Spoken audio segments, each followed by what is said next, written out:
Damn it, dude. Hello. How are you? Sean doing IRL? How was your night? Oh, yeah, we're just talking to people in the community.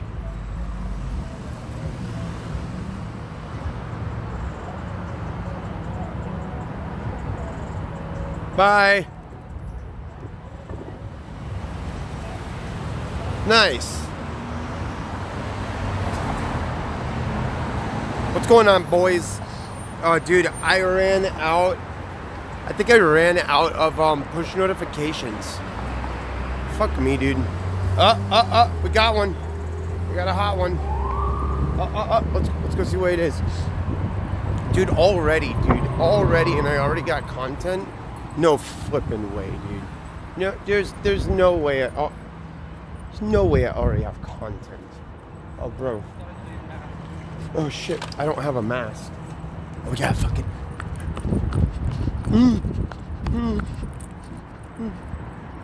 Uh-oh. Oh, I think they got him at gunpoint. I always said they got him at gunpoint, bro. They got him at gunpoint. Oh shit. They got him at gunpoint. Oh damn. They got those people at gunpoint. What the fuck? That's crazy, dude. Chat, what? No. I don't know. It's like they got someone at gunpoint. Let's go stream this. Alright. No, they don't. They don't.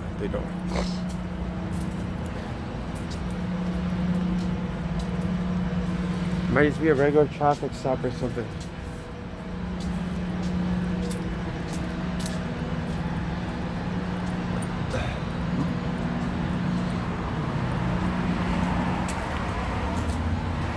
Look at this guy. Open container.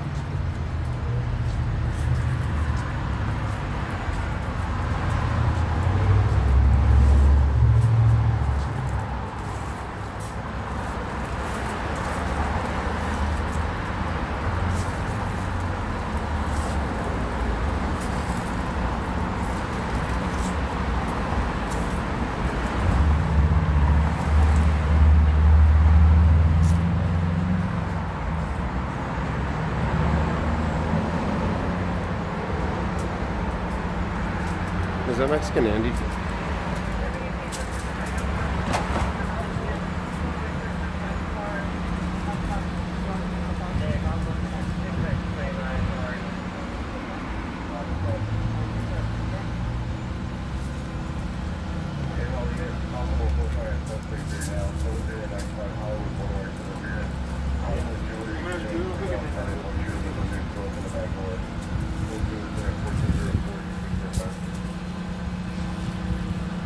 I don't know.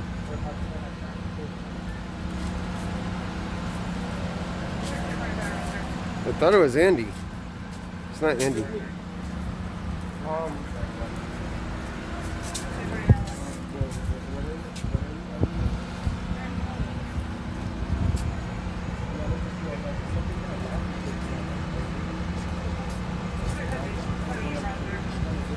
He doesn't know where he is. He just said he doesn't know where he is.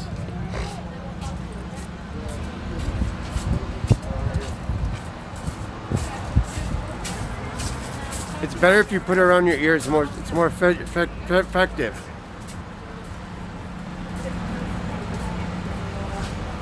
They took the mask off.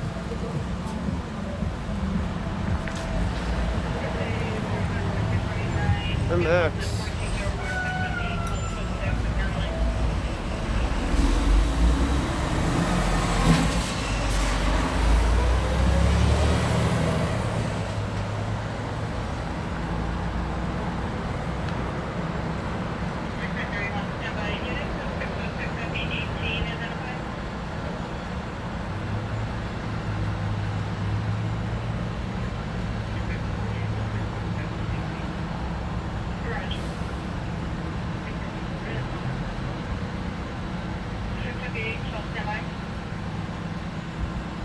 I think it's just a traffic infraction.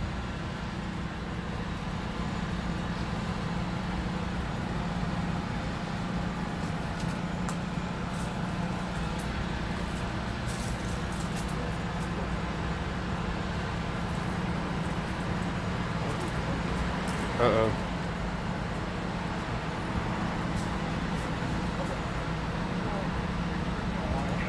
I'm gonna need you to step out of the car, please.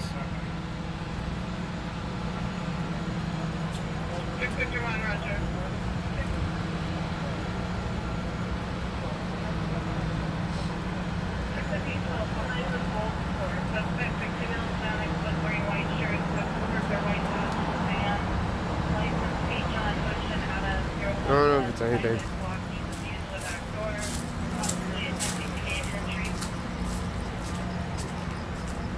Let's go get the content.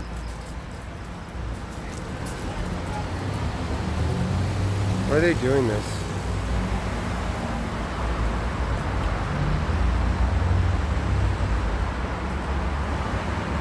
I didn't want to stand next like that. He was acting weird. I don't understand why they're doing. Why are they doing this?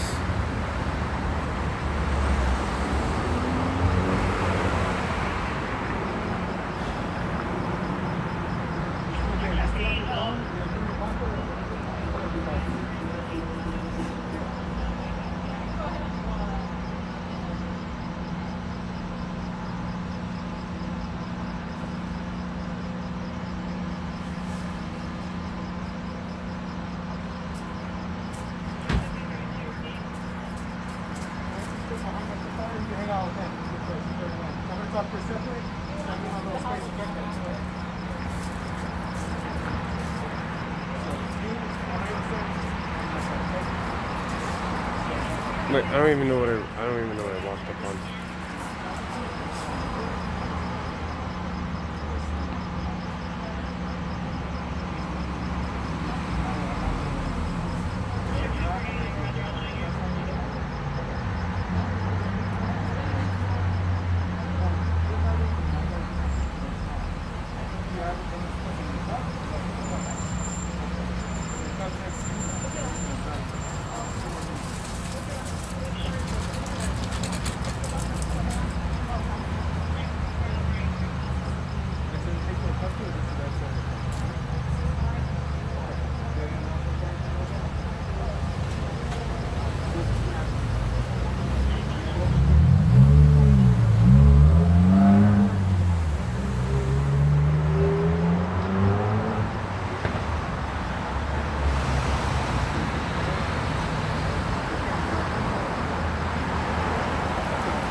Call my attorney. What do you mean? There's ain't nothing going on right now.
truck over here.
I don't know. Just have to let them conduct their investigation. Looks like he's gonna search. Oh, I shouldn't have moved. I would have had a better angle.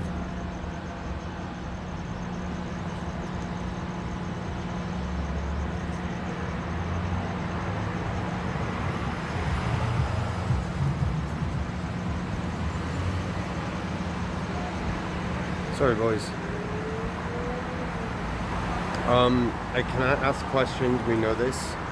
I can ask them questions, but cops won't give me anything until I get a supervisor.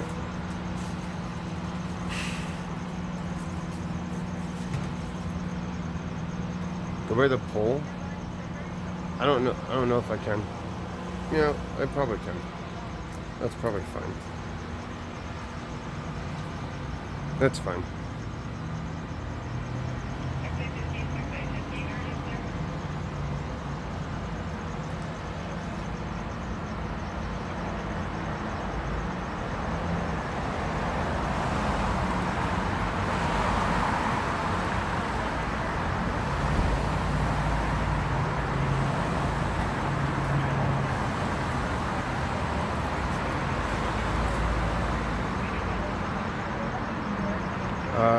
I don't. Well, they're being questioned, so I can't really. After I can.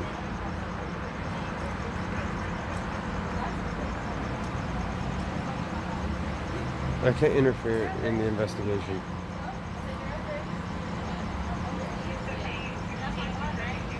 Uh-oh.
You should do it, loser.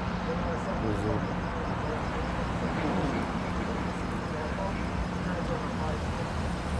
Whoever called me is a loser. That guy is the biggest loser ever. That person who just called me, guy is a loser. He sounds like a faggot. Yikes.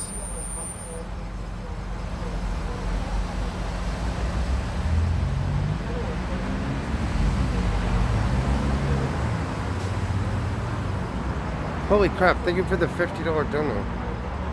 Someone just gave me a PayPal dono of $50. That's nice of you. Holy shit, that was super nice. See, someone did something negative to me, and then someone did something positive to me.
To what now? Bro, I don't even know what they're doing. I really hope they just let these people go.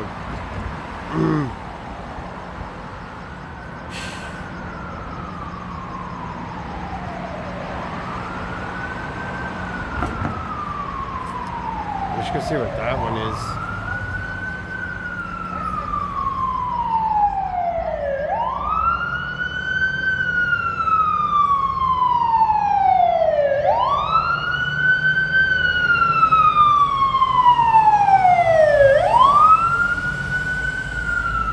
That's where the content is.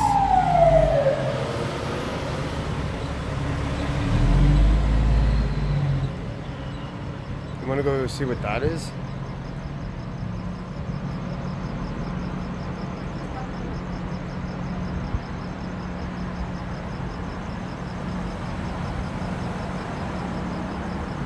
Like, I'll catch up. It's literally right there.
I don't know what's happening. I can't even tell. And then there's like a fire over there or something. I don't even know.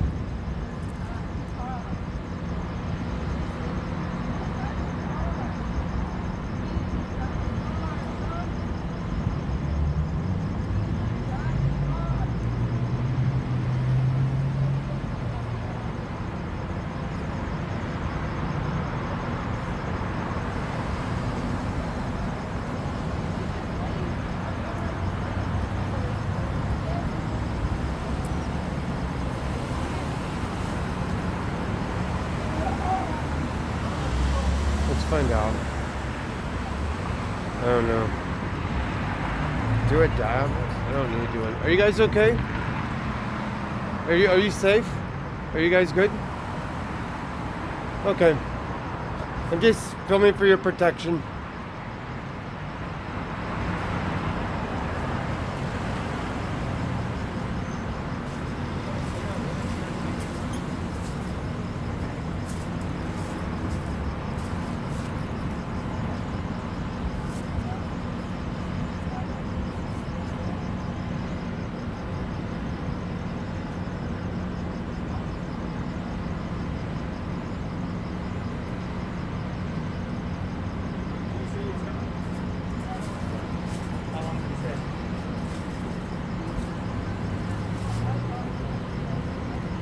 I think someone's coming to pick them up. I think they're fine.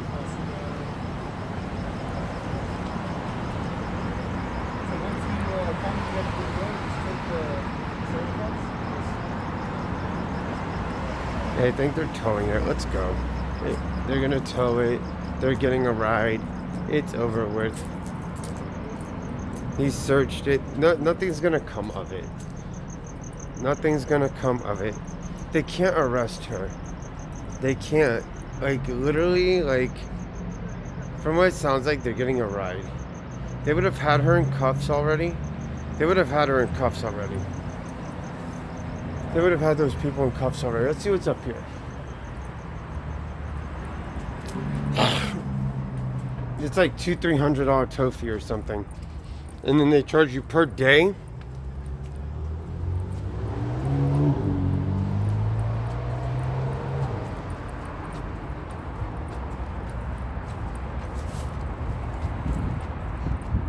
It gets bad, dude. That's how Tracy lost her car. It's a fucked up city sometimes, bro. It's a real fucked up city. Like, I've heard some really crazy stories out here.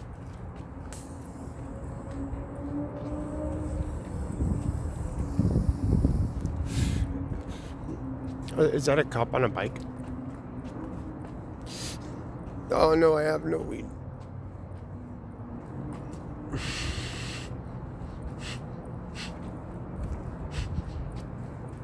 So I went to go hang out with that chick tonight. She's cool. She's mad cool, dude. She's mad dope. I told her kind of about you guys. I told her about the channel a little bit. Oh fuck, dude. I think when I meet women, I just need to be straight up honest about what it is I do. And I'm like, yeah, I have kind of a crazy fucking past. Told her I got arrested and shit. Oh man.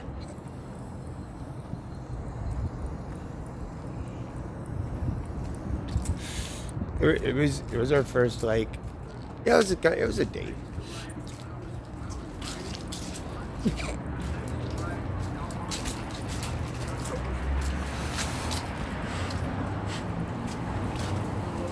She could be watching. I hope so.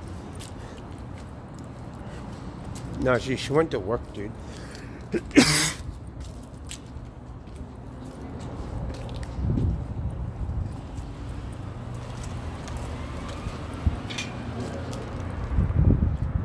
Dude, I don't think anything is going on out here, but we'll check it out. Bro, is that a scooter in the street? Bro, they just be leaving his scooters in the street? It's Hollywood, bro.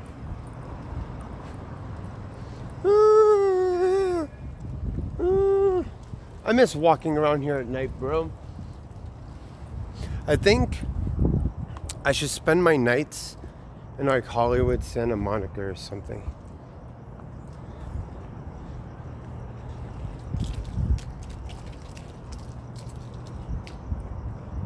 Holy crap.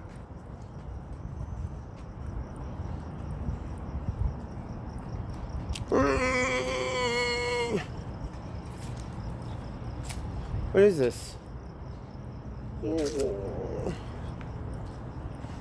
Yo, who could bring me weed? That would be very kind.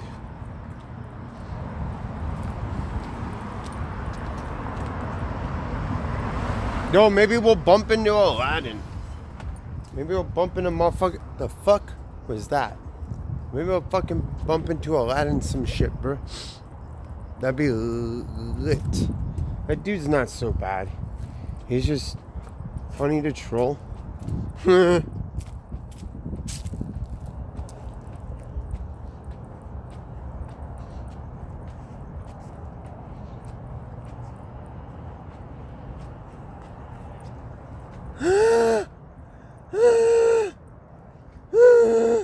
That's so fucked up.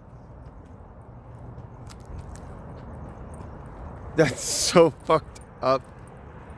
Dude, I love the internet, but that's too funny. Oh man, I gotta get off of Image Guru. It's making me, what's over there? Yeah. Fucking. We win. Dude, we fucking win all the time.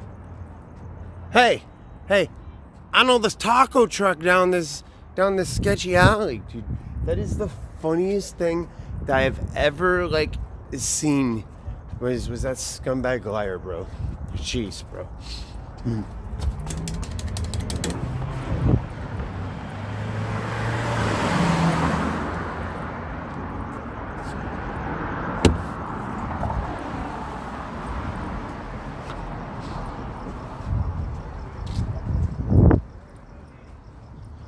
The fuck is this, dude? Yeah, it's dead. Is day F for Thursday, bro. This is so dead. Oh wait, there's people in masks. I have to put my mask on, right? Like, I never know when I have to put my mask on or not put my mask on. Like, sometimes I gotta put my mask on. Holy crap, there's nobody down there. Why is there nobody out here? Oh, there's people over there. It's just this side. Hello. Why is nobody out here? I don't know. It's so dead. I'm concerned. I'm genuinely concerned. Have a good night. Happy COVID. I love them. I love them. The traps are awesome. There's so many of them in Hollywood. You gotta love them.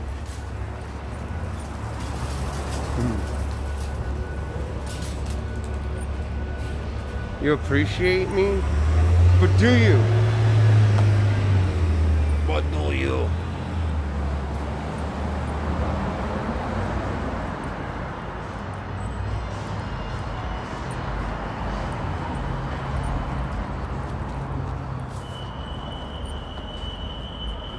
What is that noise? What is that fucking noise?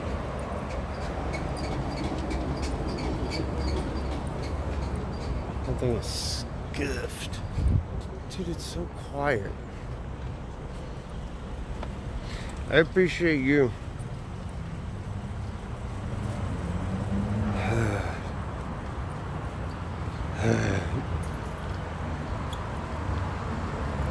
I know, right? We're back.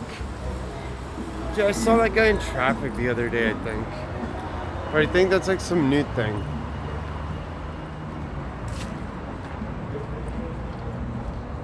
I think it's like some new thing or some shit.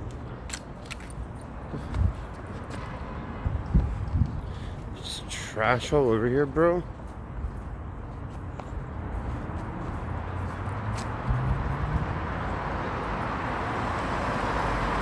I know, but I don't know. Excuse me. Why is there nobody out? It makes the economy look bad here in America for foreigners. They're gonna think we're poor, but we're not poor. We're rich. We're actually rich here. Who is shook? You guys shook? Why? Yo, what's going on? What's going on, dog? How are you? Good, pretty good. Gang. Nigga, get me off this TV, nigga. Sorry, you don't want to be on the stream. Oh, some people don't want to be on the stream, dog. Oh man. Yeah, there's kids sometimes. I gotta be nice for the kids. Ayo, chillin'. Dude, they're closed, Chad. No drinks, dude. Look at this. No. Dude, they're closed. You know what time it is, dude? It's freaking 10 o'clock. Ain't nothing open, dude. No, I ain't get pressed. I know them.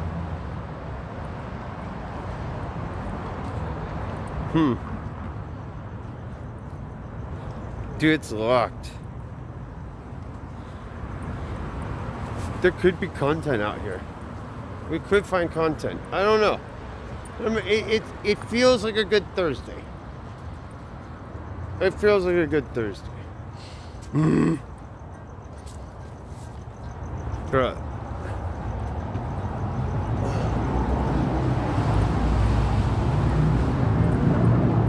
Damn, bro, my shoulder fucked up. What did it say? I ain't get pressed. Not everybody wants to be on the stream, and that's okay. That's literally okay, and I'm fine with that. I'm just generally concerned that there's nobody out here. Look, there's nobody behind me. There's nobody out here.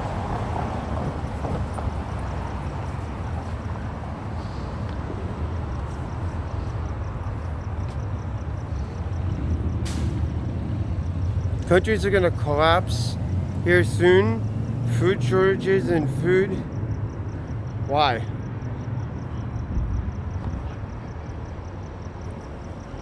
I don't think it's gonna be that bad.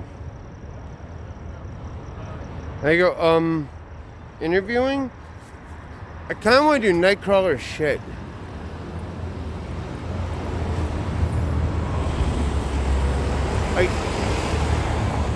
I kind of want to do Nightcrawler shit. I gotta get something to drink. Hey, what's going on?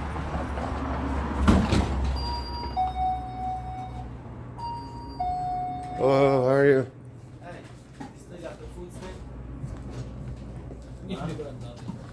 Hey, Mr. Camera, you still got food stamp? Can you get me some? I don't got no food stamps. Oh, never. I haven't had food stamps since college. He's got the. I think he means Salmon Andy. Salmon Andy. I ain't got no food stamps, homie. I wish.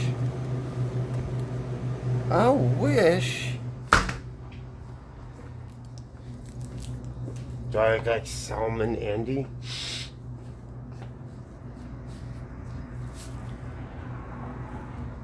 What is that one?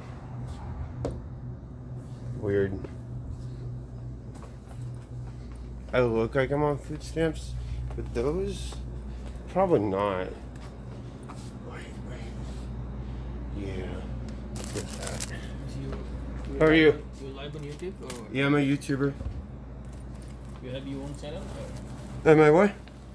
You have your own channel? Yes. Yeah. Subscribe, please. Here. Wait. Do you have a smartphone? Wait. Where's your phone? Here. Let me try my Popple.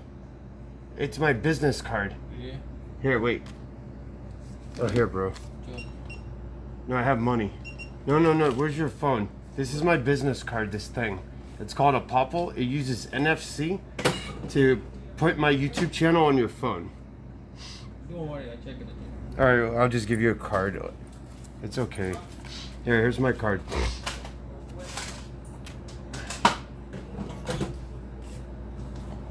I saw you all the time. You do lot. Yeah, I do YouTube. That's it.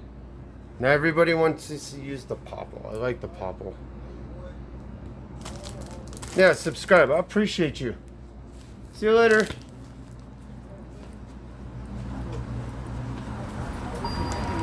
All right, let's go. Later, homie. Oh shit. I got some motherfucking donuts, dude.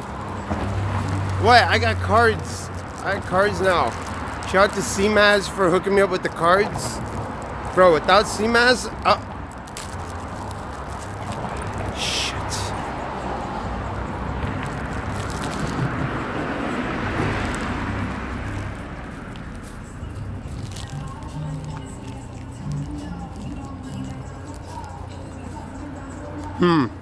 This is good.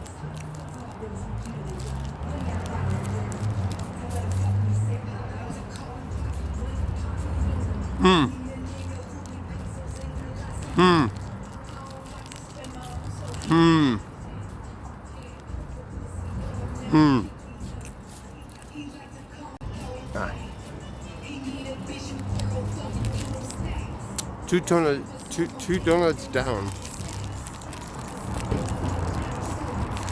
TDD.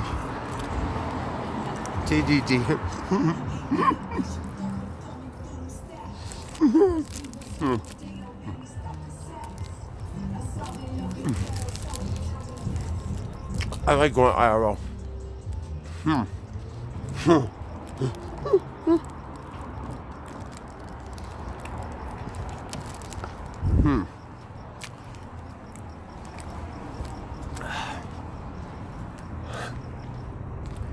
All right, if I bring this cool chick on the stream, you promise not to like throw me under the bus? Hey, would you like a donut? Here you go, homie. Well, you can have one. I want the other one. Enjoy.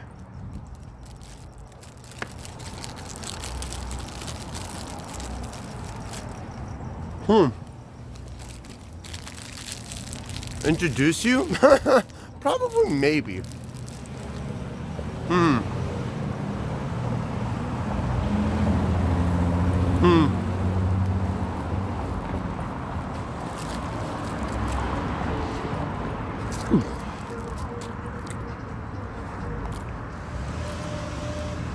can't be mean. You can't be mean.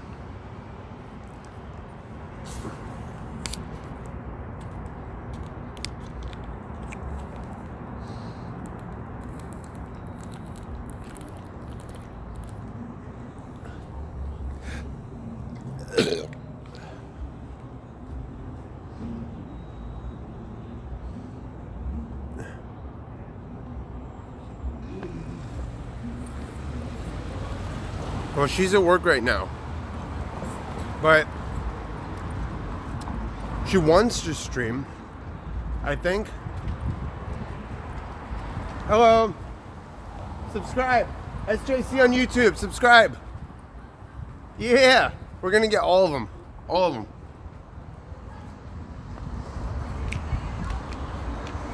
I actually like the police.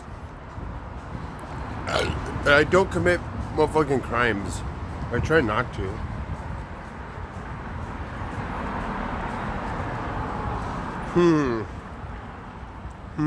What's that? Oh, it's just a dirt area. Whoa. What'd I do? Alright. Who's that?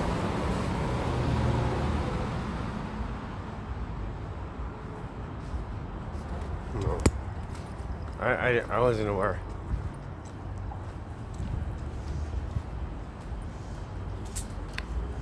No. They're just trying to find food. All that shit's closed, bro. All of it. Everything's closed. All the way up and down. Like, bro. Oh, they're filming. They're filming something. I don't know what that is. NSM. But that could be anything.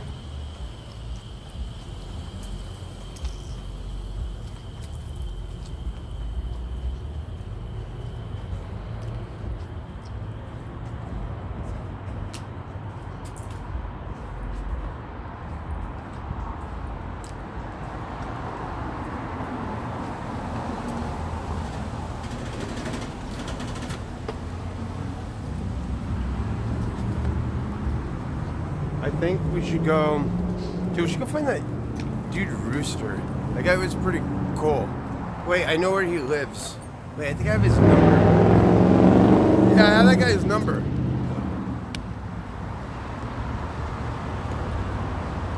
I just, bro, I don't really. There's some. I have to be cautious because of COVID. But I think I already caught it.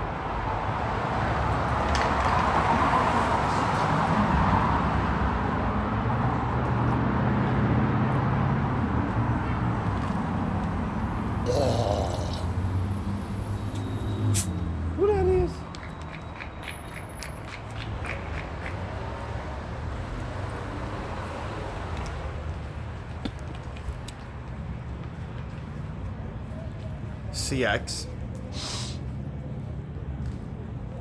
Bro.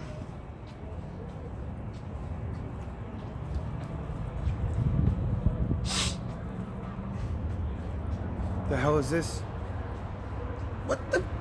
I don't even want to know. Don't even send me this stupid shit.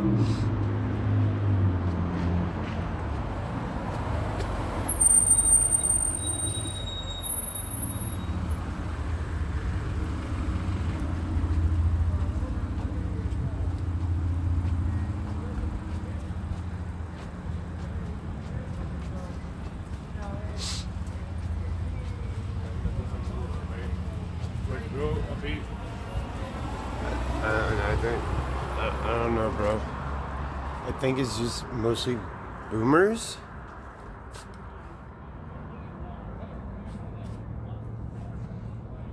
Is he?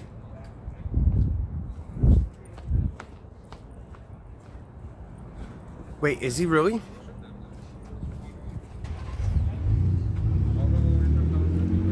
Are you sure? Excuse me, where are all the people? Where'd everybody go? Excuse me, where's everybody? In their homes. Why? Because they have to. No, where? It's Thursday. Where's there? Thursday. Yeah. Yeah, but where's everybody at, bro? It's like, They're drinking in their homes. it's 10:32. Everybody should be like, you know. It's their friends and family. Everybody's at home? Yes, I am also there. You are in it. Welcome. Oh, welcome. Yes. Heyo. Welcome. Yeah, these are my friends. They're at their homes. Hey. Yeah, we're just walking around trying to figure out what's going on, why everything's all boarded up. Brazilian. What? I don't even know why everything's all boarded up. It's all weird. It's like I feel like I'm in a zombie apocalypse just before the zombies come. Oh, that's a cool way to be. That's what it feels like, right? Yeah, Kind of. definitely. Like when you walk down, there's like not so many people and it's eerie. All right. I'll see you later.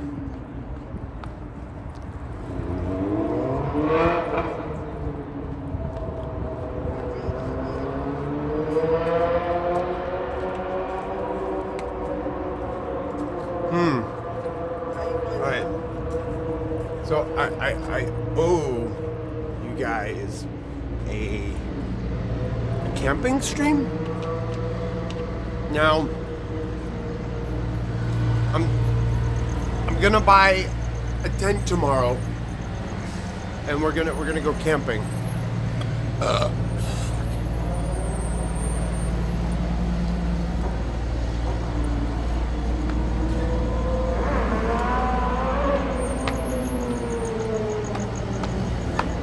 I'm sorry, I was checking my watch.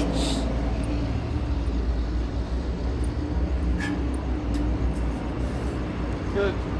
She's even like bored. She's cleaning the thing, and they never clean it. It's like, where is it? Where we go? I don't even know where everybody is. They're everywhere.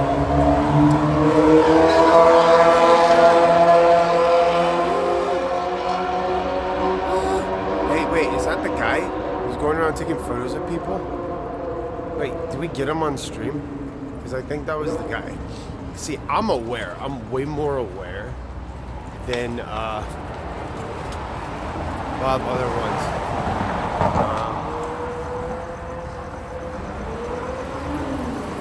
I want someone to come and take photos of me. Oh, there's cops down there.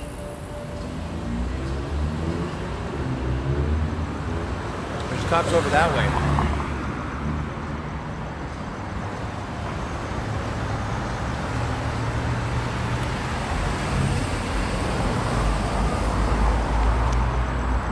Why do you want EBC to get maced? I don't want to mace him. I really don't want to mace him.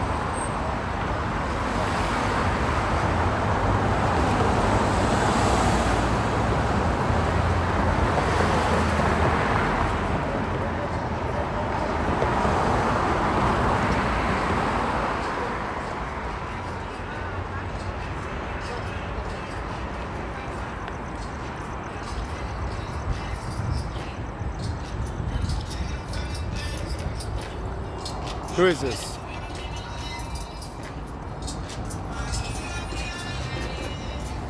Who is this?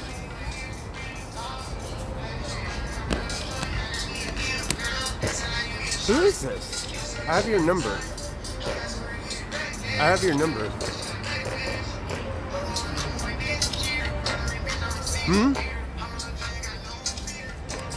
Nope. I have your number though. I have your number. What is this? A 518 number? I have your 518 number. Hey, this guy has been telling me to harm myself. This is his real number. We finally got him, boys. Finally got him. Why you? What? I think you're jealous. I think you're jealous. I think you're jealous. You sound jealous. You sound jealous. You sound so jealous. You call me all the time. You call me all the time. He calls me all the time. Tells me to kill myself. Why would you tell me to kill myself? That's not nice to say. It's pretty mentally unstable. He literally is telling me to kill myself. That's not okay.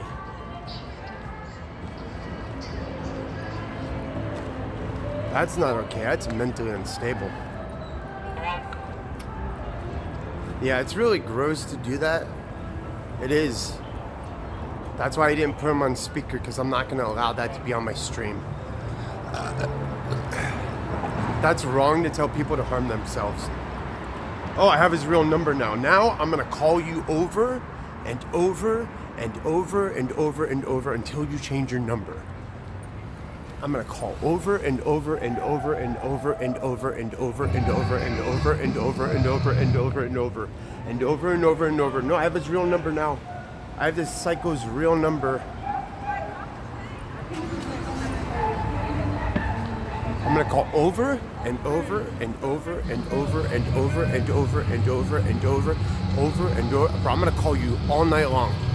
Oh, I have his real number. This is someone's real. Bro, why would you call me with your real number in *678? Wow. Yo, I'm gonna call you all night long, buddy. I'm gonna call you all night long.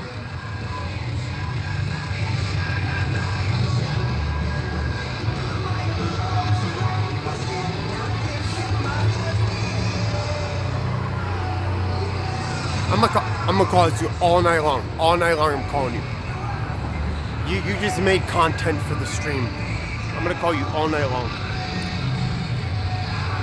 All night long, buddy. Oh, dude, I got his real number. Oh, yeah. Oh, dude, we gonna keep calling over and over and over.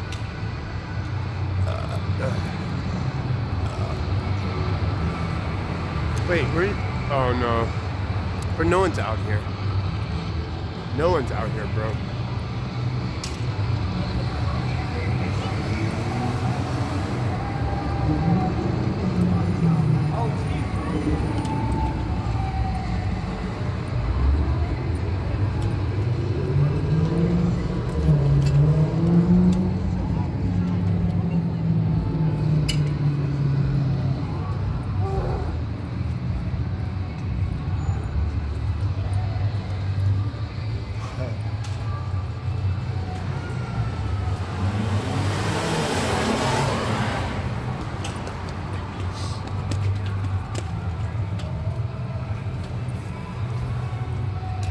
You had your first beer? Ayo.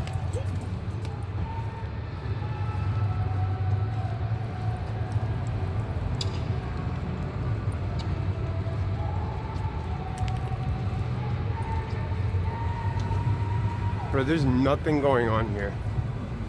Here, I'm gonna post this. I'm gonna post this in Discord or something. Yeah, bro, I'm gonna post this in Discord.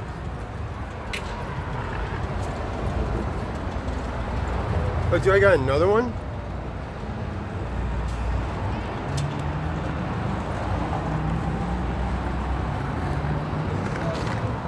Dude, Starbucks is closed? Why is Starbucks closed?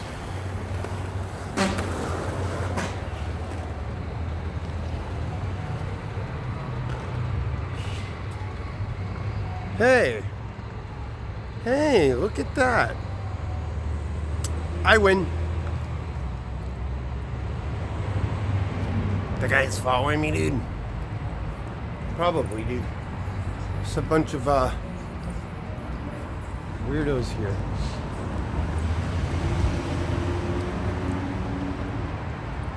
Dude, too bad Wolverine's not here. I miss Wolverine.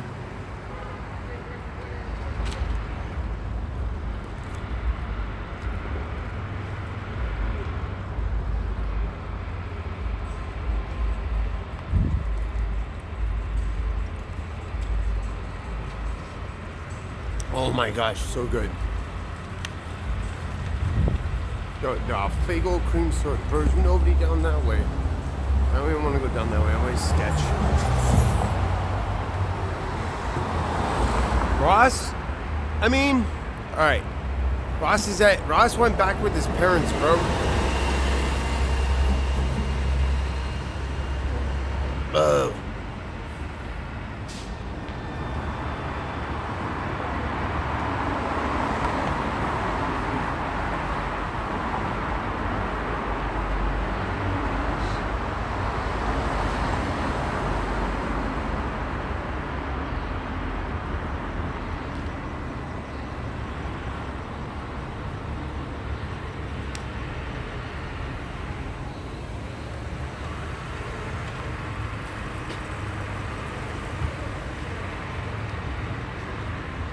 I don't know, bro. I don't even care anymore, dude.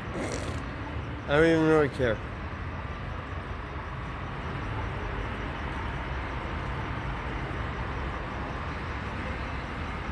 Oh, wait, I can cross.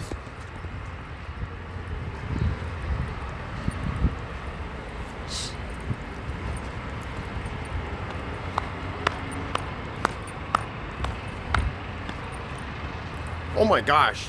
Is that Dope District? Holy crap, it's Dope District. Oh my gosh.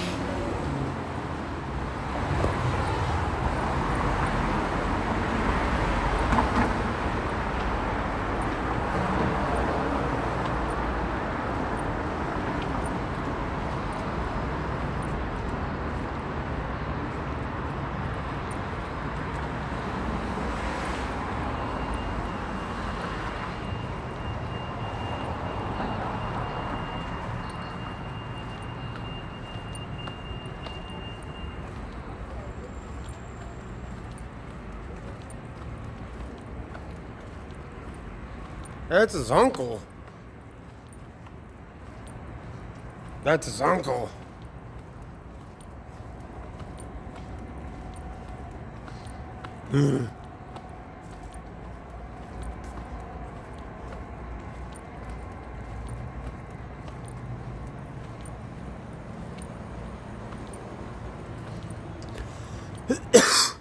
No, I can't do that.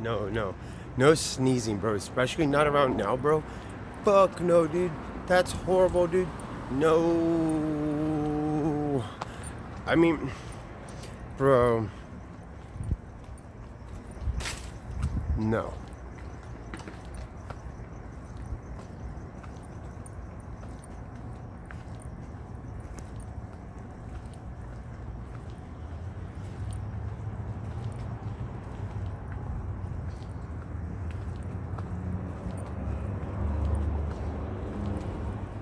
Bro, I kind of want to show you guys this chick I just started like seeing.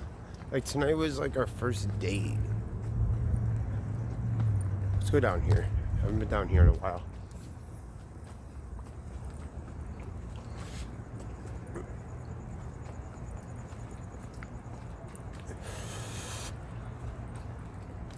I don't want to show a picture. I kind of don't. I'm sorry.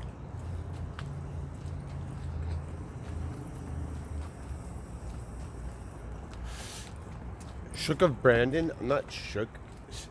The fuck you mean, bro? I hope my car is fine where I left it. Let's like probably take a scooter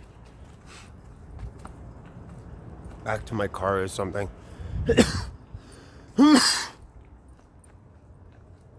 I'm sorry I haven't been doing a lot of IRL. I owe it. I literally owe it to you guys. I'm sorry. There's like nothing open. It's not like we can just go to a bar right now, bro. It's like, what? 10:45 at night. It's 10:45 at night. Nothing's open, bro.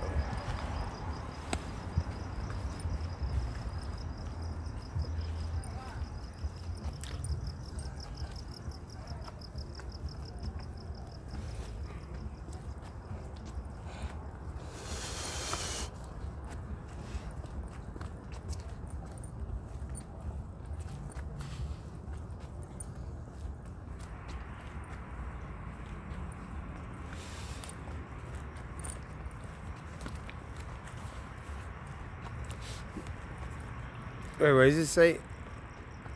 A donut shop? Yeah, we can find a donut shop, some shit. You know, I fucks with the donut shops. Yeah, bro, she's a cool chick.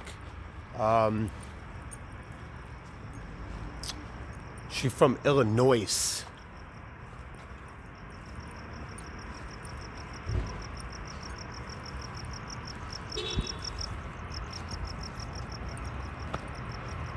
The fuck is that noise? Are they doing that shit this late at night?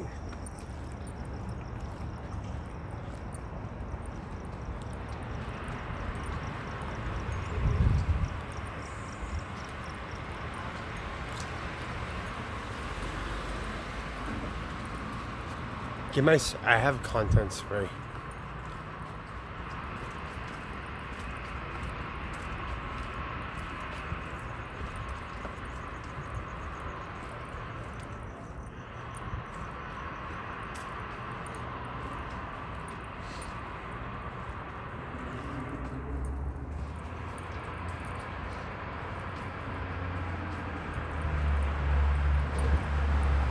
Huge parties here in South Florida. Beaches filled with people every weekend. All right. I don't know, bro. I don't know how my car is gonna make it across country again. I would have to rent a car to go to South Florida or take a fucking plane. But we have to worry about Nelly too. Nelly's priority. I know driving is ass.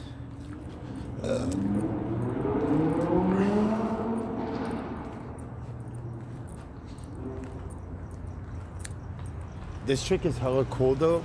She's super clean and neat. Like, way neat. If she saw my place, bro, oh no. Yeah, I gotta clean. I gotta clean, bro. I gotta clean. That's bad.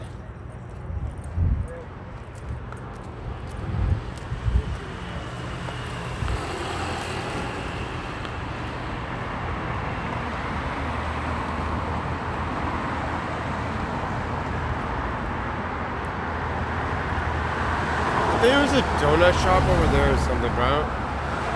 Never show her your place. Bruh, can I be honest? Our places are the same. Pretty much the same size. I think mine might be a little bit bigger.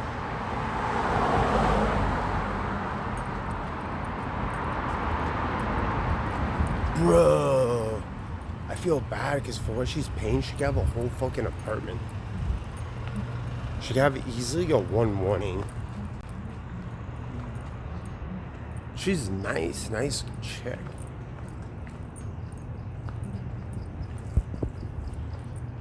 You guys would like her.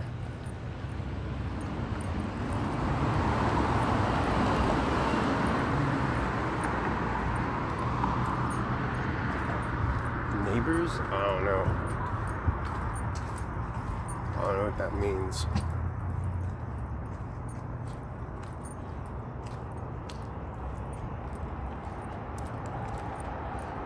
Yeah, bro, I brought her some of the veggie grill. I got her the veggie grill. I'm like, yo, I'm like, what you want? Oh, bro. I like the veggie grill, but then they changed their menu, bro. That shit ain't the same. And what I got, I didn't even really eat it, bro, because it wasn't that good. The mac and cheese, this shit's good. Call it. Like, if I eat vegan food, bro, nah. They had this, like, what was it? They used to have, like, this crab cake burger. Shit was fire. I'm trying to eat healthy. I've been trying to eat healthy.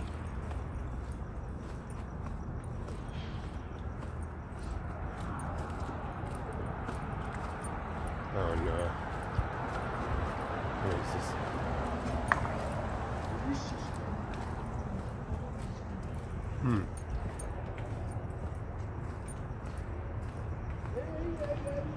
Oh shit. I don't know what he's doing.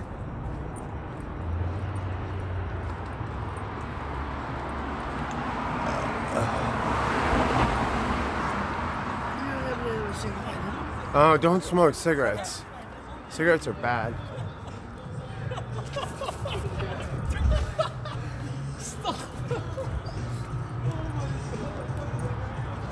Don't smoke no cigarettes.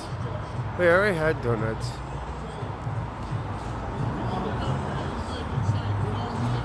Should we go here? Oh, we go to a liquor store. I forgot we could do that. I forgot we could kind of do that, right? Oh no, wait, I gotta drive. I gotta drive later, huh? Wait, one white car, right? I mean, what time is it? Oh, copyright.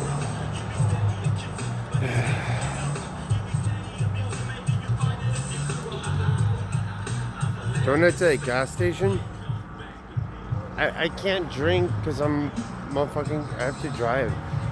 I need to get my car home later. Like, you feel me, Doug?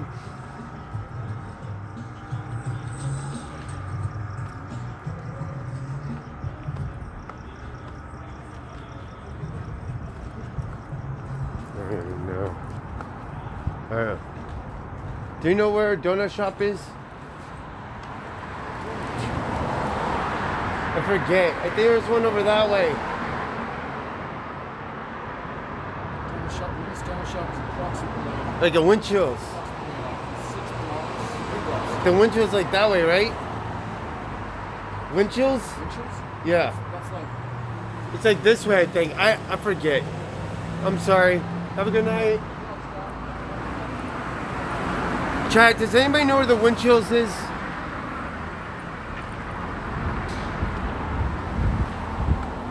We go to wind chills. Should go be better, dude. I feel I just left content. No, dude, that guy's doing his own thing. That guy's literally doing it, bro. That guy's literally on his own fucking shit. No, we're gonna go see what these guys are doing.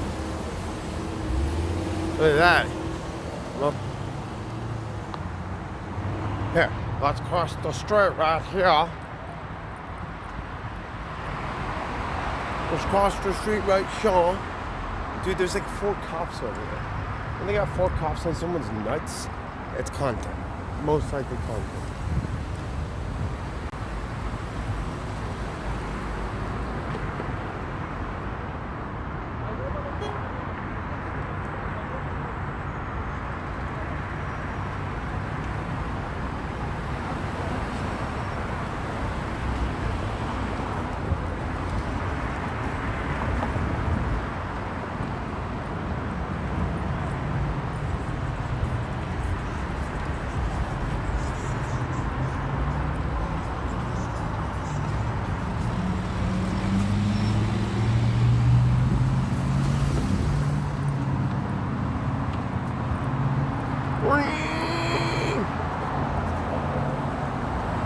Sushi behind me? We might go get some sushi, dude. Dude, I'm down to go get some sushi. Dude, there is no Krispy Kreme around here. We would have to go to like a gas station or something to get Krispy Kreme. Oh, there is a Krispy Kreme. What's up with that tent? Bro, free tent? Wait, actually, free tent? Free tent? Free tent? Uh-oh, we got them in cuffs.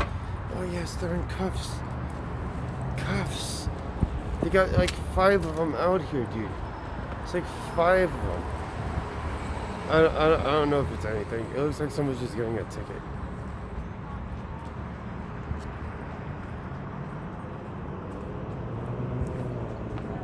I have no idea why there's so many people. What is that? That's weird.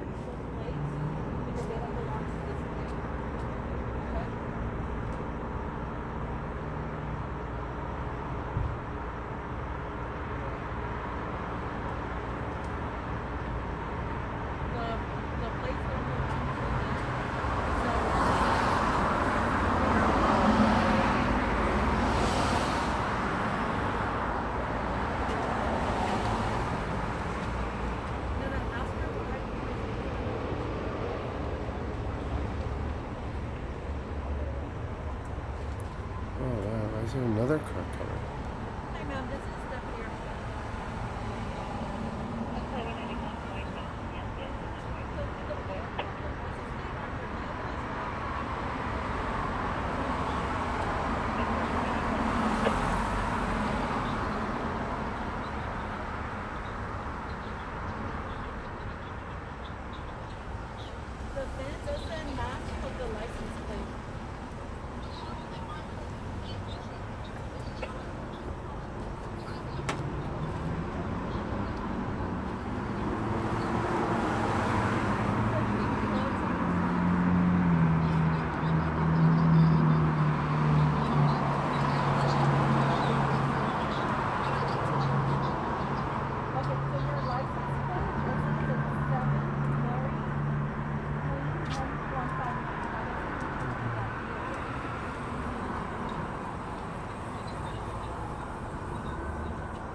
It sounds like.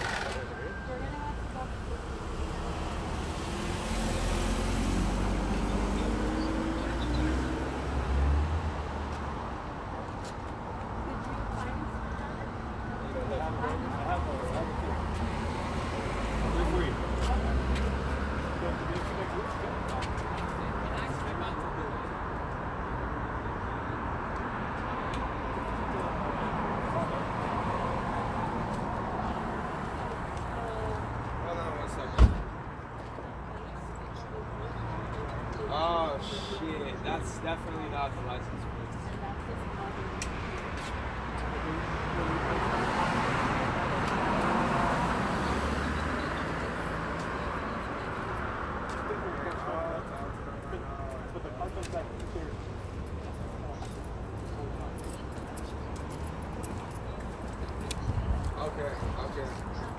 Okay.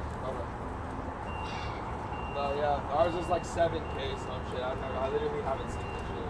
Have you seen this? I've not seen this license plate at all. And she said, so I parked, we live in an apartment, so she said she was seeing someone switch them out. Oh, someone switched their plates. Oh, fuck. That ass is like my first time. There's gotta be someone in the other complex, it sounds like. No, hell no. So we're gonna go ahead and bring you take a lost Okay.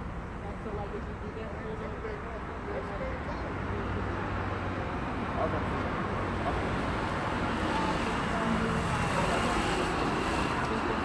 So, I have to go to the DMV to get hours back, basically. yes, and you're gonna have to show the paperwork that I'm gonna come back. If you can bring your driver's license back, That's crazy. That's crazy. So it sounds like someone stole their plates from what I've overheard. They're letting them go. That's what it sounds like. They're not getting towed.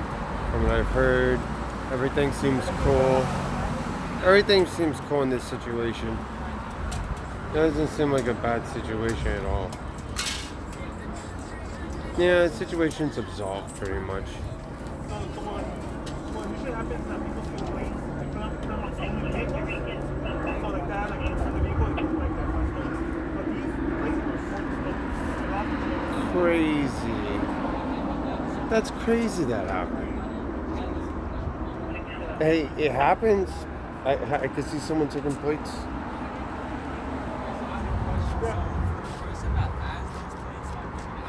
So more than likely, not for sure, but most likely they probably still have to show the vehicle.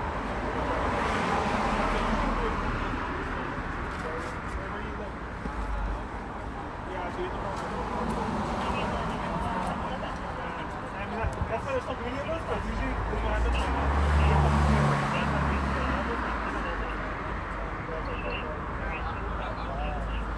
To know probably what y'all was there. Alright, so taking his plates, they're letting him go. He had his plate. This guy's a victim. This guy's a victim.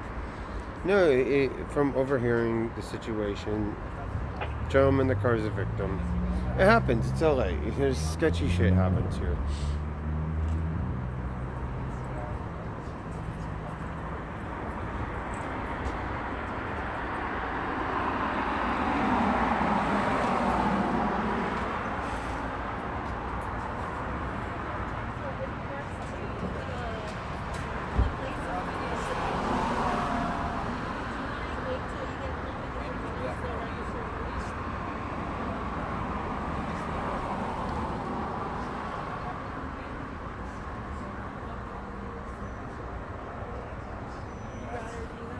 so then make sure you call your agency and then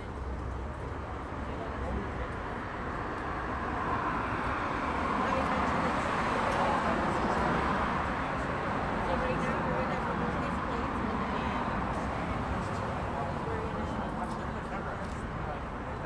Really? You're right there watching her.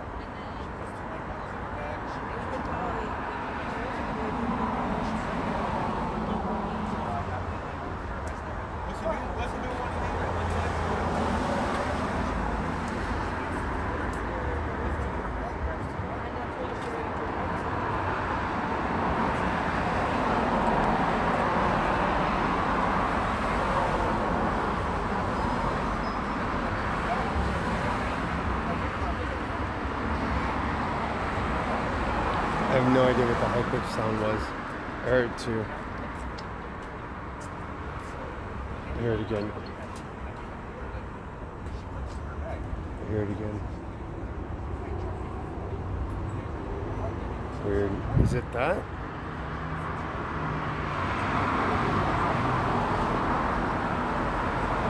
I think it's that. The EVS? That's weird.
No.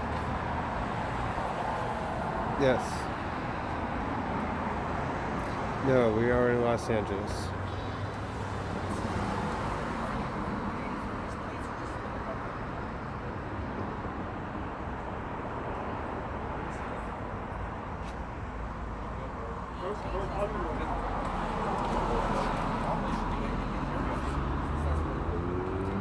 They had stolen plates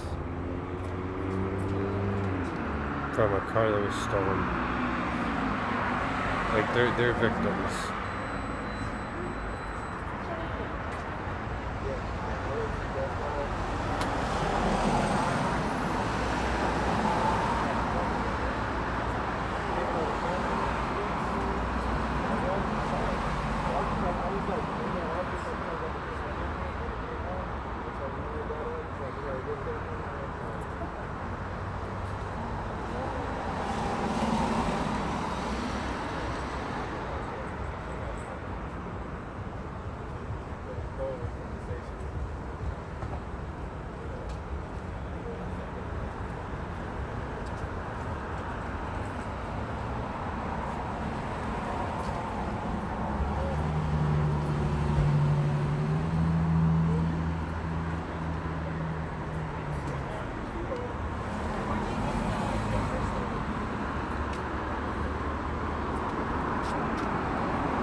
got like a YouTube channel or something? Yes, I do. Yeah, what is it? It's SJC. SJC? Yeah, here, you want a card? You got a card? Yeah. What do you film? Everything? I'm just a YouTuber. We're doing Nightcrawler shit tonight. Oh, yeah? Yeah. Okay, cool. Oh no, I almost gave you the wrong one. I almost gave you the Set wrong me one. up. No. Yeah, a viewer made these for me. Oh, Really nice of him. Okay. Yeah, so I'm like, okay, cool. I've never had cards. Yeah. I'll check you out, bro. I appreciate you. Thank you.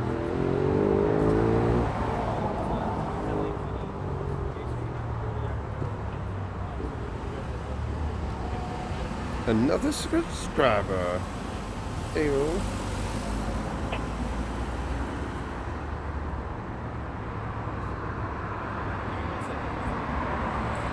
you on foot or in a car? Is that your car?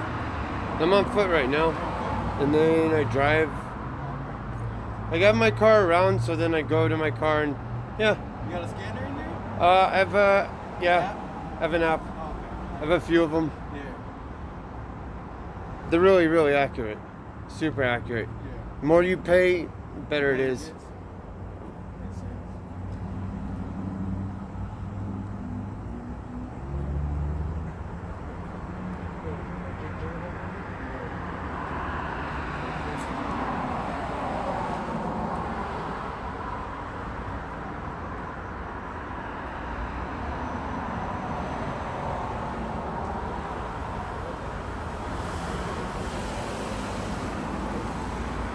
I have family that's military. Hell yeah.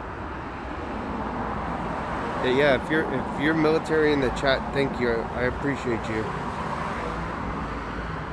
I support military.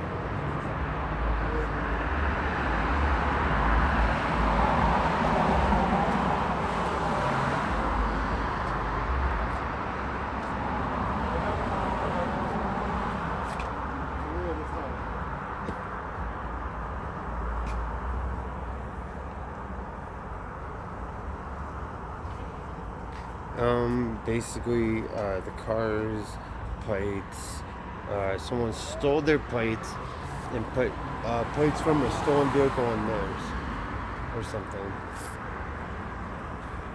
It apparently happens all the time.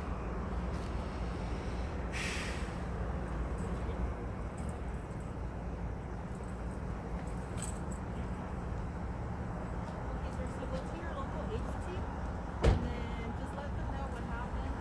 That your vehicle was stolen plates.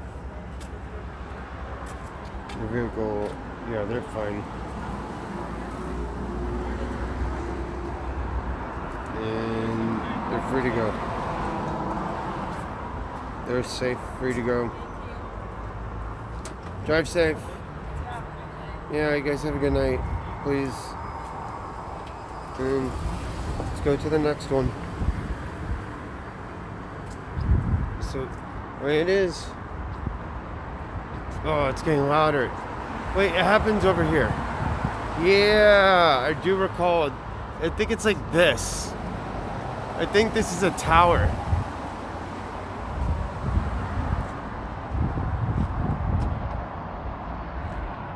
You know what I think it's for? I think it's for deaf people.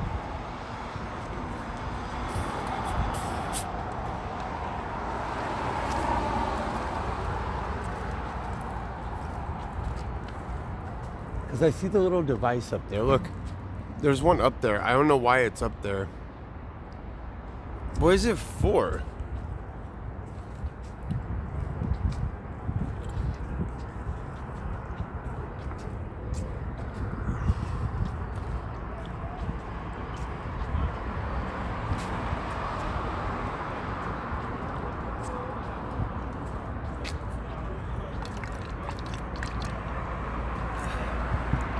Birds? Yeah, but I'm not a bird.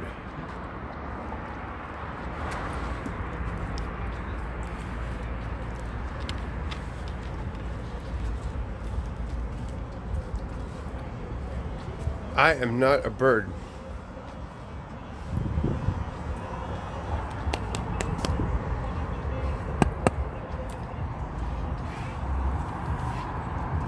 Get a claw. I don't want to get a car, bro. I gotta drive. I seriously gotta drive. Like I don't wanna drink. Pot, sure. I'll smoke with the pot. But there it goes. The pot. But I don't want any of that shit.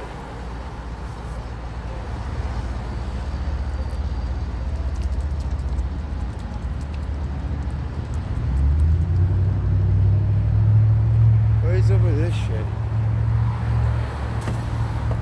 Holy fuck, Grey Goose? I don't want to drink and drive, guys. I ain't trying to drink and drive.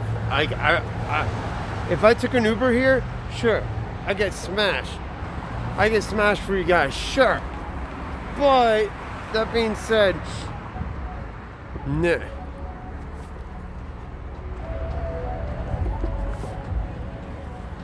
We could do Sake's song, but I don't want to do Sake's song. I want to do IRL. I haven't done good IRL in a while. Wait, does this place have beer? I don't think this one does. Oh yeah, it does.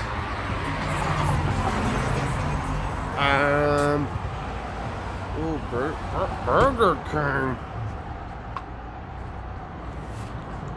Dude, what is that stuff in Japan? Strong Zero. Strong Zero. That was good.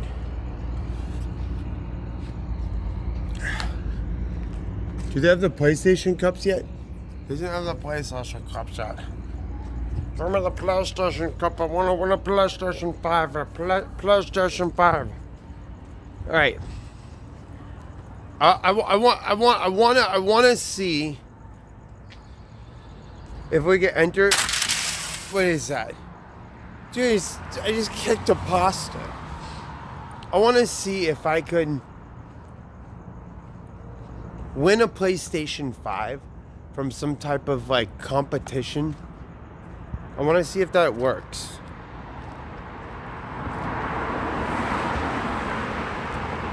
Yo, 7-Eleven's fire. What is that? Wait, is there just a random kitchen back here? Bro, I got hella gas. Oh no, dude, what is that from?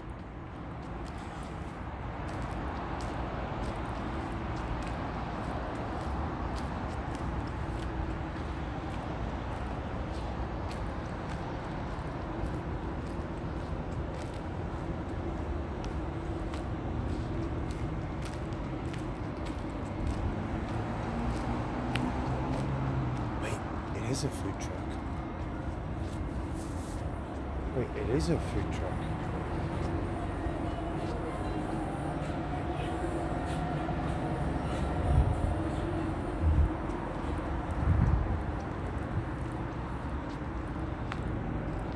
But it's not food. I think it's just a kitchen.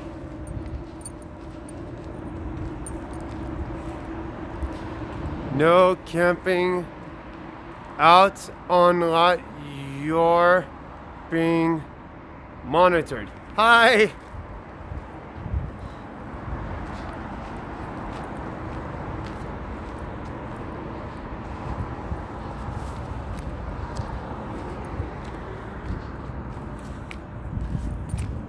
Is that a fucking crock pot? Is that a is that a crock pot up there? Dude, is that a crock pot? Wait.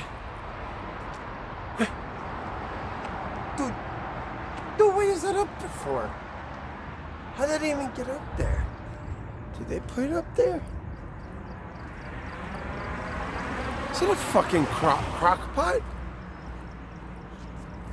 I don't know. I'm not going near it. Yeah, I thought about that for a second. They be doing that, huh? All right.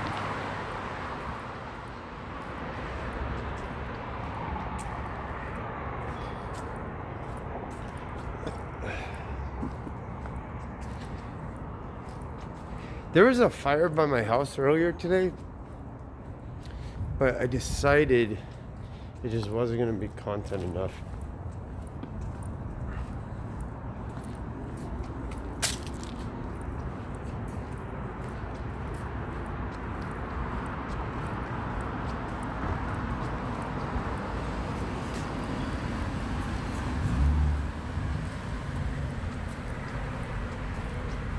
Bruh.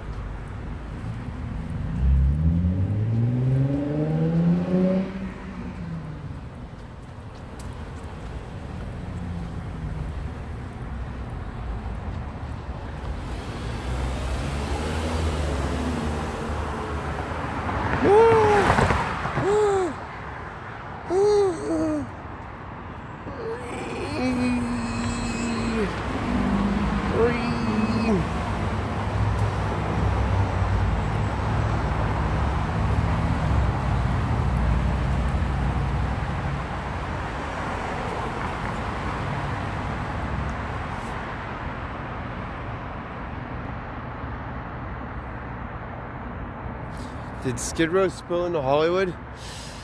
Yeah, it happened a long time ago though. Hollywood's always been kind of like, yeah, dude. Hollywood's always been on the grungy side.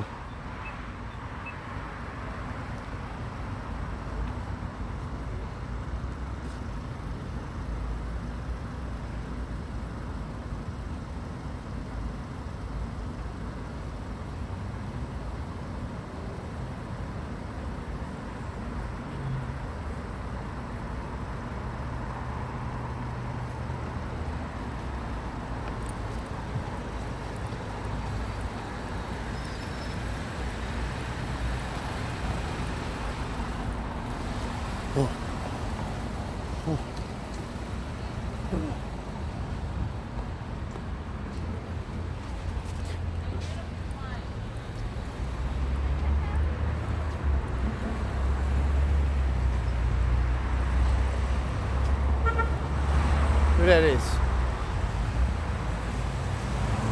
Bro, wait. Wait, ain't nobody here, dude. Ain't nobody here. This is weird. Some weird shit. No one's here. Nobody. Not a single person. Dude, not a single person. That is weird AF.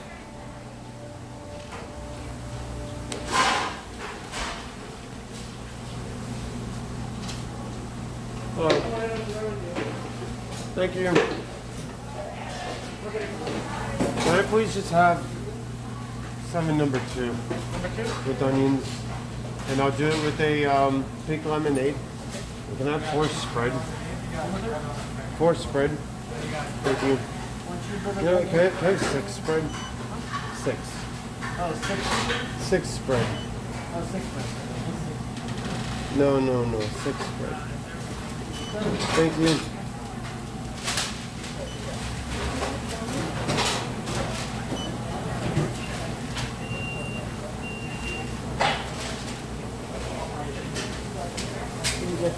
Thank you.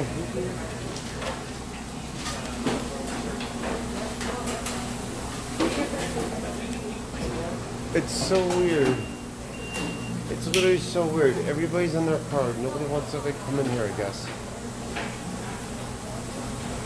It's the weirdest thing. Dude, it's 11:23. Look, my burger was just put on.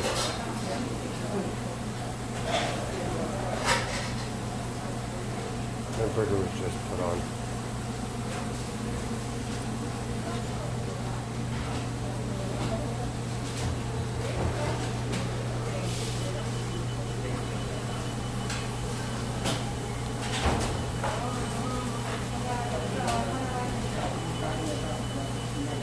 Look, I know it's serious.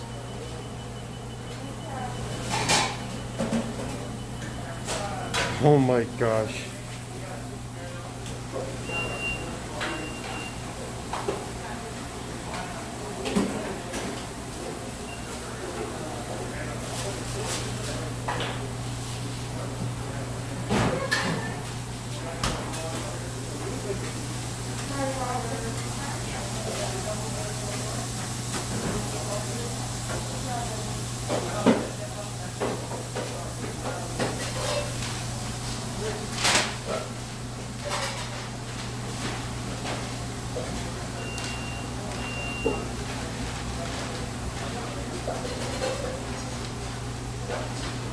What are the mask companies?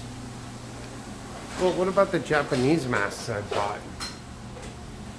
I bought some masks from Japan, so it's not all money going to China. They're from Kentucky.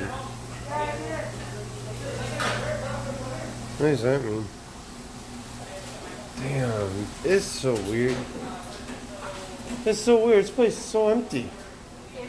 I mean, this is the new thing. I feel like I'm in a zombie apocalypse. That's what everybody says when they come in here. I know. No, it's not just here. I'm just happy. Hollywood. Huh? It's just Hollywood.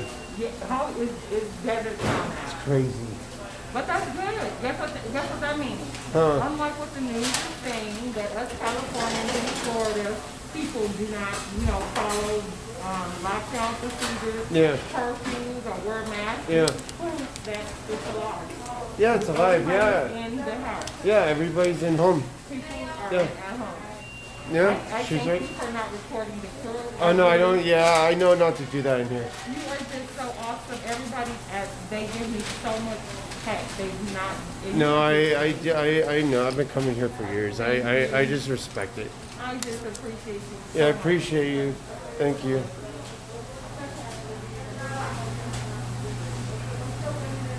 I mean, she's right. Everybody's home. The lockdown is, people are following it for the most part.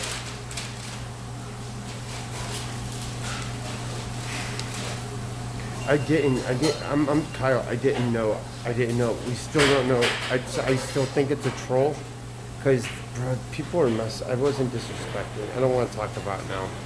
I'm sorry, Kyle. I didn't know, bro. Nobody knew.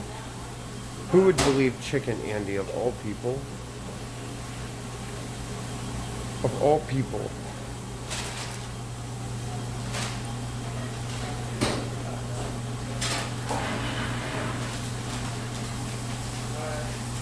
Kentucky is a material made in China. Wait, is that the name of the company? Wait, let's see. I'm sorry.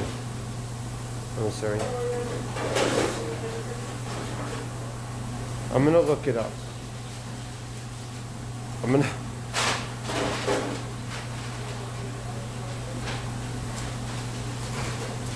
Bro, I just don't trust Chicken Andy 100%.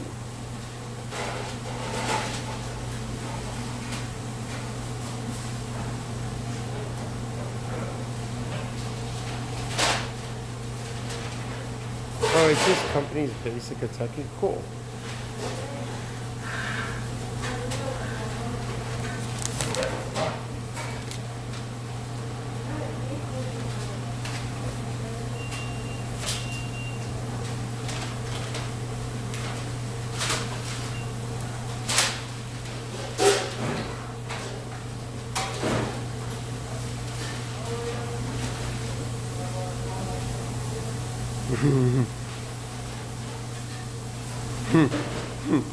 No, he didn't. See, I knew he didn't. I knew you were lying. He's doing his own thing now.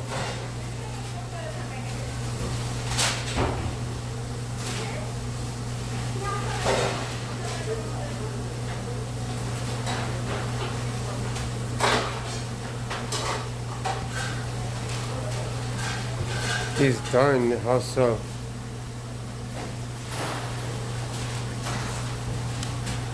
Number 18, please. Thank you.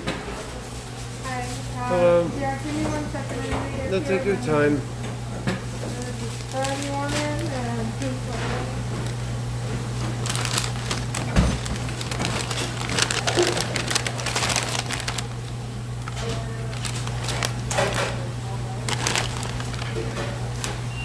Simulated restaurant. Would you like a straw? Please.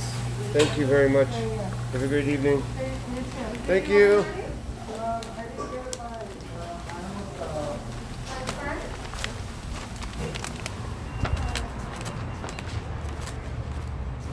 This table is temporarily unavailable. Wait, they're not gonna let me eat here?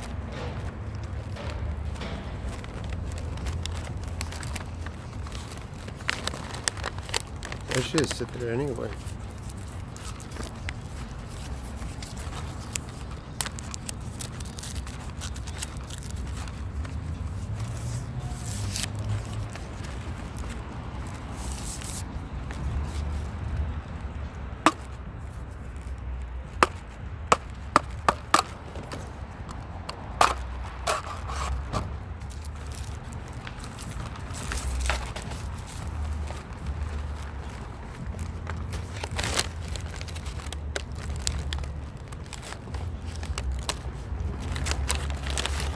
Oh, I know where we can eat.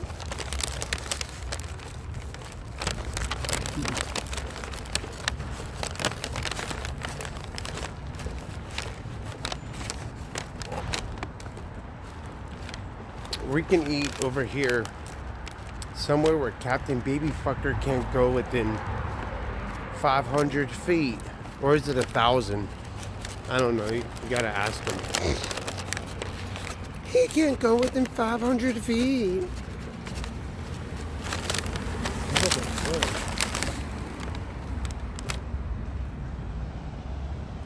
Weird.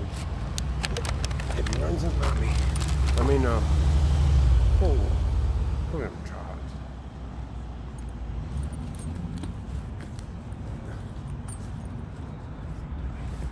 Is that meth? I think that's meth over there. No, there's no way he's just pissing.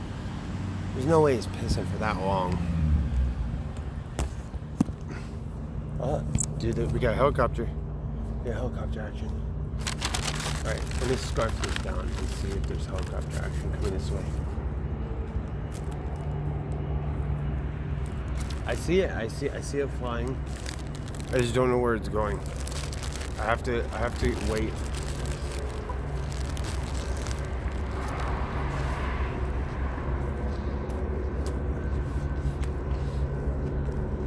Longest piss in history. Who's done?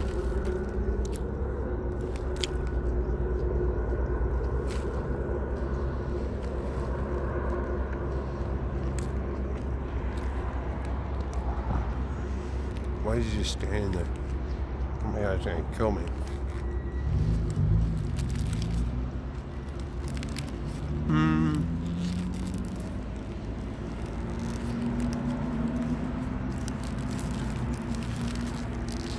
He's back to pissing.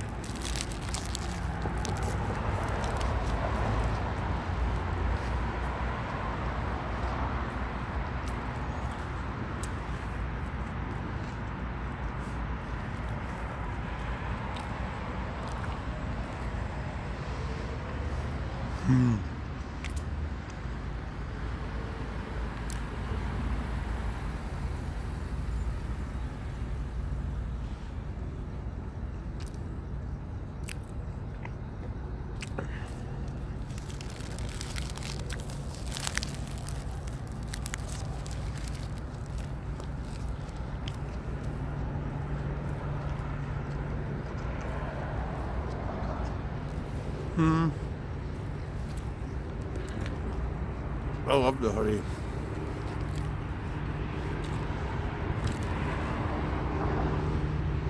Oh, why is the helicopter coming over here?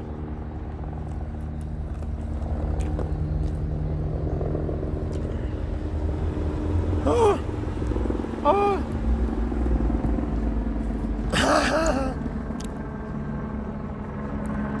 Maybe that cool cop told them we're over here, and they're like, hey, we're gonna find that stream over stream. Not bubble.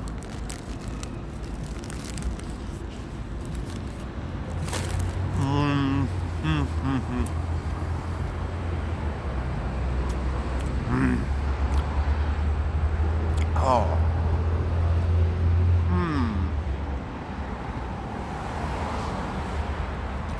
Alright, I'm gonna go.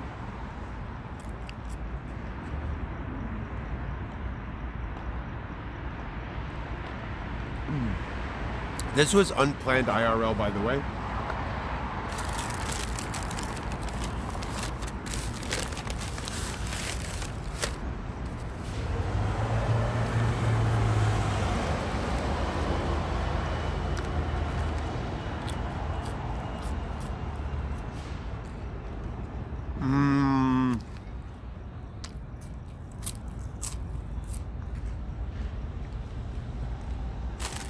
Holy crap. This is a 6 spread. Wait, why is it circling? It's coming back over this way again. I hear it. All right, something's going down. Something's going down.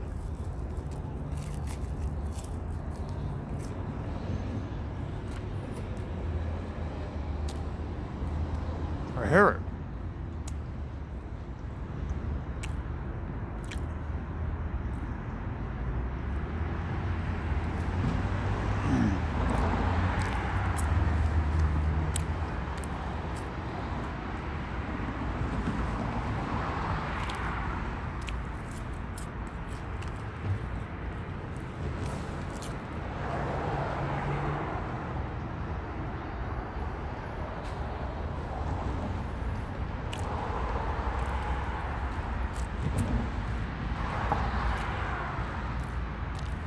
Bro, the cops have been up and down Sunset so much.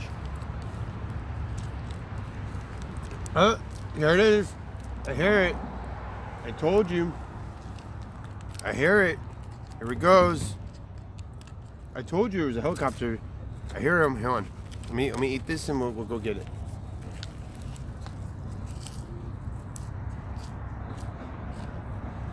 I hear him.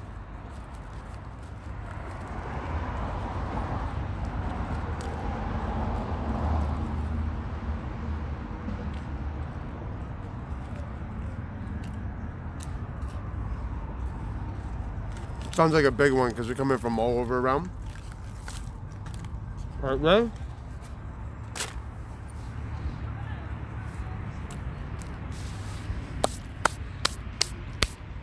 I see a helicopter over there. I hear another one. I don't know where he's going. You don't hear him? Listen.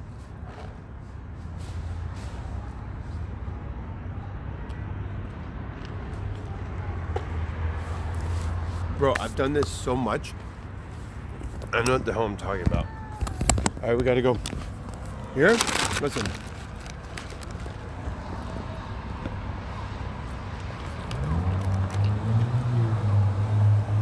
All right. Could have a chase.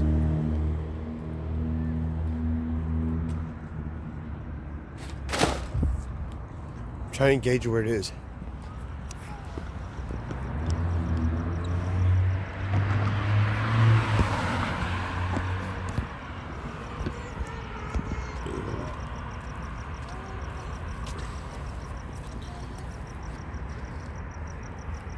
Ooh, I don't know what he was doing. Let's go check. He's just standing there. He's on drugs. What do you want me to do? It's none of my business. Let's go find the helicopter, though.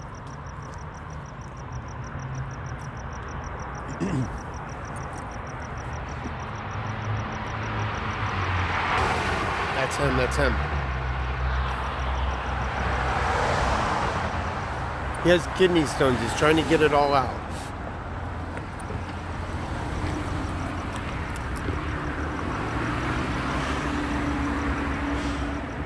Hold on. I'm trying to listen.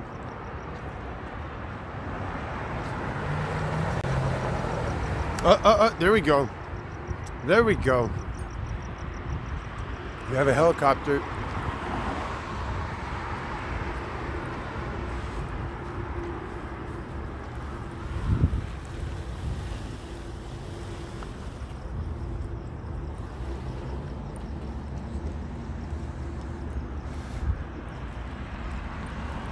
No, it's leaving now. It's going back downtown. It looks like. I don't know what the fuck happened.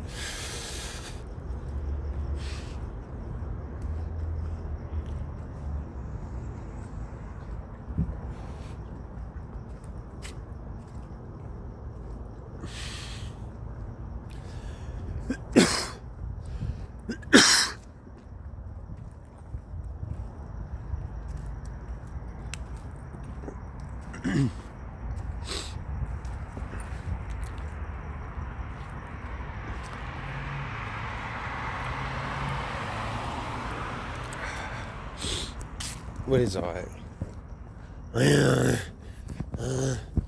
There's nobody out here. Wait. There's nothing. Oh, that should have got me too full. I am way too full.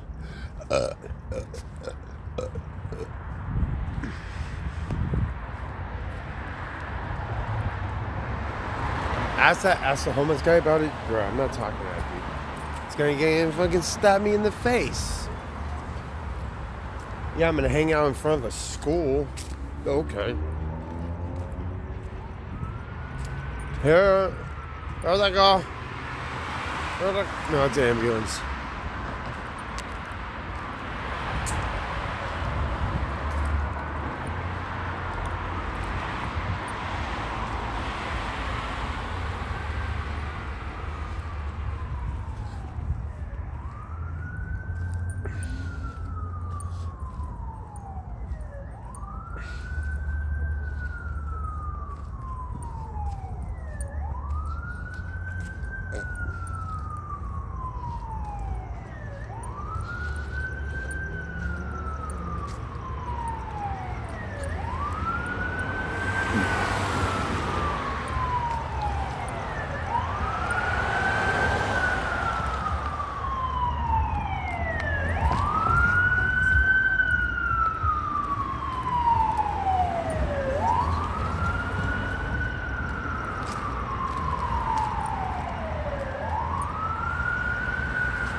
You can't just mace people.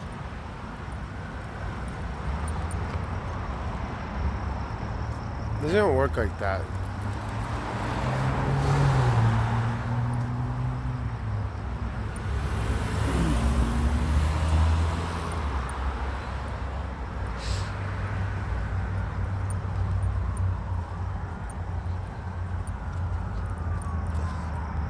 Is that another siren? I told you, there's like something going on. It's a weird night.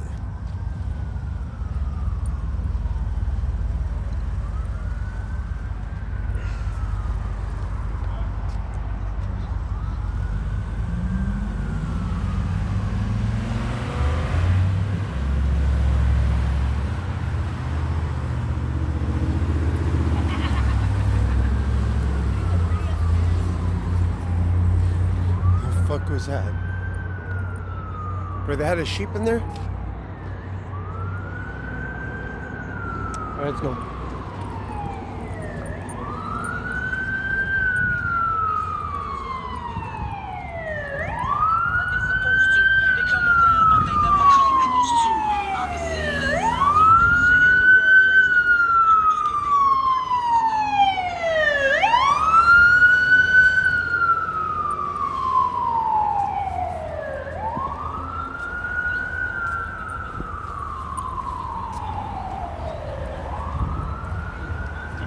Bro, there ain't no way out here but crackheads.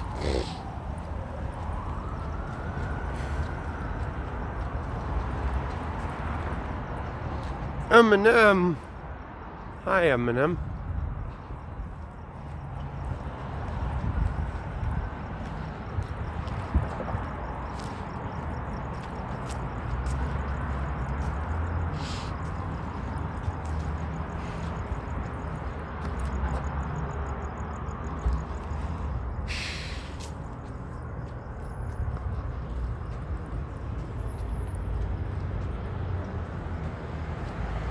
Havoc is still alive here. Yeah, somewhat.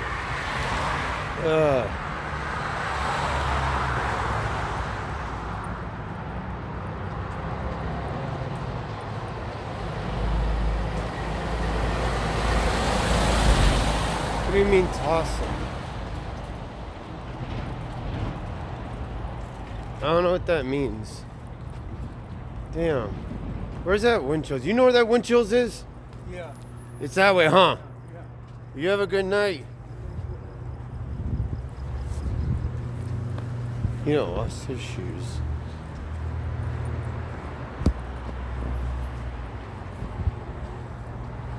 Bane driving, no lights on. They gang stalking.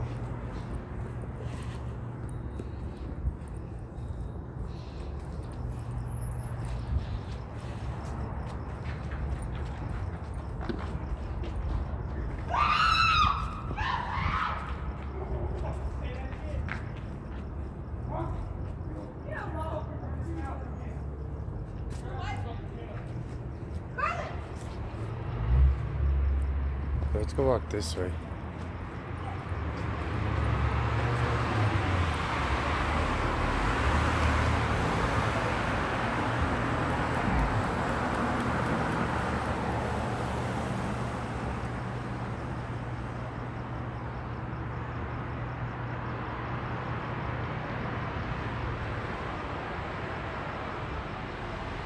I'm not helping nobody. I think they were playing.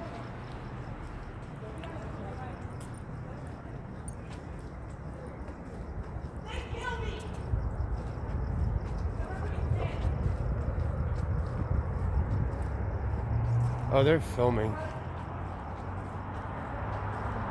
I think they're filming something.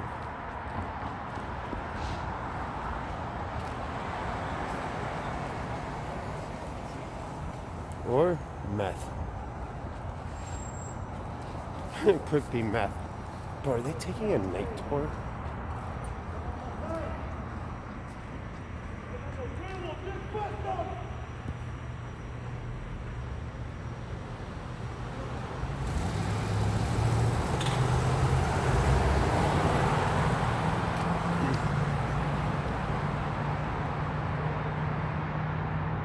Why is he screaming?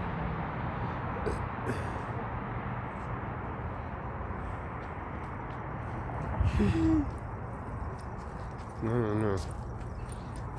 How are you?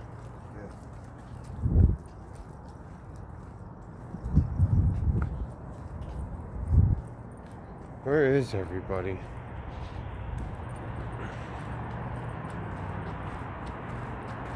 No one is, there's no one here. Stand here. Hey, that's where Tracy went to school. Tracy went to school there. Stand right here.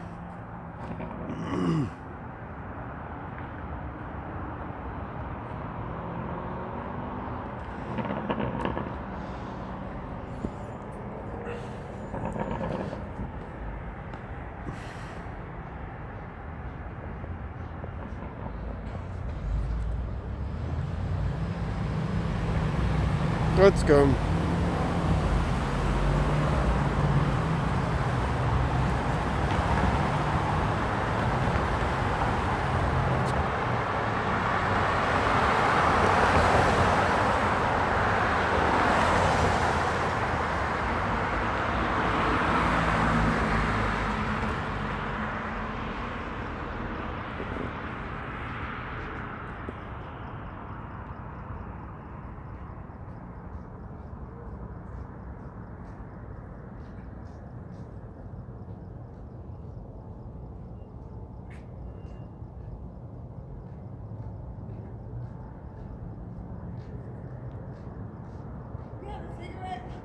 Sorry? Oh no. No, I quit smoking because I got cancer. Okay. Hey, you got a cigarette? She asked you if you got a cigarette. He ain't got one. Yeah, it gave me cancer of my balls. I had to get one of my balls removed from the cigarettes. Don't smoke them. You have to get your balls removed. Like I did.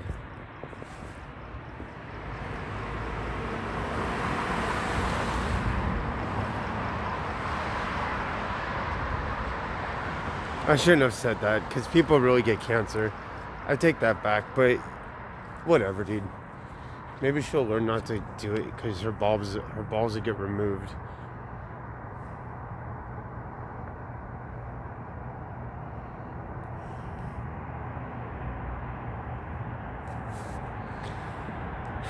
They're scoping me out. Let me go this way.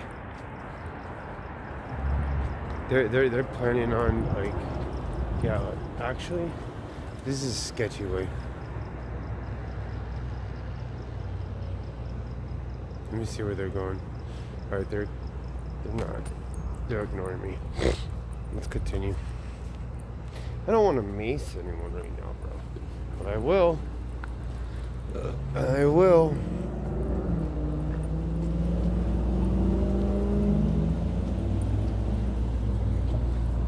Kohl's. I fucks with Kohl's.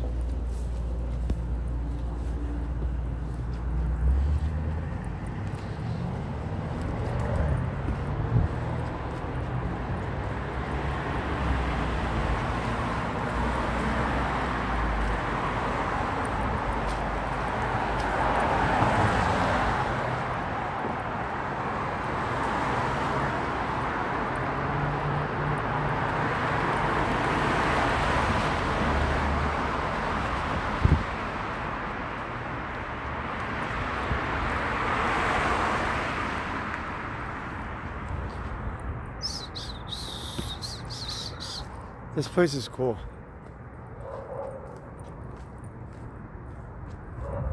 There's definitely the same people. There's definitely content this way.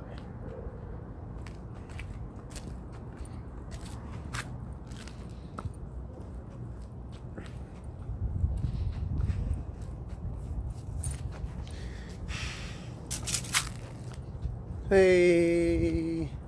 Oh my gosh. No way they did that. Wow. This church got tired of people sleeping in front of here. People have been sleeping at this church for a very long time. There'd be people littered here. Remember we'd walk by here, bro, and there'd be people all up in here. There's nobody.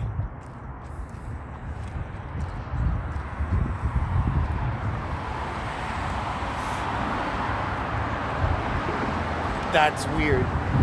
That's weird. This is weird.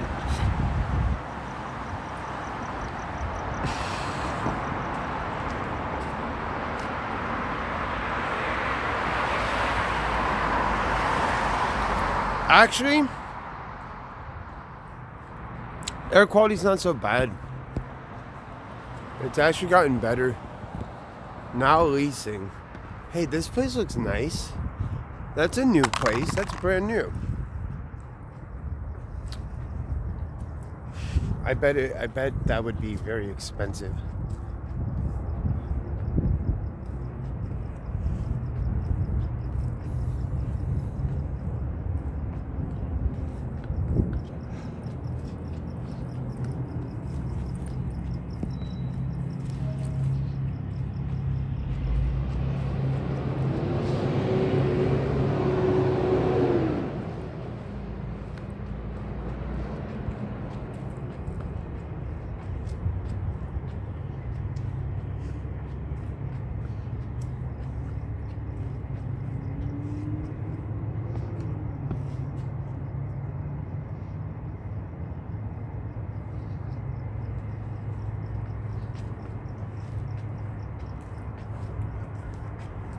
Porta potties. There's a Porter Jones. Where's that? Oh, it was a thing. Oh, massive. Oh. Let's go find the windshields.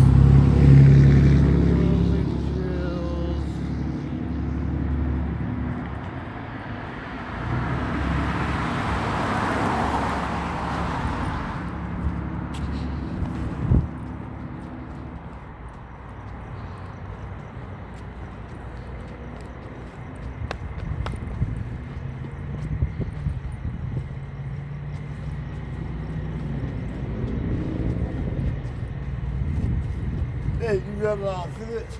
Oh, I'm sorry. I'm sorry. I don't have any.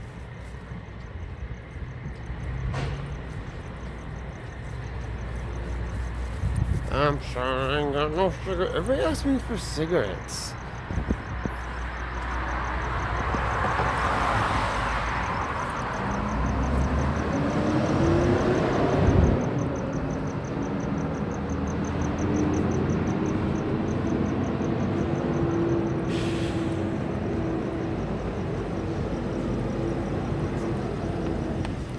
Restaurant available now, fully equipped kitchen.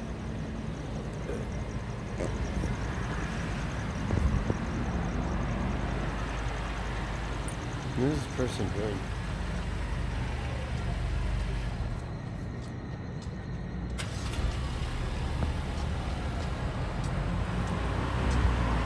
That was weird as fuck. What was that guy doing? Is that guy taking a photo of me? Do you know public transport around here, or like any public transport? Where are you trying to get to? I'm gonna be honest with you. I'm looking kind of lost because this is not my area. I know I'm in Hollywood, but Where are you trying to get to? I'm trying to get to Westlake. Oh man, that's that way. You gotta go that way, man. So you gotta go over on that side, and you gotta take the bus that way. You go into West Hollywood, dude. West Hollywood. Yeah, you go to Westlake's that way. Westlake that way. Yeah, I'm you sorry. Get like a tab number, or like you just call a cop for me real quick. So. Is the bus is running? Yeah, but It's I'd free. rather just get it, you know. If If you got like a tab number, like I'll give you like $4 for now. What's a tab number? Like taxi? Oh, bro, shit's expensive. I ain't got it. Yeah, it don't matter. Like I got the money right there, but like I said, if you go hook it up, like just call them so they can pick me up right here. Oh. Or just call 911. Just tell them, hey, you know what? Like I got this one person right here, like asking for help. Like he said to call you guys and so you can talk. No, don't call 911. Bro, the bus will be coming. What bus do I get? Literally, like you take the bus and it goes right over here. See up here at the corner right here, and that'll take you right over to Westlake, dude. Are you just wait? Are you drunk? Are you okay? Yeah, I'm drunk. You know, like I'm fucked up. Like I don't know where the fuck. I was with my homies, and then next thing I just wake up and I'm like right here, and then I told them like where am I? Wait, they ditched you or some shit? Yeah. Damn, dog. Yeah, the bus it goes right up. Like I've had to take it. It goes straight downtown. What time is It's 11:58. It's still running. it? Can you take me? It's literally just right there, dude. You gonna walk right here? Huh? You gonna walk right there? Yeah. Why? Are you okay, dude? Nah, I'm not gonna be honest. Nah, like I don't know where I'm at. Like I'm just like confused. Like I just wanna go home, and you know, I asked some workers in there, and they told me to go to the police station, and then I walked it where they told me to go. And Oh, how old are you? I'm 18. I'm pretty. Okay. Oh, you're a young kid. Yeah. You seem a little bit older, homie. All right, I'll help you, dog. I don't know. Like I just. All right, no, he's a kid, bro. He's fucked up, chat. Bro, let's help him. Oh, you Twitch? YouTube. YouTube? Yeah.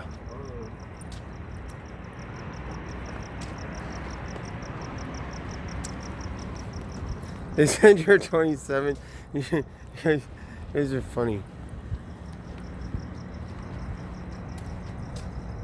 It was funny because earlier I had cops right there, and they literally said they were gonna send a cab. Yeah. Never send a cab.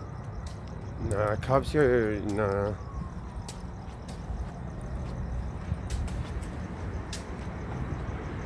I don't know the bus stop is right there, chat. I don't know what you want me to do.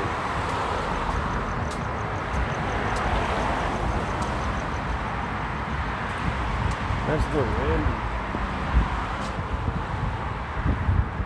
I don't know where Mexican Andy is. I haven't seen him in a while because I heard he got COVID.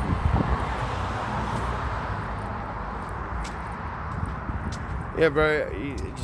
You might have to just take the bus. Like, I don't. You can't call them? What do you mean? You can't call your friends? No, I don't know. My phone's dead. Oh, damn, dude. Like if I ever have the number, my dad would have like right away just sent me a text right away, but I don't know the phone. Wait, you don't know the number? No. Yeah. What type of phone do you have? This phone, the big. What is it? An Android? Yeah, it's dead. Here, would it charge with that? Does that charge? No.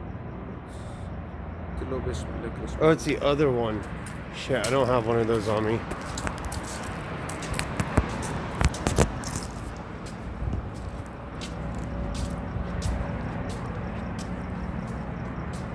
Next, Andy said I need to clean my apartment. Bro, my apartment's fucked up, I know. Yeah, bro, I don't know. The bus stop's right here. Is it coming soon? Do you know? I don't know.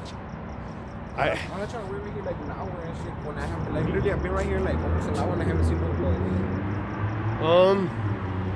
Fuck, dude. I don't know. That's what I'm saying, like, It's COVID and shit. that's what I'm saying, like, there's no bus, might as well just call 911 and then they can help me out from here. Wait, you don't know your people's number? My mom? Yeah, you know their number? Yeah. Oh, here, I call them on speaker. What is it? Wait, let me mute this. You hold it, I'm trying.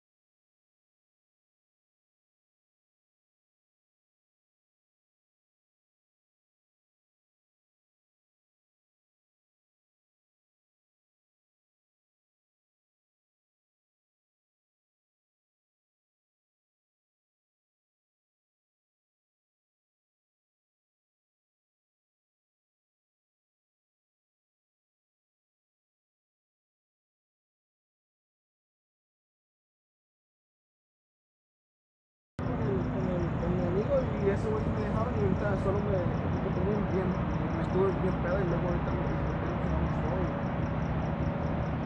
¿Cómo voy a mandarte un taxi si no sabes a dónde estás? What was the address? We're on Sunset and Wilcox, so it's in Hollywood. And estoy en Hollywood, en el Sunset y Wilcox, aquí cerca de donde hay un 6464 Sunset. 64.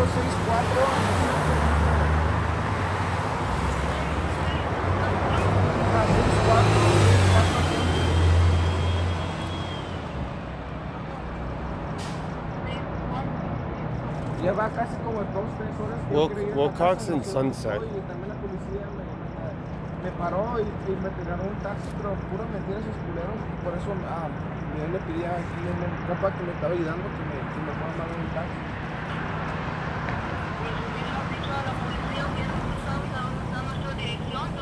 No, pero ellos no me quisieron dar ride, solo dijeron te vamos a llevar un taxi y es todo lo que podemos hacer. Y luego se fueron. Ok, no sé a dónde estás, pero si quieres te lo mando un texto porque no sabes. Hay alguien, ok, yo voy a pagar, pero hay alguien ahí despierto para que agarre la dirección. Si tú no sabes, yo puedo darlos a ellos. También si tú no sabes. No me grites. Si tú no sabes, yo te voy a dar la dirección en el 6464 de Sunset. Ya. Ok. Dile que, 6464 Sunset. ajá, cerca de un Staples, dile cerca de un Staples.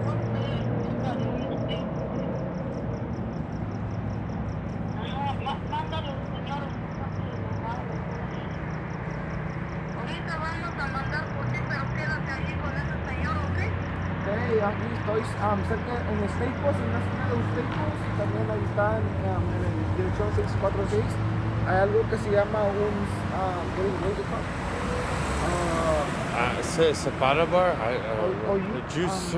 Dice que dice un... Is it the CNN building? The CNN building? Aquí estoy, voy a estar en la esquina de Staples, dile. Y dile que en el lugar que le estoy dando la dirección dice que están viendo unas letras así encima del edificio de color rojo.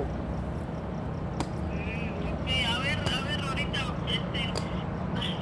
si no, llama a la policía de vuelta que te vayan a recoger, ¿ok? Si no, No, ellos no van a hacer nada, ya les pregunté, no van a hacer nada, por eso estoy preguntando. Ya después de esto ya no voy a poder comunicarme porque ya se voy a ir aquí.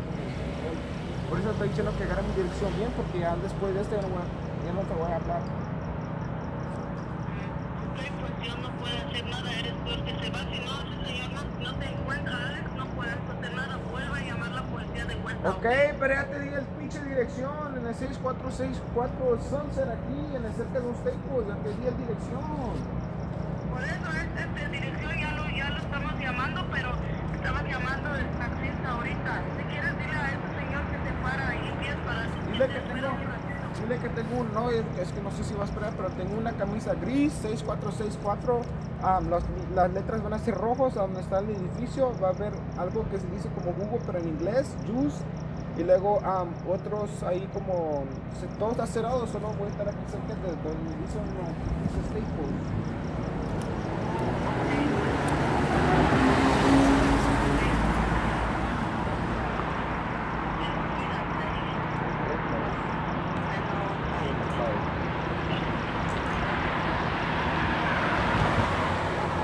Good? Alright. They said that they're not gonna be sure because they don't know this address, but they said they're gonna try to get me. Yeah, just tell me to go up Sunset. Because it just goes, it just goes straight up. Yeah, so It'd probably be safer to wait over there, homie. yeah, I told him to right here by Staples. Alright. You good though? I appreciate you. Yeah, my hands. I get COVID and shit. I'm COVID free. No, it's just...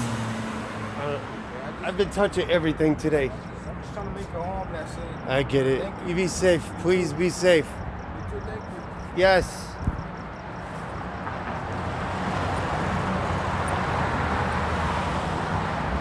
I get it. He's just trying to get home, bro.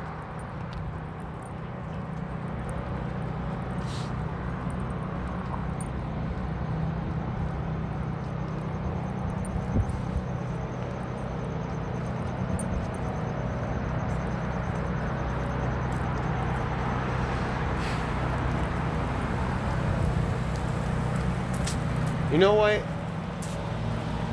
I did dumb shit as a kid.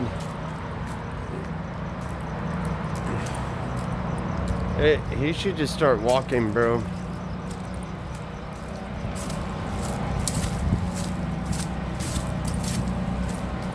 You know why I don't mind walking doing IRL? Because I used to fucking walk everywhere.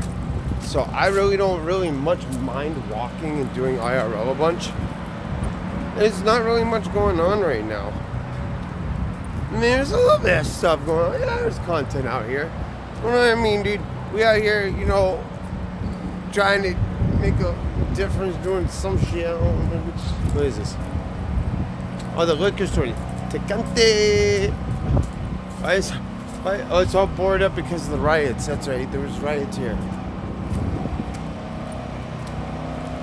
And now there's not riots. Isn't that something?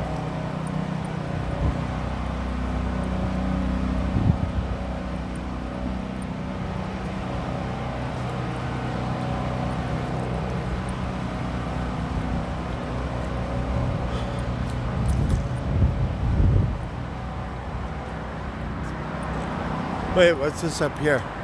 Is that parking?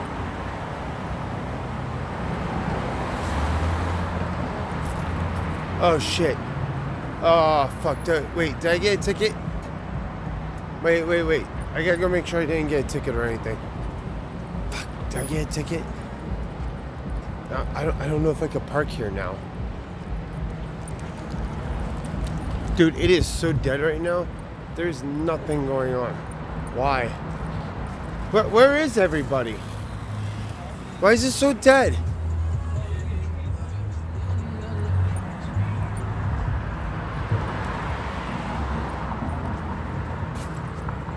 The guy's trying to pick up that hooker. The guy in the van was trying to get the hooker.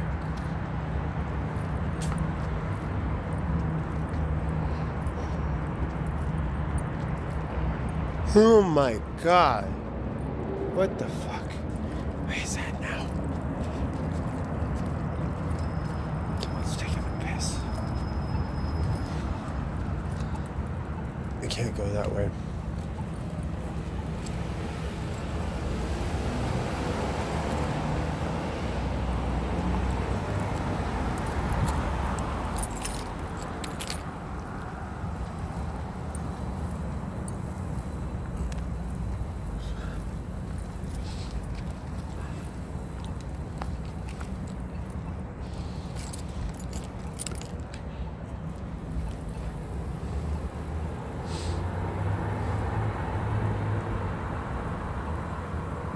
Where does this scooter cost to rent? Oh, let's go check on my car.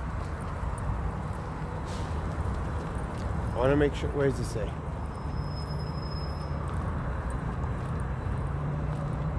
Two-hour parking.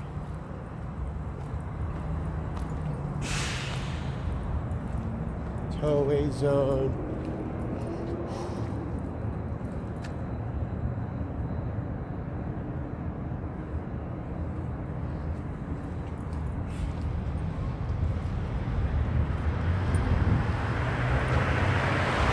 Wait, I don't understand. Anti-gridlock zone, towaway, no stopping. And it just says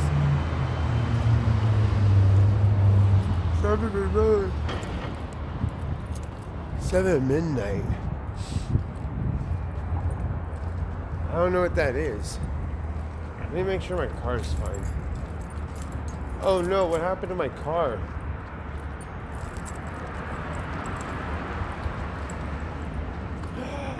No. No. No, we're fine.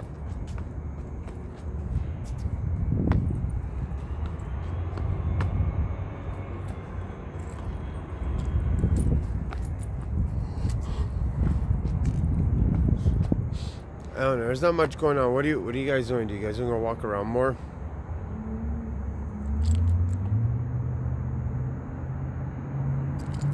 Now my car's here. My car's right here, bro.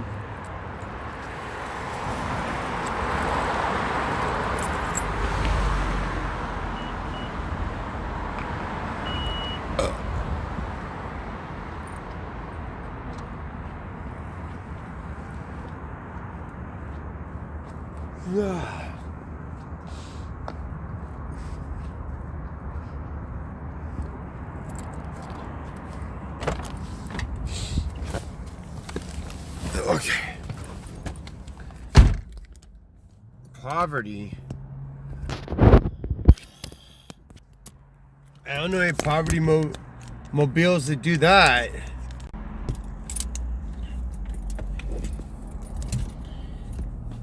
Find the tent? Shit.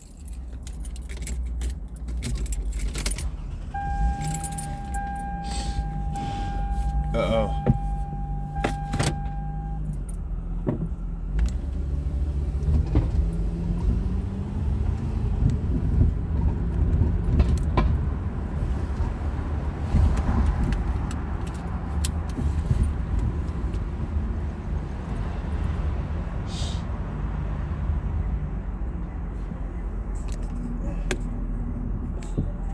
I should get black Mercedes-Benz.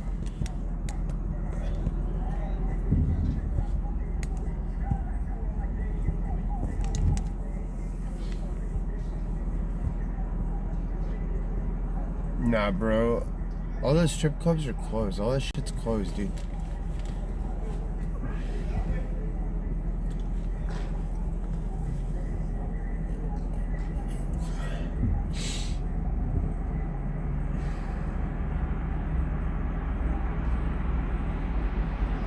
Yeah, why is this car racing up my butt?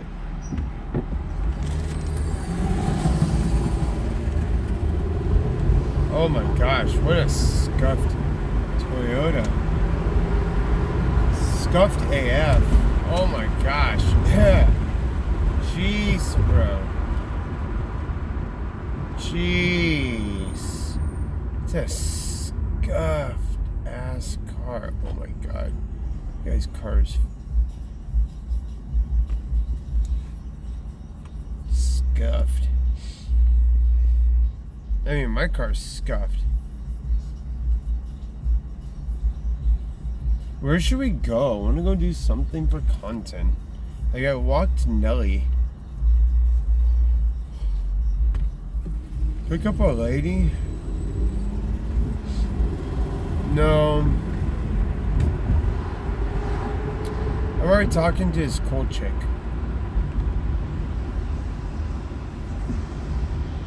I'm gonna see where that goes. I don't know. Why?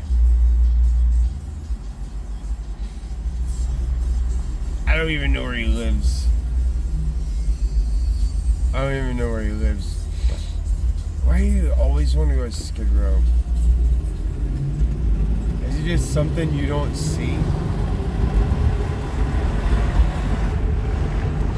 Damn, that guy's car is like falling apart. Poor guy. I feel him on it. I feel him on it.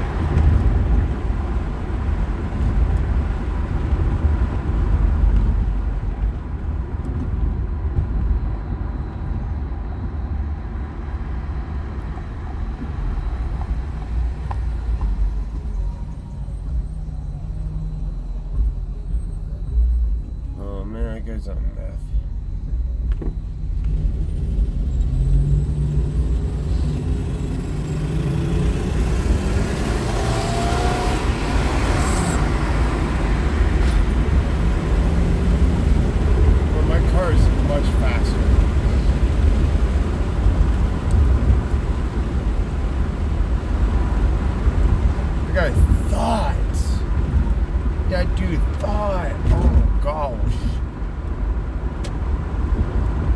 I just don't want to do that.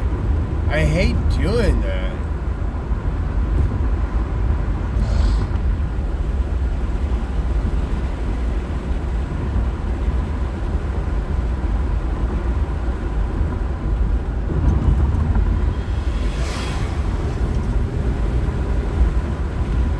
Let me see if there's anything open. Alright, I'm gonna tell you something. If this one spot's not open, I don't know where we're gonna go, dude. Let me see something. Let's go down. Let's go down here a little. Let's go down Sunset.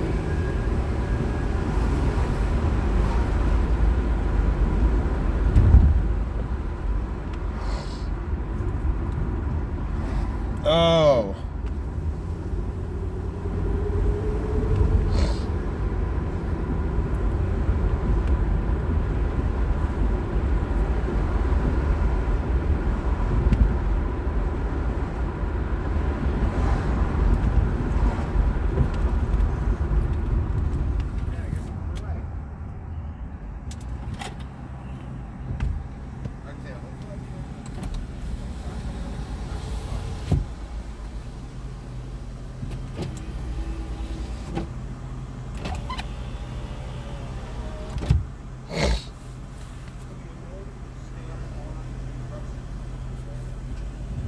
I like that my shit's automatic.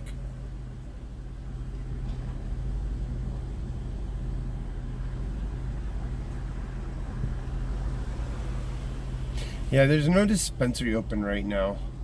It's 12:19. Not right now. There's no dispensary open now, silly.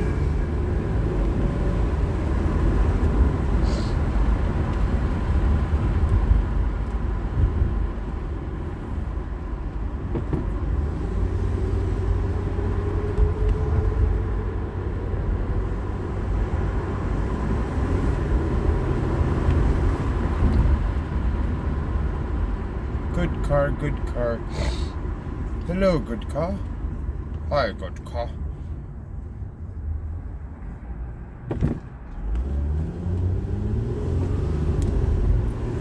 Alright.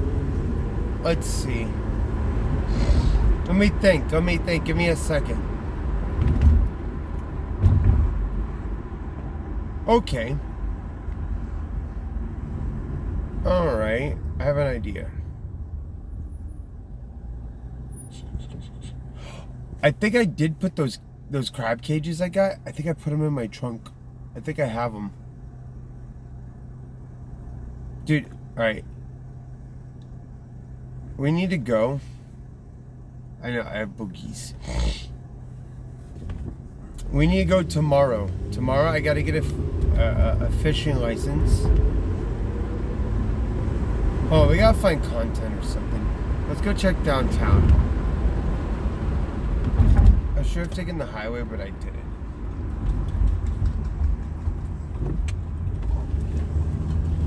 Boogers. Oh, this is where I had my surgery. The Hollywood Presbyterian Medical Center. Oh man, that was ass. That was ass.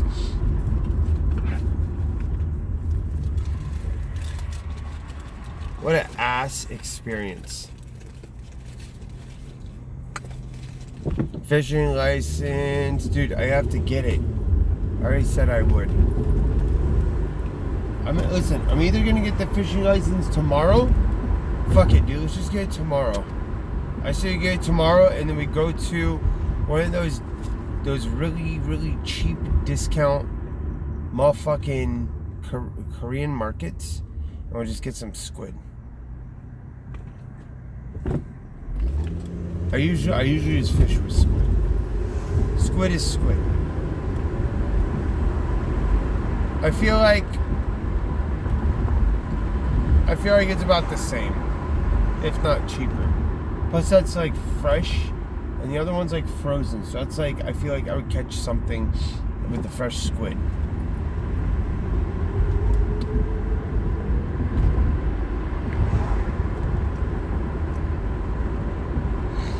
There's so much content. COVID needs to end. There's so much content out there.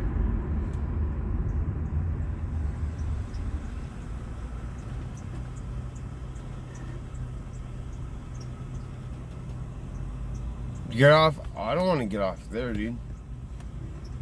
That's the ghetto.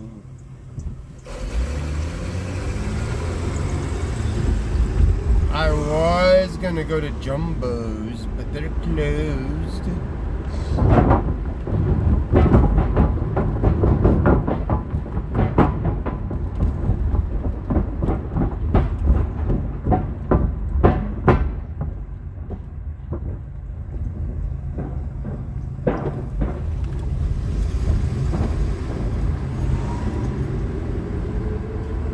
Is that a cop? Is that a cop? Cops. Cops. I like the cops. Others don't need no tickets.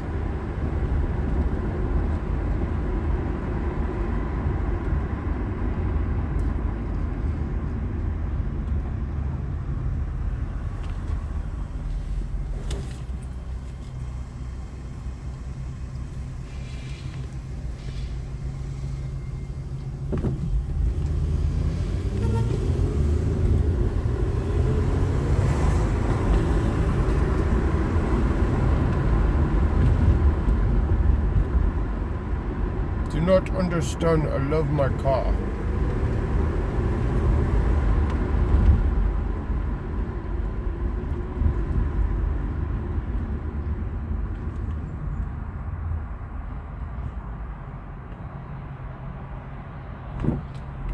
I gave several cops my YouTube channel card.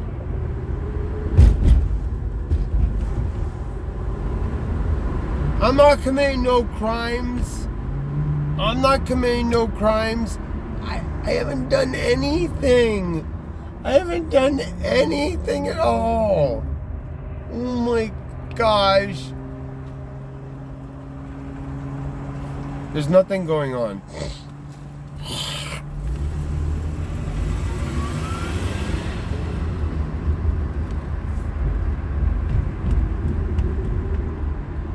Alright, that I probably goofed at.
What was that? That sounded weird.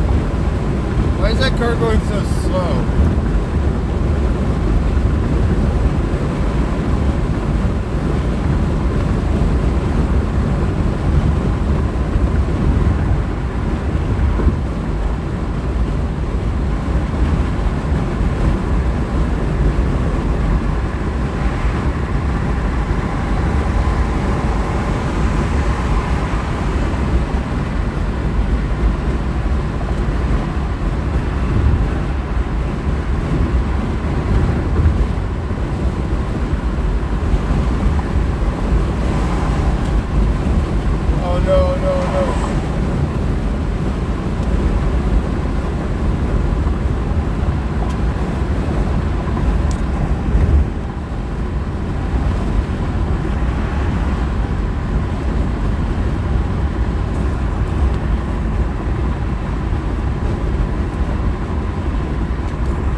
Let's see what's going on down here. Bro, if nothing's going on down here,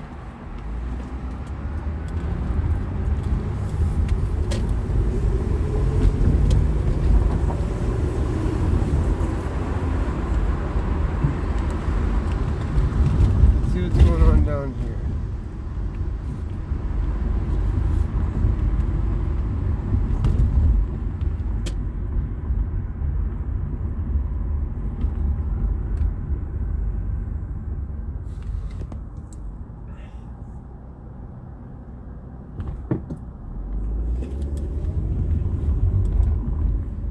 Here, let me look up some crime scenes.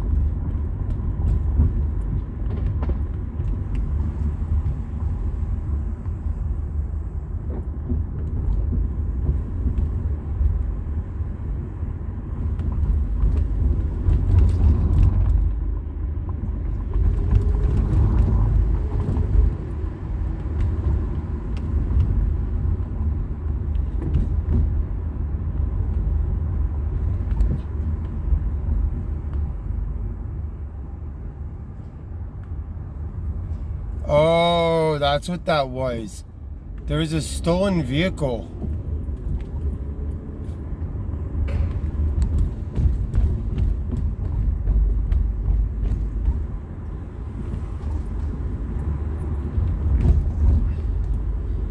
Those helicopters that were flying around, it was a stolen vehicle.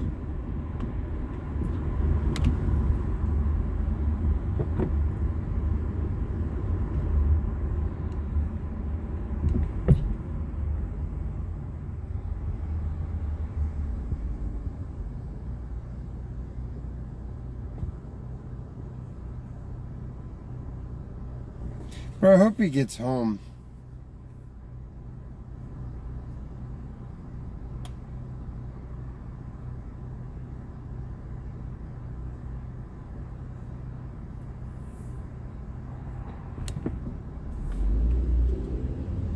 Yeah, I'm gonna try and find content. Hang on. Roll 'em up.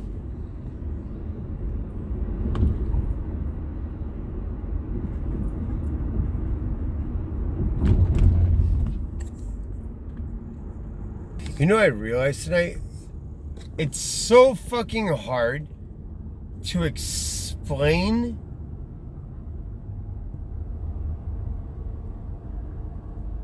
it's so hard to explain this community without sounding like I'm racist or something. Because I'm not. I love them. It's just, damn. I didn't realize that Until I'm like, holy shit. But then I have to realize the internet's racist as fuck. I gotta realize the internet is racist as fuck. And if you don't think so, go spend about 20 minutes on Twitter. Yeah, go spend 20 minutes on Twitter. You'll be like, what?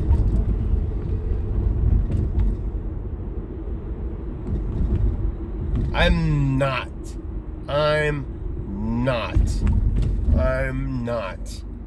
I hate everybody equally.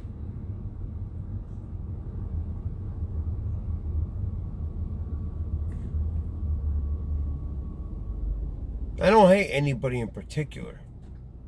I just hate everybody.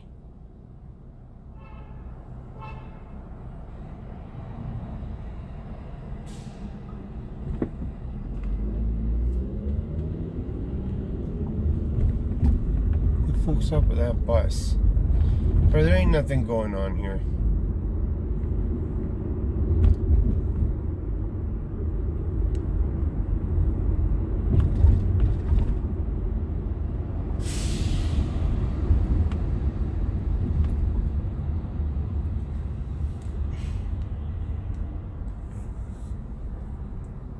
Bro, that bitch hit me in the face with a bottle, so I said whatever the fuck I thought was gonna trigger that bitch.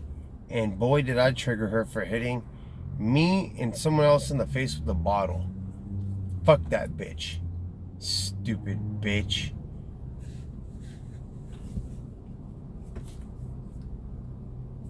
Yikes.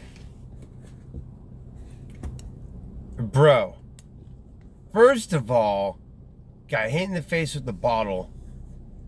I just said to trigger him. Okay, get over it. Jesus Christ. You're like an ex-girlfriend that hangs on to something and just hangs on to something and hangs on to something. Literally like an ex-girlfriend. Just keep on hanging on to it. You're gonna get cancer. You are gonna get cancer. The more you hang on to things in life and just don't let things go, look it up.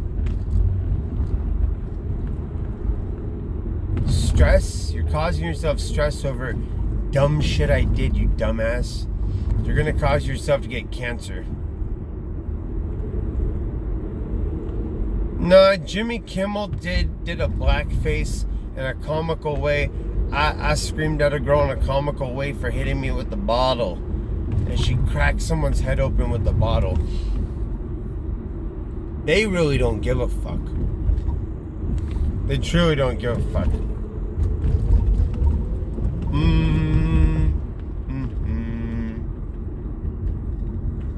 Hate does cause cancer.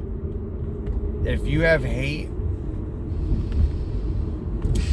I really hope you're taking care of yourself. Like if you have actual hate, you will get cancer probably.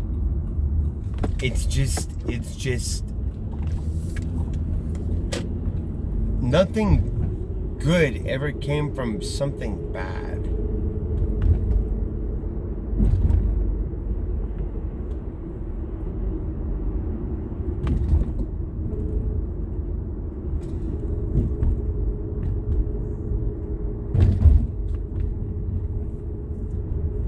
Who else did it? Oh yeah, Howard Stern.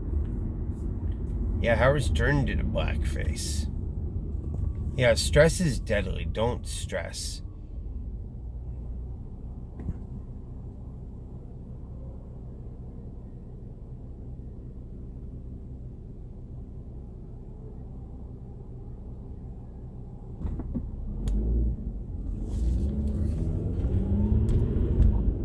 You pinned over a girl?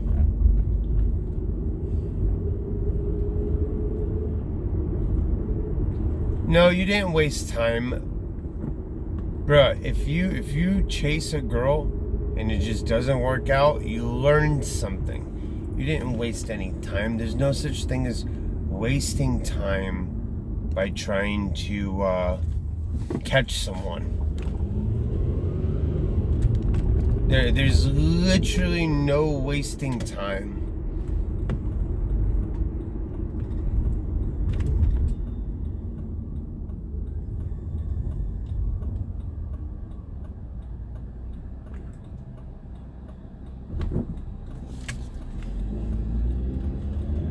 This girl's what, 23, 24?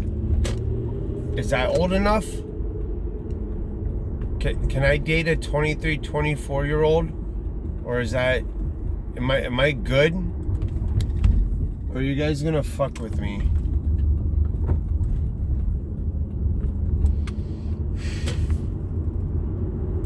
Please, like, can I have a break?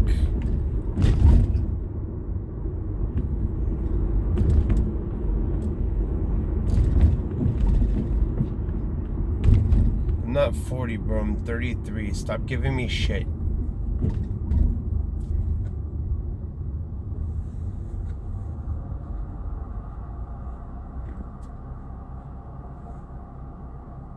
Oh my gosh, bro.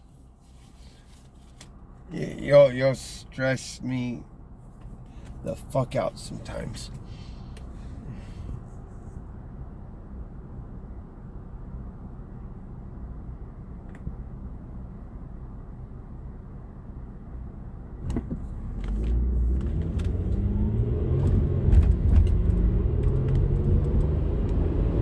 I just don't want to hear it from you guys because I have to live with it.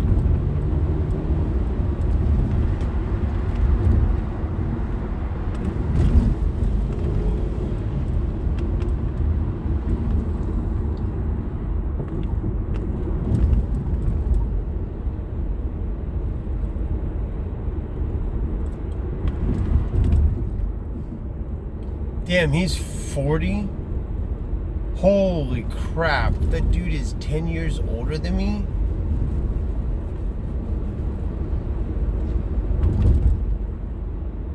Weird.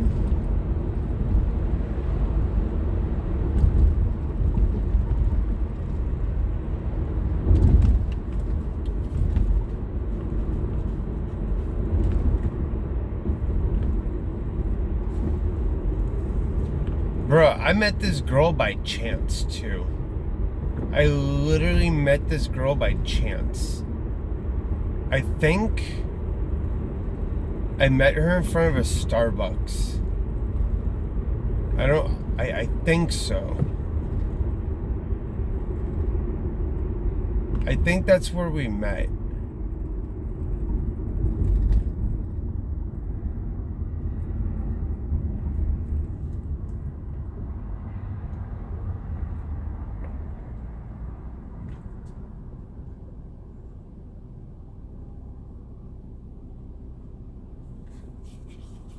Oh my gosh. Oh. Alright, do you want to go do fire sales or something?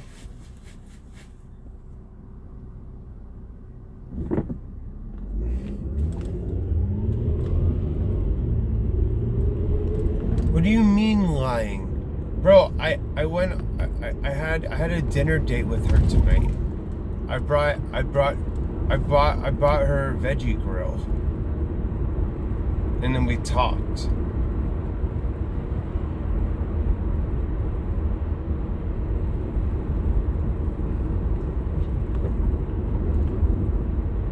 I let her talk about herself. Because I like listening.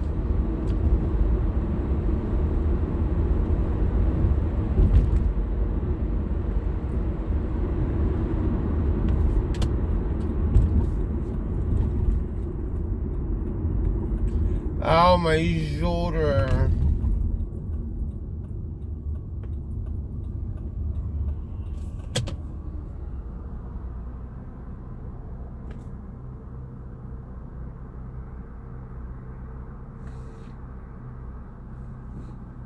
What time is it? I don't want to sing.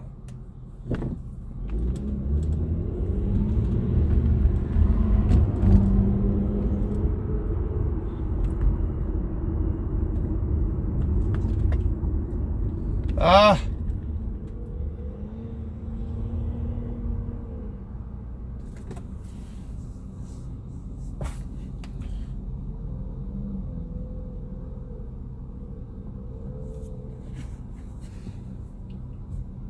Or it's like 3 or 4 a.m. East Coast.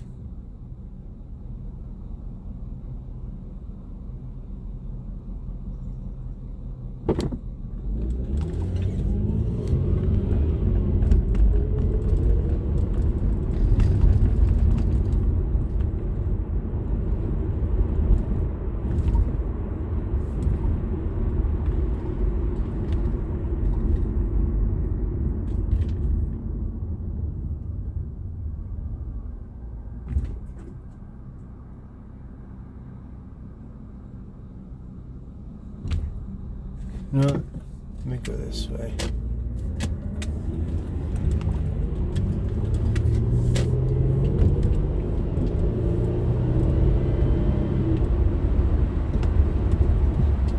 Oh my gosh, why am I hitting every yellow light?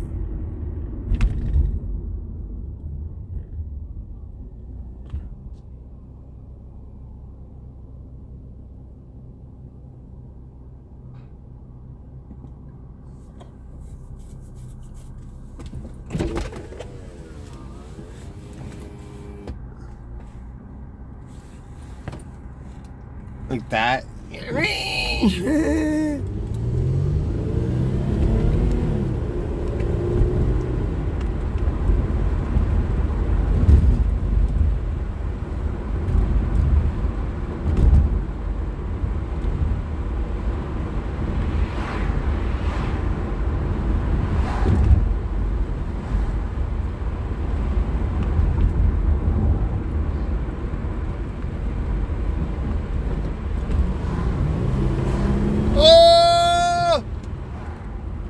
Bro, I love this car.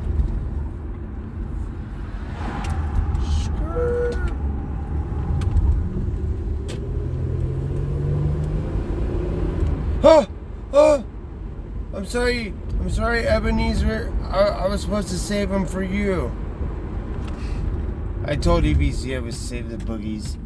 He said, I was watching your stream, SJC. SJC, I was watching your stream. And I see you threw them boogies out. How dare you throw them boogies out and not save them for me? I said, sorry, EBZ. And he got mad. Tried to slap me.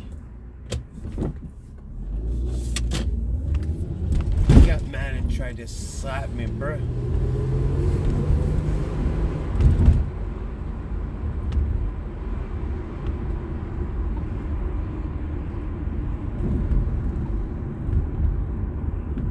He's like, look, I got this piece of wood and I want you to save them boogers for me.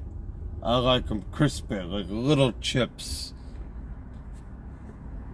He freaked out on me, bro. He literally fucking lost it. Because I wouldn't take the wood.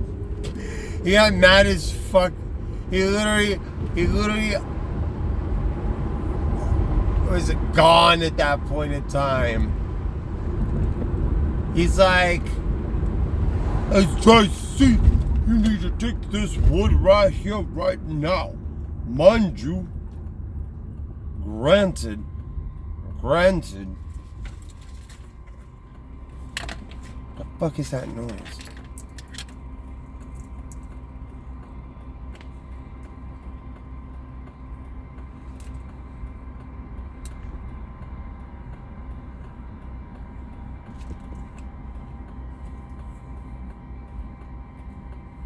SJC salami leg. The fuck does that mean? A salami leg.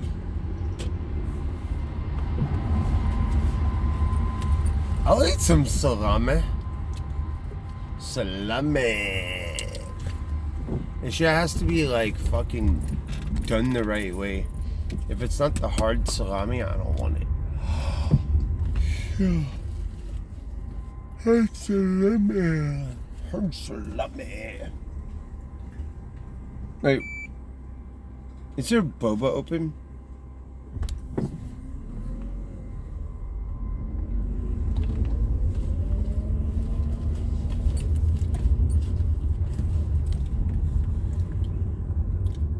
That's, bro, that sounds about right. Hold on, let's see if there's boba.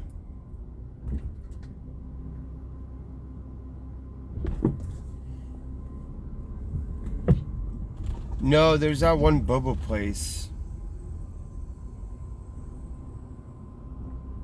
No, that closes at 11. Oh, shit. Oh, this one closes at 12. Yeah, it's all closed.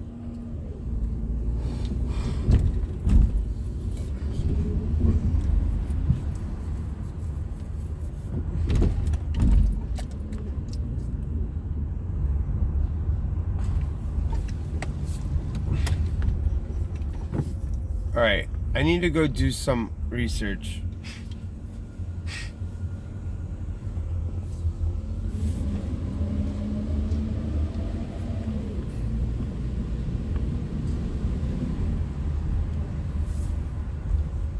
Who lives in Santa Barbara or close to it besides J-Pod? Hey, it's me, J-Pod. I only maced a disabled girl in a wheelchair in an entire Mexican family. Like, holy shit.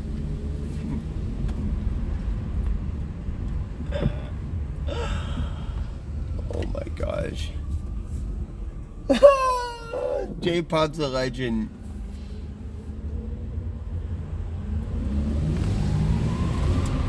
J-Pod said, pull up. J-Pod said, pull up.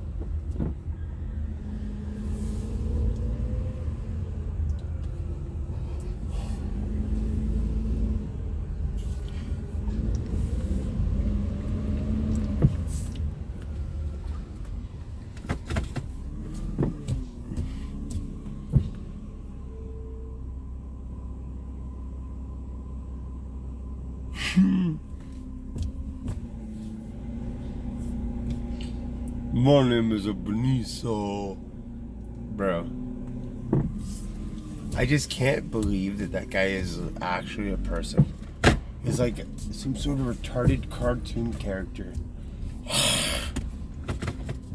And you almost feel bad for him when you realize he's like most of us. He's the cause of his own motherfucking downfall.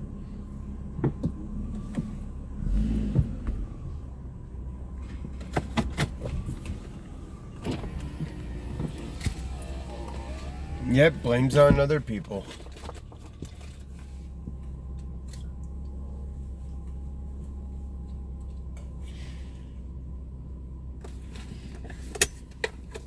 I always take responsibility, right?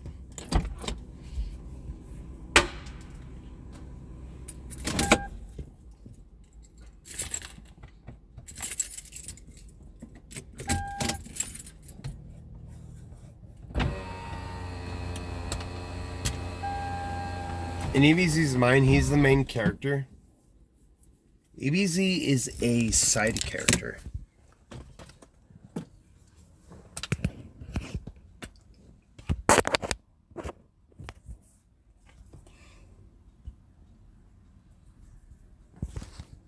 EBZ is a side character, like somewhere in the background.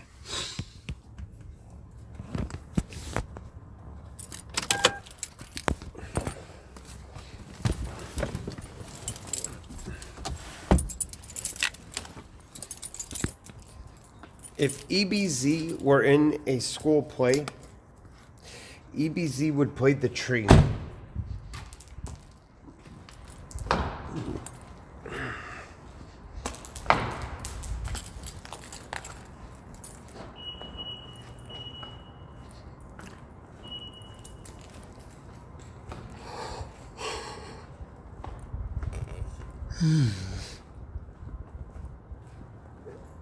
Full swings sometimes, bro. I'm gonna have to hit him if he touches me. I don't want to, but it's just inevitable.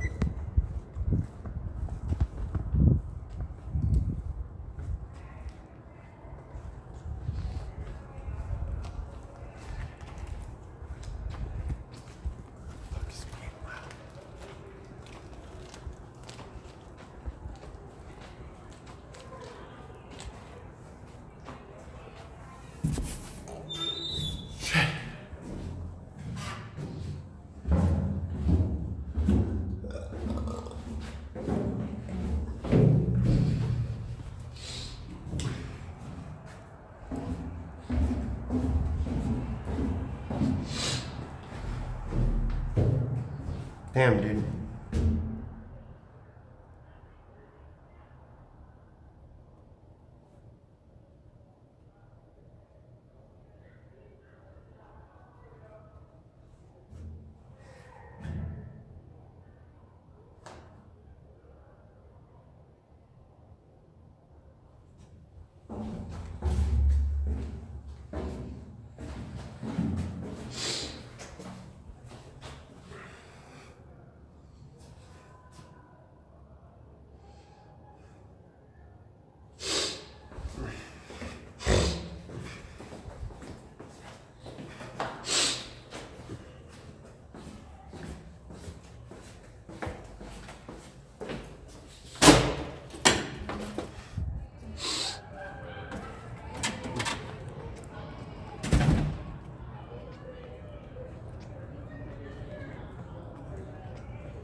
I just don't like fighting. I just don't see why it's necessary. If I gotta fight, you gotta fight. It just is the way it is. I ain't no fighter, but bruh. Whatever, dude. I'm not trying to fight nobody.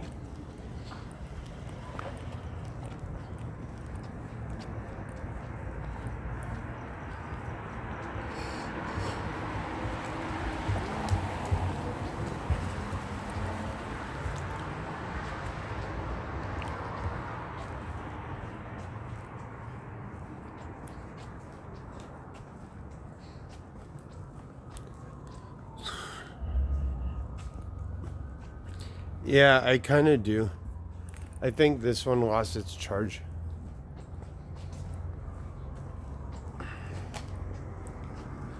That'll be good, dude.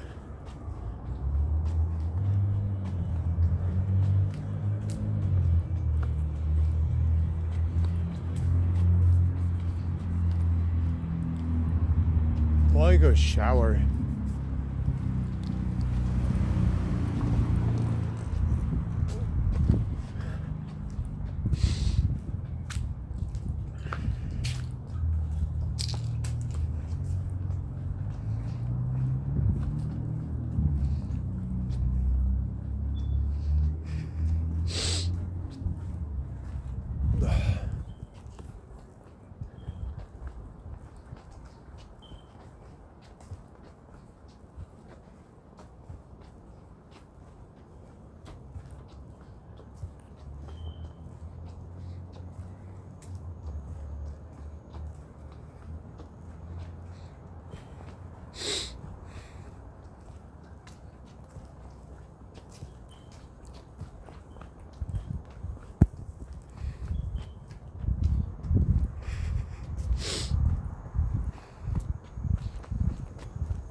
I want to go see my now.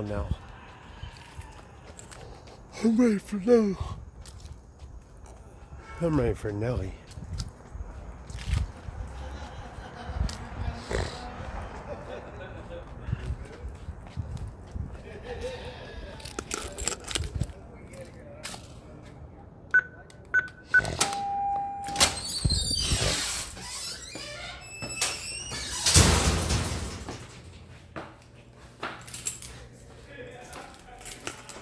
Let's check my mail.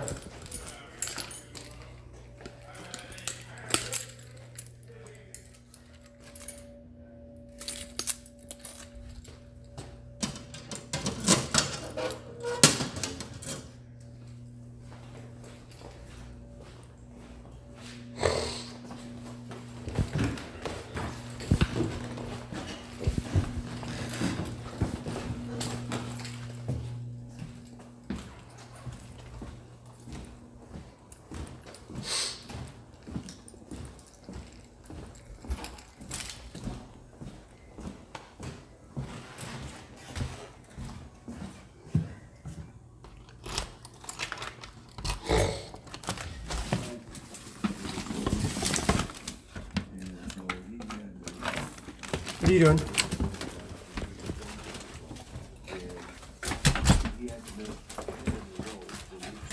What are you doing? Hey, baby. What are you doing? Sit. Sit. Good girl. Hi, Mama. I know, give me a second.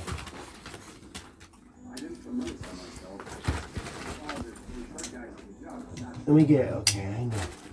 Let's get the belly. I know, Nana, hi.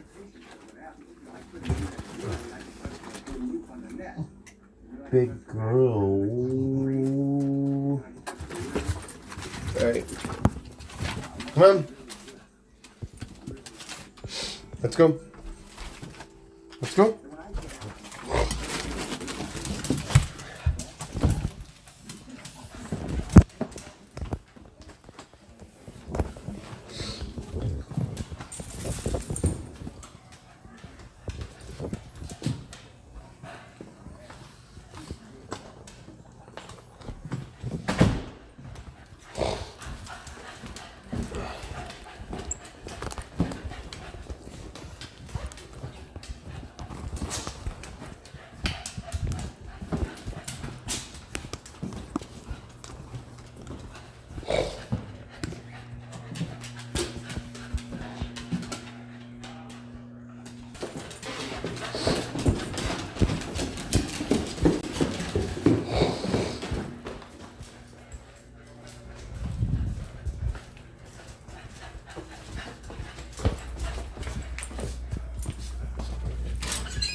Good girl, no. Wait.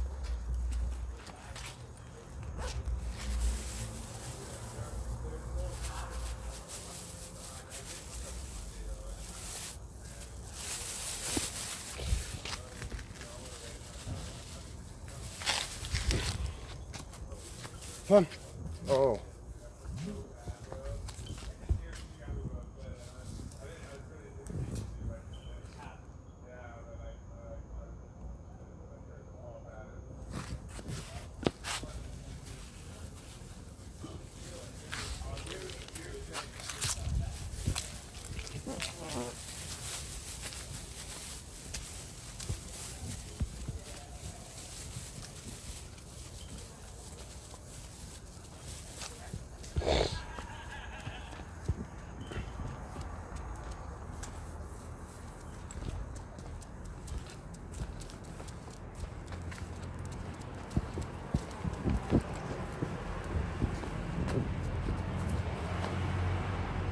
He's gonna pick up those mattresses and he's gonna store them all and resell them to you.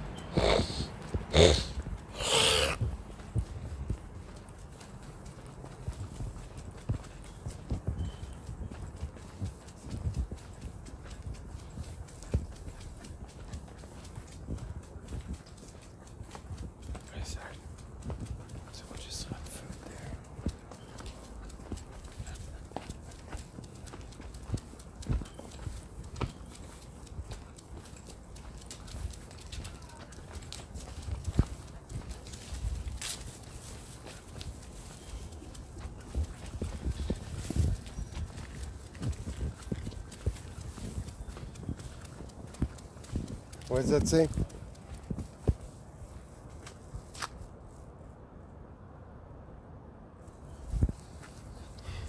Yeah, refurbished mattresses, bro. I shit you not. They're like, oh, it has no bed bugs, and then they fucking... Yeah, bro, I can see that.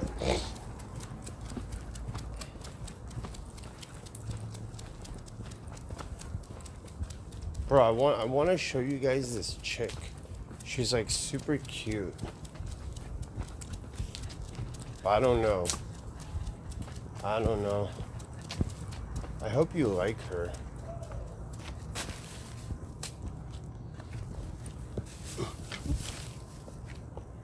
Come on, no, let's go home. Good girl, no.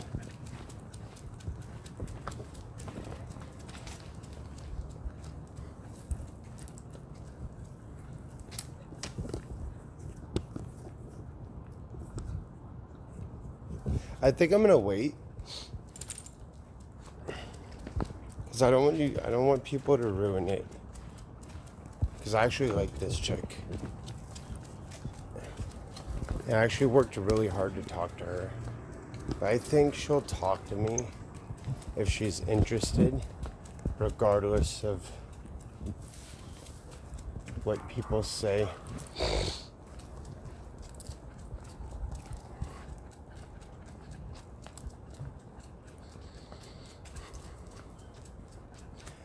I think you'll ruin it, dude. I think you'll ruin it. Please don't ruin it.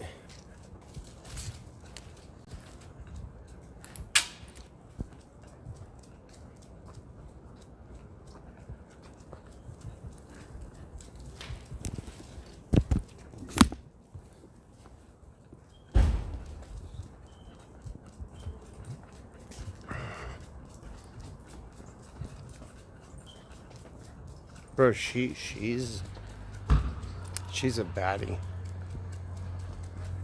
Yeah, I'm not gonna show her. Yeah, you guys will ruin it for sure.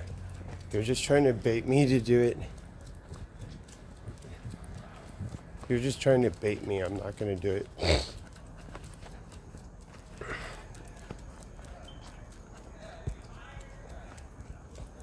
I love you too, homie. Come on, no.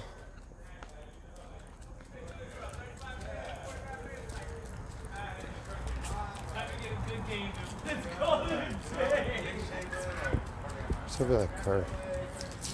Come on, no. I love you, no.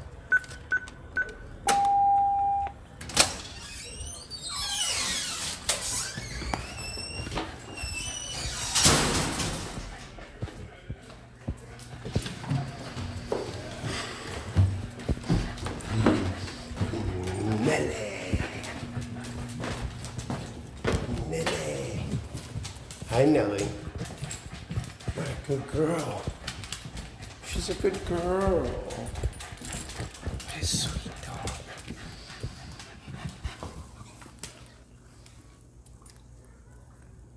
I don't know. I don't know.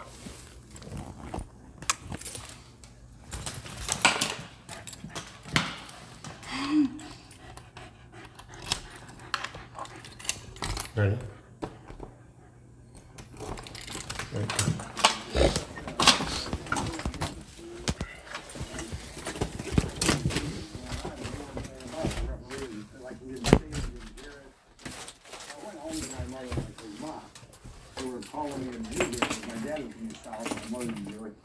He said, what are you mad about? That's what you are.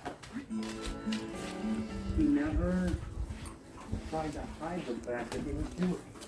At that time, a lot of Jews did not wear the religion on their sleeve because of all anti-Semitism. They would have a little profile, and he did. Well, when I was in the 7th grade, I started going to Hebrew lessons because at 13, I went to have a bar mitzvah, and I get a record and it's called a Torah, and you have to sing in the bar mitzvah. These guys, my buddies, they were learning it with me. These guys are all Gentile, and they had I could hear them all Baruch, I don't know, and they could all do this, so they could all sing it. His teammates learned his Torah. It was pretty incredible.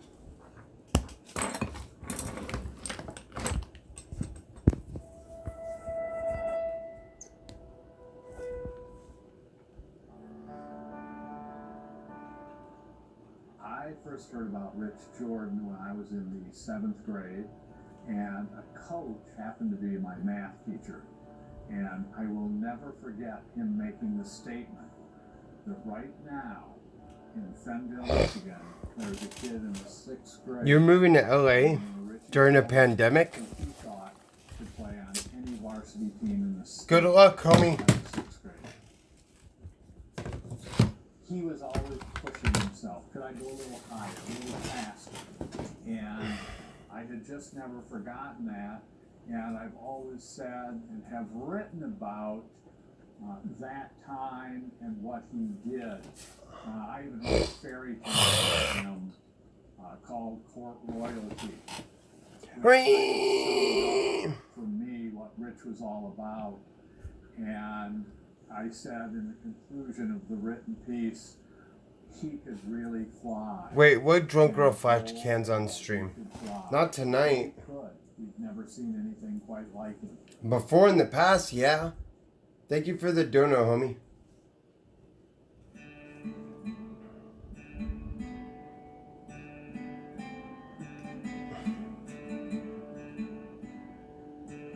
Rich had a unique jump shot. He would jump and sort of fold his legs up and he shot with one hand. He was absolutely the purest shooter that I've ever seen. His shot could not be taught. He just learned that. And, everybody asked me, oh, yeah, I taught him to do that. Well, I didn't teach him how to do that. If you're a basketball purist, there are certain things that are supposed to happen mechanically. His jump shot is effectively, arm-wise, about as pure mechanically as it gets. So it was always a pleasure to watch him shoot. What I try to do is I try to reach up with my arm, let my wrist drop over, and boom, it's in. And the strength of my hands and arms and things made it easy. Because I didn't use two. I only used one hand. In about a month, maybe sooner. I need to take some psilocybin. Every time you go up to shoot, it would always go in. As an opponent, playing against someone like Richie, he made you play your best game. There's one play that stands out in my mind that I've remembered over 50 years.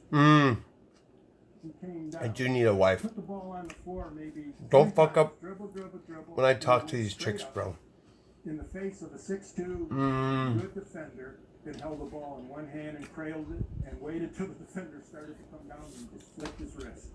That shot was from right around here, from right about here. It's a long way. Every time that he had the ball and you thought it's going to go in, and it could be 10-footers, it could be 18-footers. Bro, I don't need 4 wives. Anytime the ball's in his hands and you think That's it's too much going out, stress. it's going in.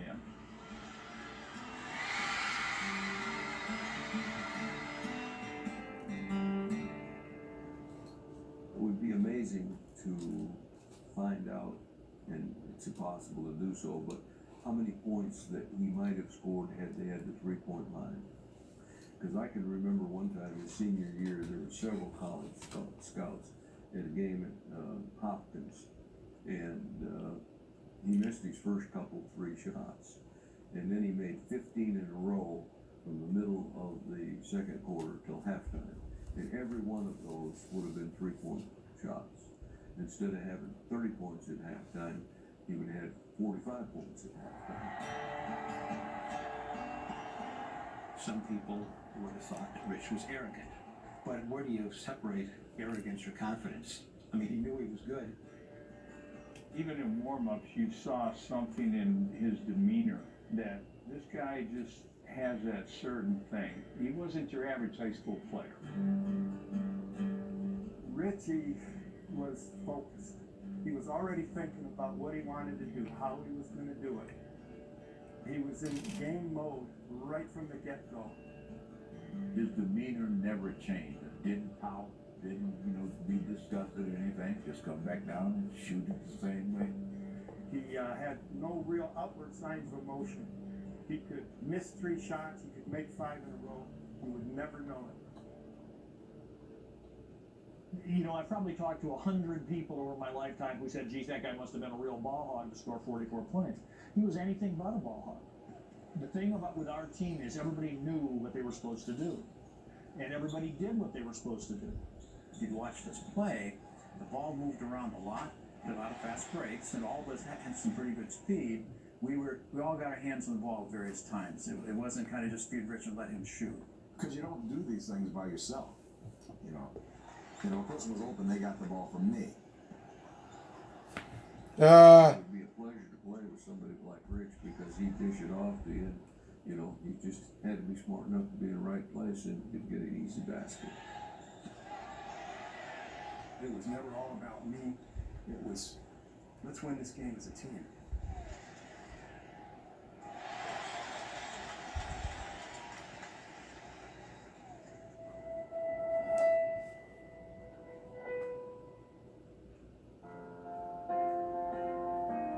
Well, the first time I met Rich, I was just a young boy, and from that very beginning, it was evident that Richie Jordan had some incredibly God-gifted talent. I was a combat medic in Vietnam. I received the Medal of Honor. On May the 13th, 1969, we were to go into Tam Key and be a blocking force for a track unit that was going to come over the hill. They're firing at us, we get 2 helicopters shot down. Well, I noticed one guy lagging behind, so once he went down, I jumped up. Automatic. I mean, that's my job, right? I was taught from a very young age, if you're given a job, you don't do it halfway. If you're given a job, you do the best you can do, and you do it until the end. That, you know, that's kind of the way I feel about Richie Jordan. Yes, I've told people in the military, I told people in Vietnam, you won't believe this guy that I grew up with. You will not believe that a young man at high school age and 5'7" could do what this man did in his high school career.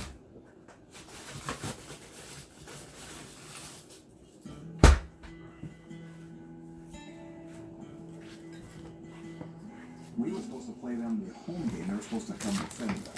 Let's flip and go. We were so excited about our team and myself. Let's go. That they suggested that we played in the Kalamazoo, Western Michigan field house. I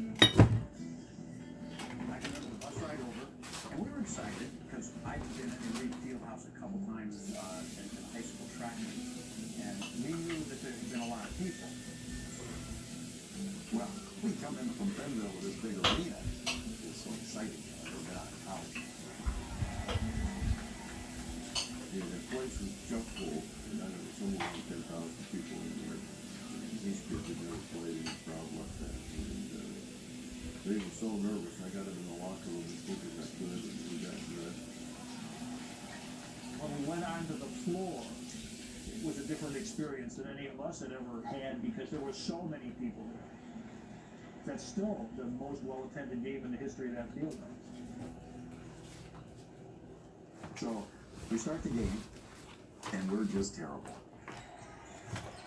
In these big basketball arenas, the baskets are kind of freestanding. And, you know, in the small gym, there's a wall behind it, you know. They couldn't hardly get the rim, including Rich. We got off to a little bit of a shaky start, and part of it was they were using a brand new basketball, which is really what you don't do because it was very slippery.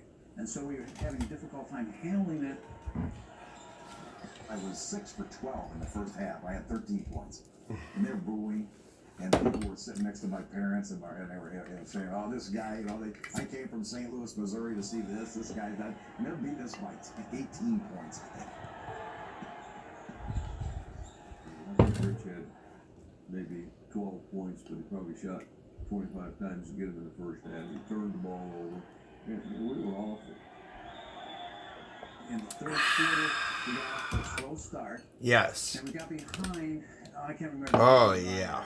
Whew. 10 or 12 points. That's the shit right there, boys. Quarter, we began to get back into the cycle of running, and that began. Oh, yeah.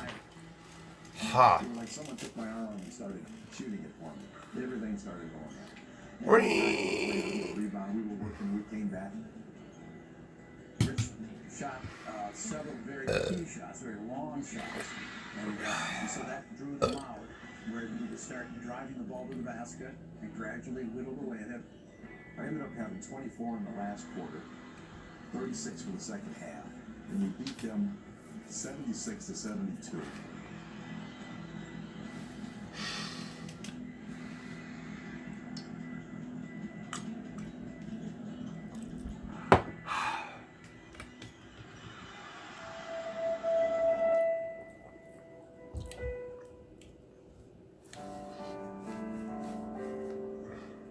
Rich and I were talking one day, and he started going into all these stories in the past. And I was sitting and listening to these amazing stories of his athleticism and the anti-Semitism that he faced. And I thought, you know, you need to be on the wall in the synagogue. You know, we need to have a place for you. People should know all of this. We got a narrative of some of the things that Richie went through and a picture of him. And then Richie put together a compilation of his mom kept a scrapbook of all his accomplishments. And I took some of the things out of the newspapers, articles, and put together his history. One that touches me the most is one on the bottom. This was a quote in the Kalamazoo Gazette. It says, Michigan high school basketball will never be quite the same. It touches me really deeply. It's Richie Jordan played his final game.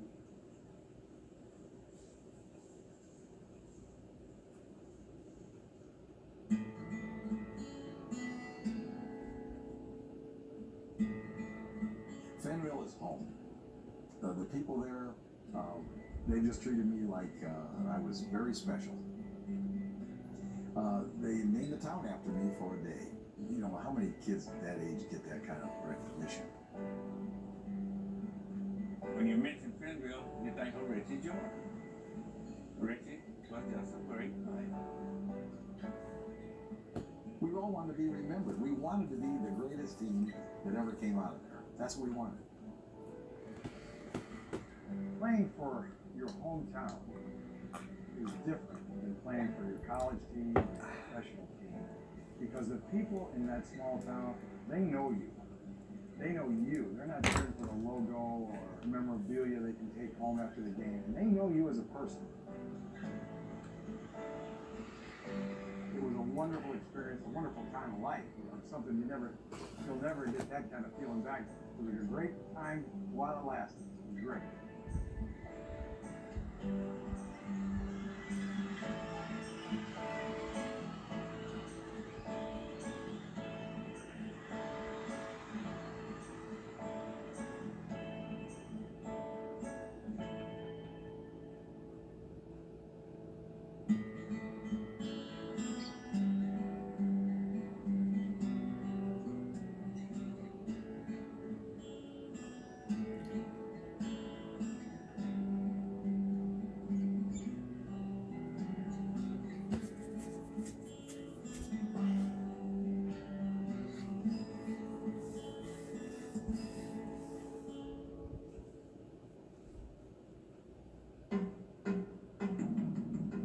Bro, I'm ready to go to bed. I'm not singing. I'm going to bed, dude.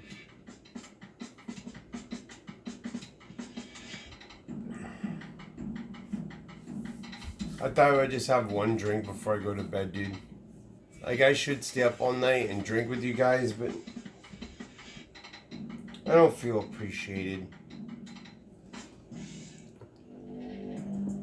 Access the financial world on demand.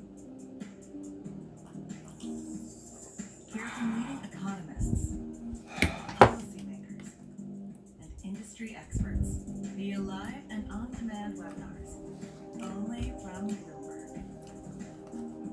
Start exploring to see what's moving the markets. Visit Bloomberg.com webinars.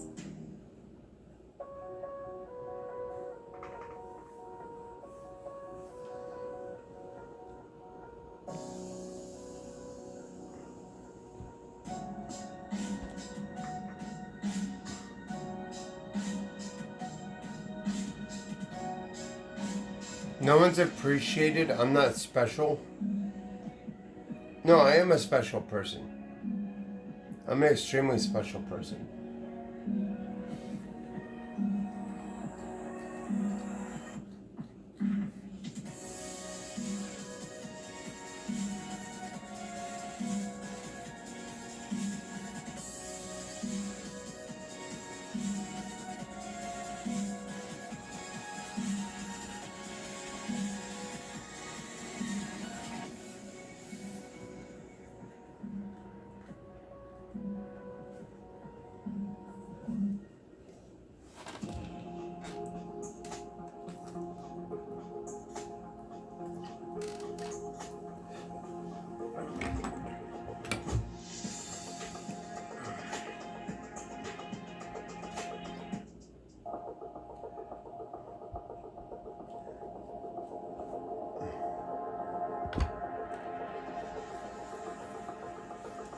Is that your mix?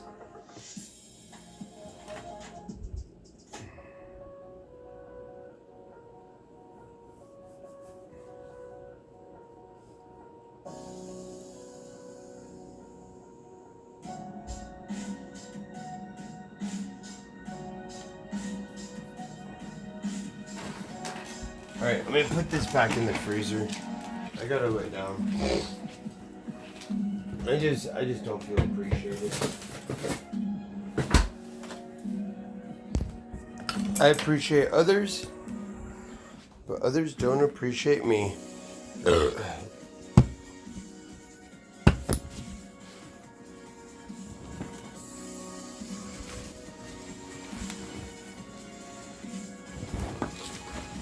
Damn, bro.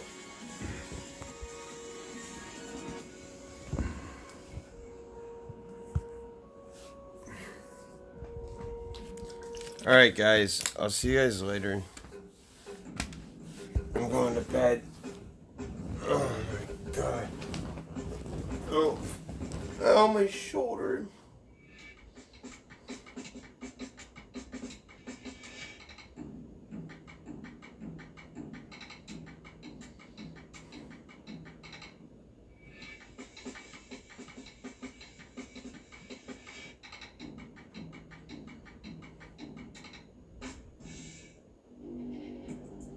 Access the financial world on demand.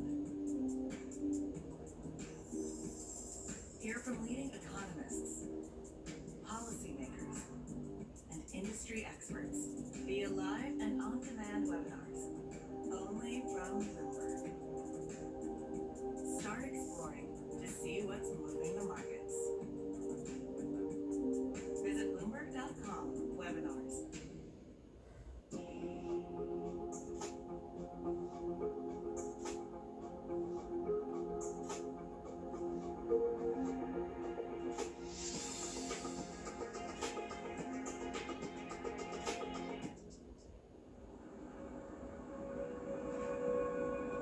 As a young surfer in the mid-60s, I'd heard the waves were good, the women were beautiful, and wine was cheap.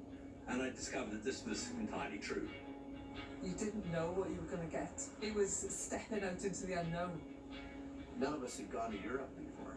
You were flying blind, and hopefully something good would happen to you. I suppose that's what made it the classic road trip. Just going through all those countries, different cultures, and it must have been magical.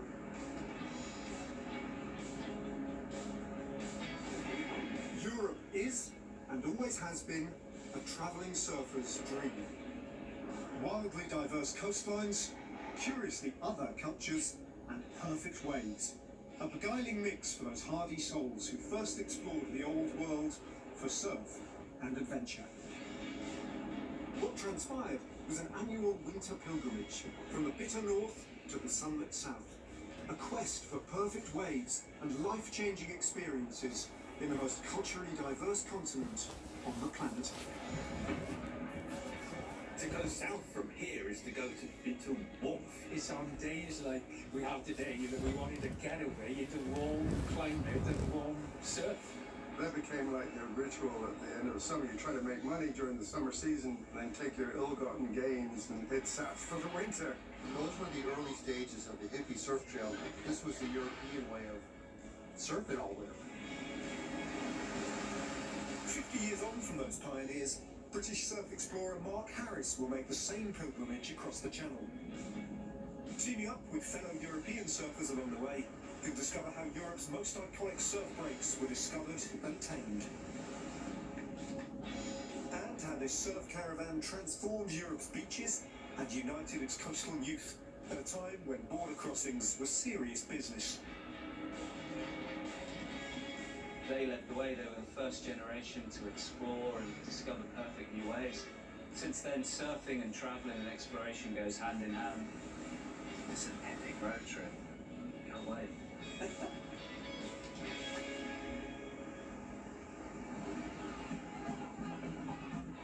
Following in the footsteps of Europe's surf pioneers, Mark has crossed the Strait of Gibraltar and landed in Morocco, home to perfect waves and exotic new cultures.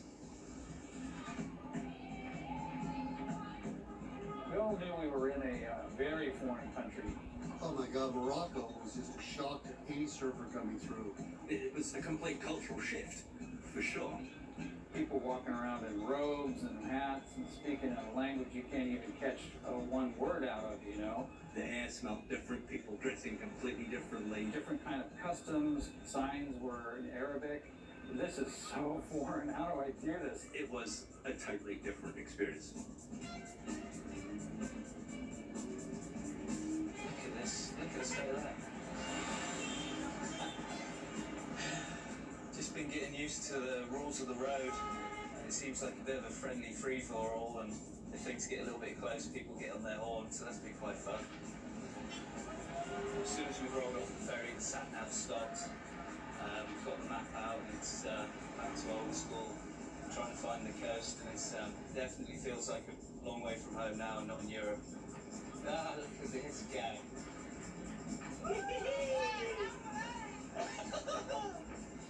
I'm looking for the beach, Media Plage, and hopefully that's where Abdul's going to be.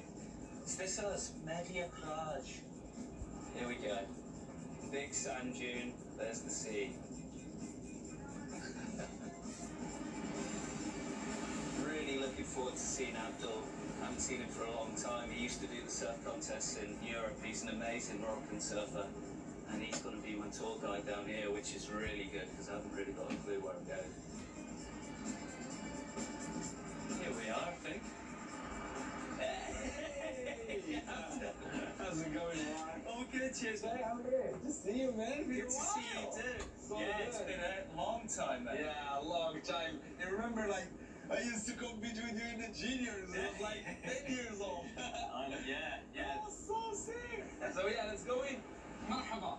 مرحبا بكم عندنا. That means welcome in Moroccan. Oh, French, buddy. The first stop for many of the early travelling surfers was Media Plage in the north, home to a long sandy beach and an influential American airbase. It was here that surfing in Morocco was born, and the first locals had their eyes opened to the magic of this very Western sport and lifestyle. All the best surfers in Morocco, they're coming from the north.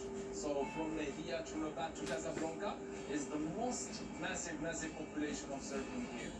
Down south is a bit more touristy, man. Here is where all the local surfers are. Hi Reda, Reda is one of the first surfers here in Morocco. Fantastic, this is where it all started. Yeah, the surf began here in Media in Morocco. It was the first spot. It's like Biarritz in France. The Biarritz of Morocco, right here. Yeah, exactly. The beginning of surfing in Morocco, it's Media Place. It's in this place. This place we have American base in Kenitra. The American, they bring the board, so they was trying to surf there near the rocks. We were young, so we see people just walking in the water. They was like Jesus for us. What the hell is that, you know?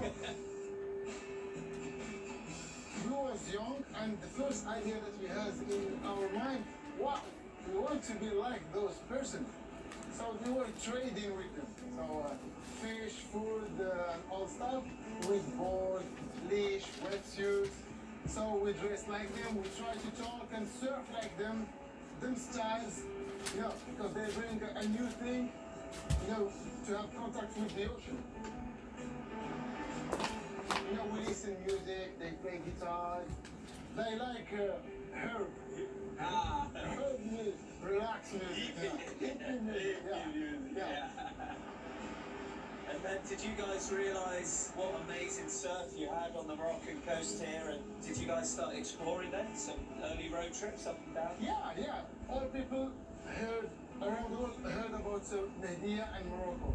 So we had many camping cars from Europe, from England, from the United States. They came here and they moved step by step in the south of Morocco. So we tripped with them to guide them in the south. It was good for them to travel with the local people, and we had this chance to travel with a car, with surfer, to share culture. Fantastic. By surfing.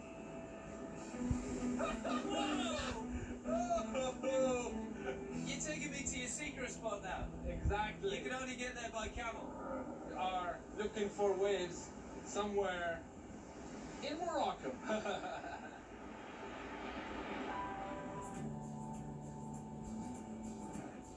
While not as wave-rich as the south of Morocco, the north is home to a thriving sea, with royal roots and community at its heart. I'd love to see Rabat and bit of the culture, mate. Exactly. Of where you grew up. Rabat is where the kings live. They don't promote it as a touristy town. So it's gonna be cool things to discover. I opened my surf school 7 years ago to get the local community to the surfing and get away from the bad stuff. You bring a poor kid with a rich kid and they get to surf together and share something together. And for me to see a kid that is stoked to surf, it's gold for me. Assalamu alaikum.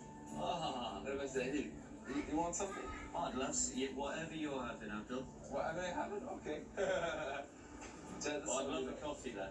There is no coffee. No coffee. Nah, she do only tea. As you see, it's very small. Yeah, this is the morning ritual before surfing. Cool. Cool. Yeah, man. So these are the streets you grew up in, Abdul? Yeah, this is the street I grew up to. They're classic. I feel like I'm in Aladdin or something.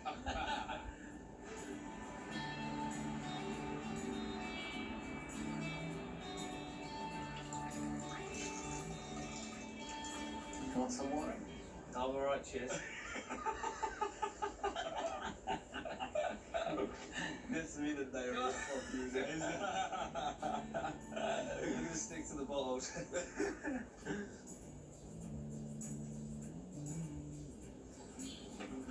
Chilled place, huh? Pretty cool spot to check the waves, mate. Yeah. I start surfing in this beach right there. Bodyboarding with a piece of wood. Yeah, I just like pick up piece of wood from the street and then I've been riding waves on it here. And I had nothing back in the day, just had a speedo, you know? It was amazing. They won the Moroccan nationals as a junior. I was only 10 years old. And then guess what? The check, it was a trip to California to represent Morocco in the Ice Games. No way. I was the youngest competitor and did great in that contest, so all the newspapers speaking about it and stuff. Yeah. And then so I got a lot of birthday presents, a lot of surfboards and wetsuits and stuff. It was amazing. In this moment, the policemen, they be looking for me all over Rabat. And then they were like, why the policeman's looking for me, you know? I did nothing wrong, you know? And basically, the king heard about the story. So he invited me to his palace.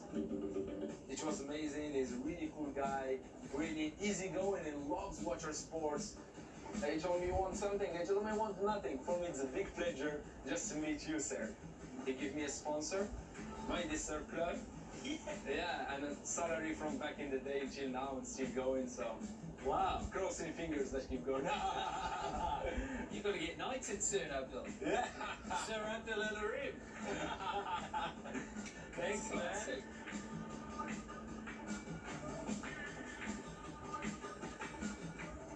You gotta do the belly dance.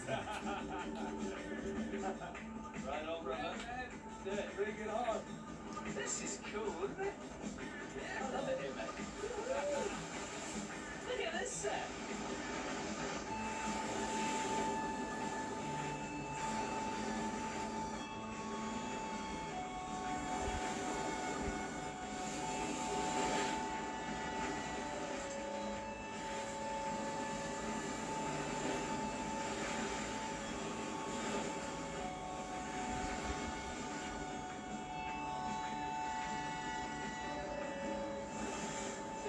This is where it all began for you, my friend. Exactly. Oh, great. Yeah. And the king, does he sit up in the castle and check to see how his #1 team rider's surfing?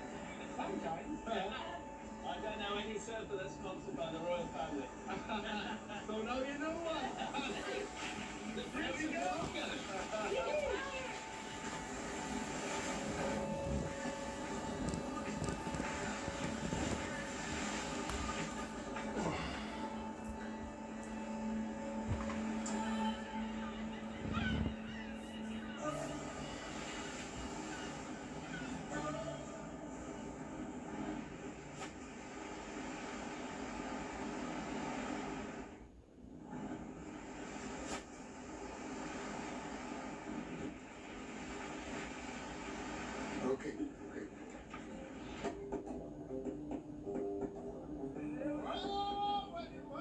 travelling surfers pushed further south, a seemingly endless coast of waves opened up to them.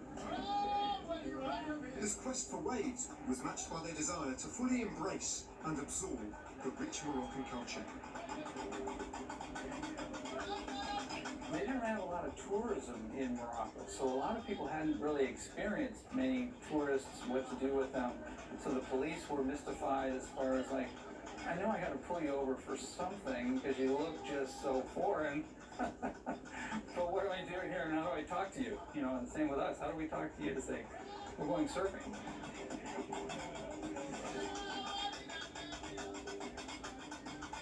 We are in the heart of Morocco right now.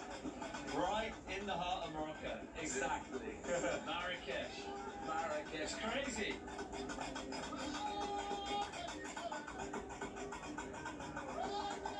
It's such a different culture, and the music was fantastic. And we were very open to it all. I mean, I had a fez and I had a jalaba, and you know, we were eating dates and having a good time. You know, It was a totally different experience. But of course, after 3 or 4 days, if you're the right disposition, you kind of get into it and enjoy, you know, living in it. At that time, Morocco was known for being a provider of hashish. Some of the places we'd go into, they had the hash dens, you know, and all the hippies would gravitate. You'd come in and it was just a thick wall of smoke. We figured we were in Morocco, you know, better taste the wares. Smoking our way through Morocco, we just sort of hunted for waves. We would bring surf magazines with us to kind of help bridge that cultural divide. We'd hold up the magazine to them and say, look, here it is. See this good wave? Do you have any waves like this around here? And they'd look on the opposite page at the girl in the bikini and, oh, yeah, I'm bringing a friend over. Oh, you got to come look at this, you know? And so it kind of worked, but not like we expected it would.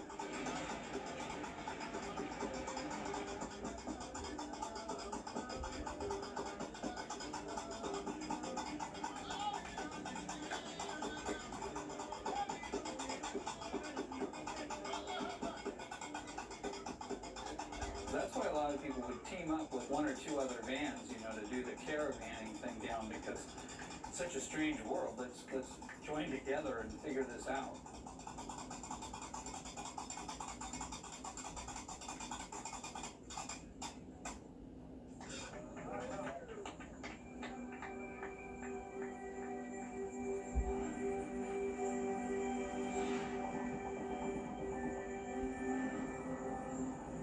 So we're here, we're really far south. Even nowadays it feels pretty wild doing the road trip down here. Imagine what it was like in the 60s and 70s, mate. Exactly, because we have 2,700 kilometers of coast. So yeah, when it's offshore, it's gonna be surfed everywhere. Yeah. And there is lots of things they have to discover here in Morocco. First time must have been like finding a bit of paradise in Africa. Exactly. Now we are going for a new experience. Charizard is waiting for us. Yes. Yeah. Sounds good. Bring it on, bro. Yeah. Inshallah, we say back home. Every great trail must have an end. And for those adventurers from across the sea, the final destination of their odyssey was, and still is, the rocky and wave-drenched coastline around the village of Tarazout. It's here that the migratory caravan of nomadic surfers congregated to live, surf, and escape Northern Europe's darkest months. With winter sunshine, cheap food, and free clifftop camping overlooking a never-ending stretch of point breaks, Tarazout is a true surfer's paradise and the adopted final stop on the European surf trail. Surfers tended to gravitate together at Anchor Point. Everybody circled the wagons in a bit with their cars. We all camped out and watched out for each other. It was an international mix, and people would have a fire, and people would go from van to van and talk. It was definitely a tribe, very much so. You just lived in your camper van and climbed down off the rocks and jumped in, and the waves were great. And that was a good way to pass a cheap 3 months through the depths of the winter. You had the warm sunshine, you were pretty protected from the major storms that came through, and you could do living on the cheap there, which is another reason why a lot of surfers and hippies went there. And we were living hard. I mean, we just slept on our sleeping bags out on the beach. I bought a camel hair blanket at the souk. He would roll me up like a carpet in there. That was my sleeping bag for the night. Oh, I didn't have to get up. Everything was good. Let's go. Let's check it out. Oh, wow. Yeah, welcome to Charleston, bro. Ah, so good to be here. Yeah, this is Anchor Point. That's Anchors. Oh, mate. This is like the Mecca of surfing in Morocco. It's the place to be. It's all about Anchors and this stretch of coast. It's all about Charleston. It's all about Anchors. Good vibes. Yeah. Sounds good, man.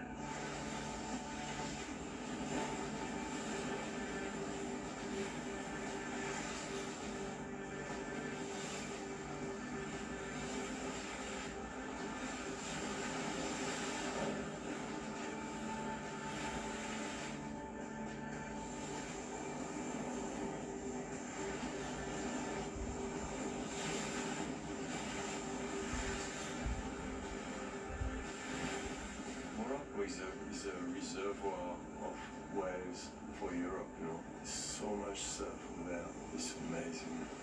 The waves of Morocco were worth all the hassle and all the little discomfort you had to put up with. You can drive for miles or miles and you look at the ocean, it's just waves, you know.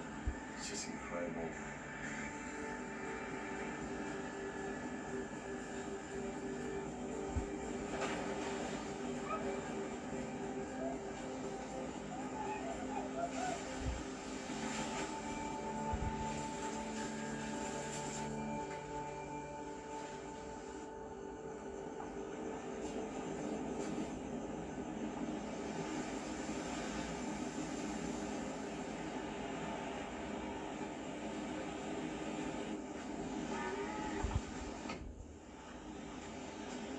Man, Abdul, have a safe trip back home. Thank you very much. Morocco's been so fun. Thanks for being a great host. That's so cool. Been a real eye-opener, mate. It was a pleasure, man. You are welcome home. Yes. Bye, man. Have a safe trip. Cheers, mate. Goodbye. Bye. Take care, huh?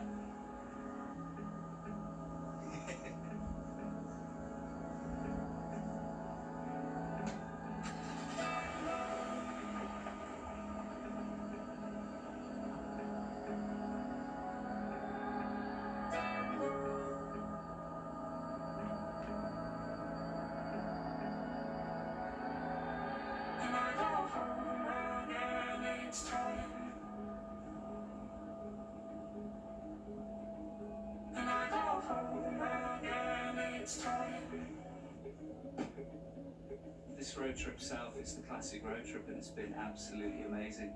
Just retracing the footsteps of the pioneers of surfers in Europe, stopping off at all these amazing places, meeting great new people and being able to catch up with old friends along the way.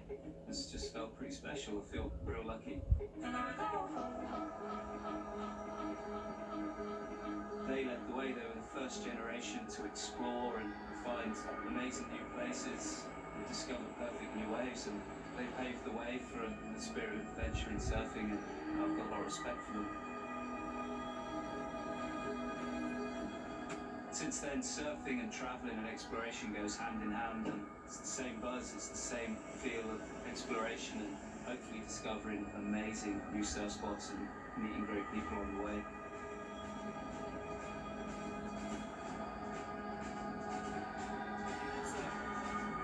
Europe is so special. So many different unique coastlines and different surf spots. If you keep on moving, you never know, the next perfect wave will be just around the corner.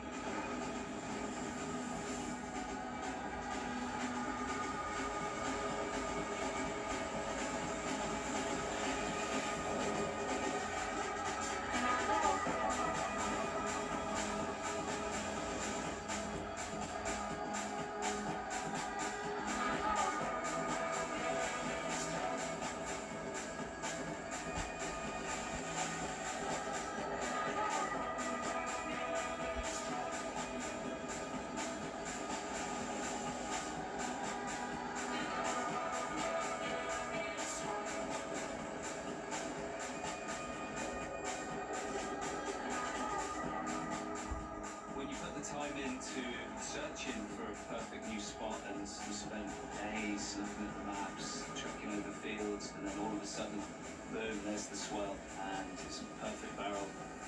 And you're just surfing it for the first time with just a handful of really good mates. It's the biggest buzz I've ever had surfing.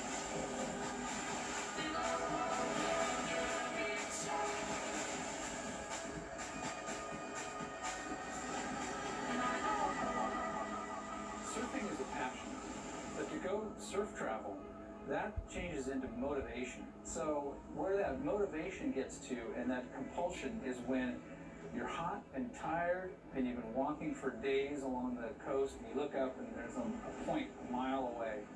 You go, are we going to walk that hot beach to go see what's around there? You bet we are. Mountain climbers climb a mountain because they don't know they can do it. I think surfers take a surfing trip because they don't know whether they'll get good waves. It's that unknown quality that kind of pushes you forward.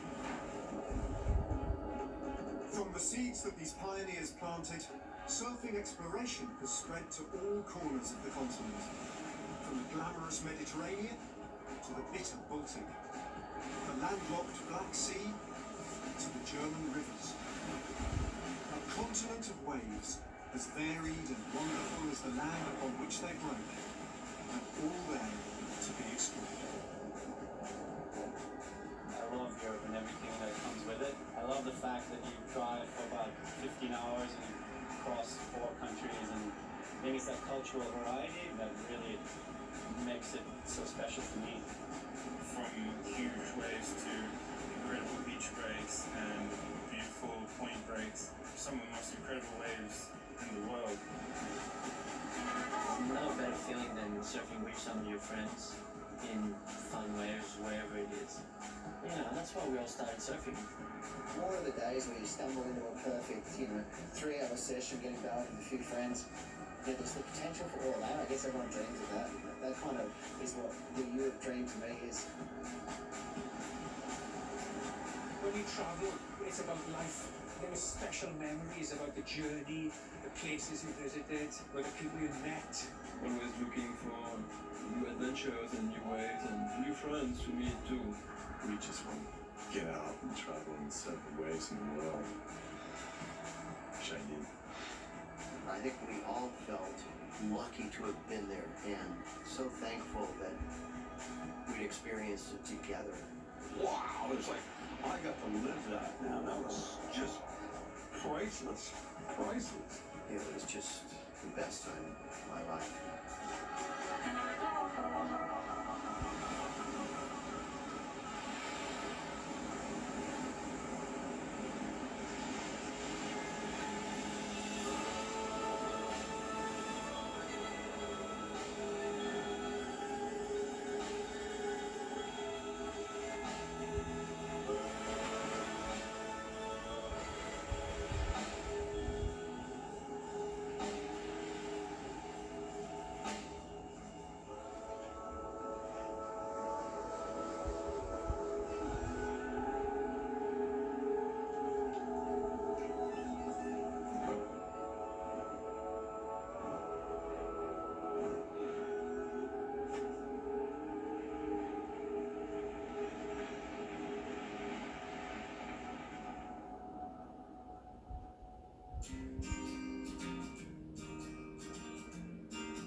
world on demand.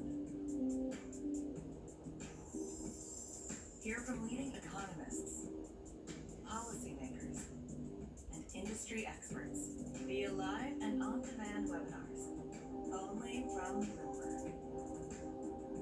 Start exploring to see what's moving the markets. Visit Bloomberg.com/webinars.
Financial world on demand.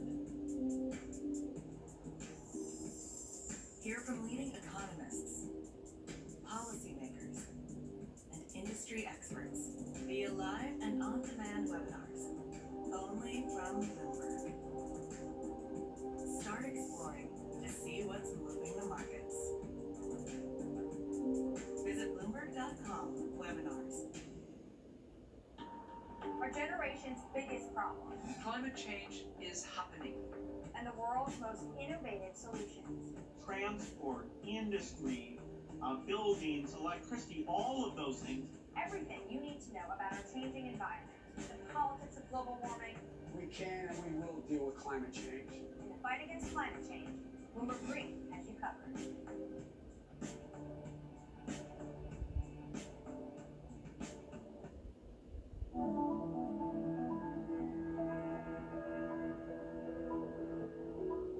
An aircraft is landing or taking off every second at one of the 44,000 airfields in the world.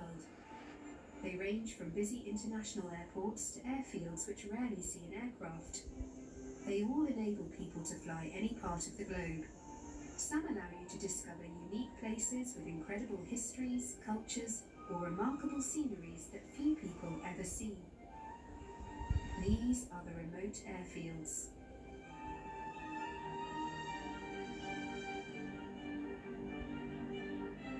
Today's episode takes us to the Cocos-Keeling Islands. There are no planes coming today. It's Golf Day.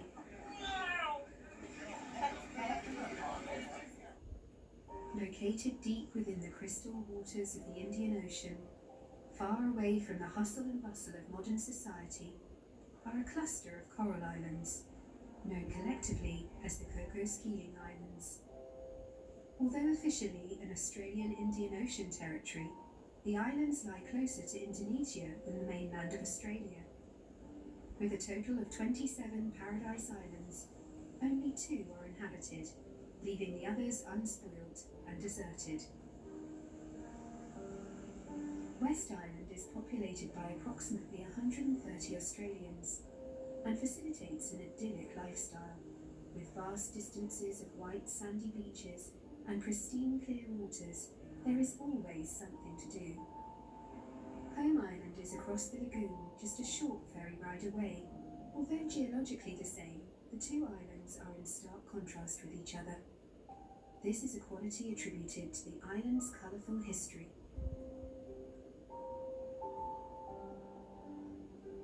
Home Island is populated by the Cocos Malay people and is notorious for its spicy Malay cuisine, native flora and fauna, and remnants of the original Clunies-Ross generation, who were the original settlers on the islands in 1825. The Cocos-Keeling Islands played important roles in World War history as the site of one of Australia's first naval victories in 1914, and again in the Second World War when the RAF built a secret airbase on West Island.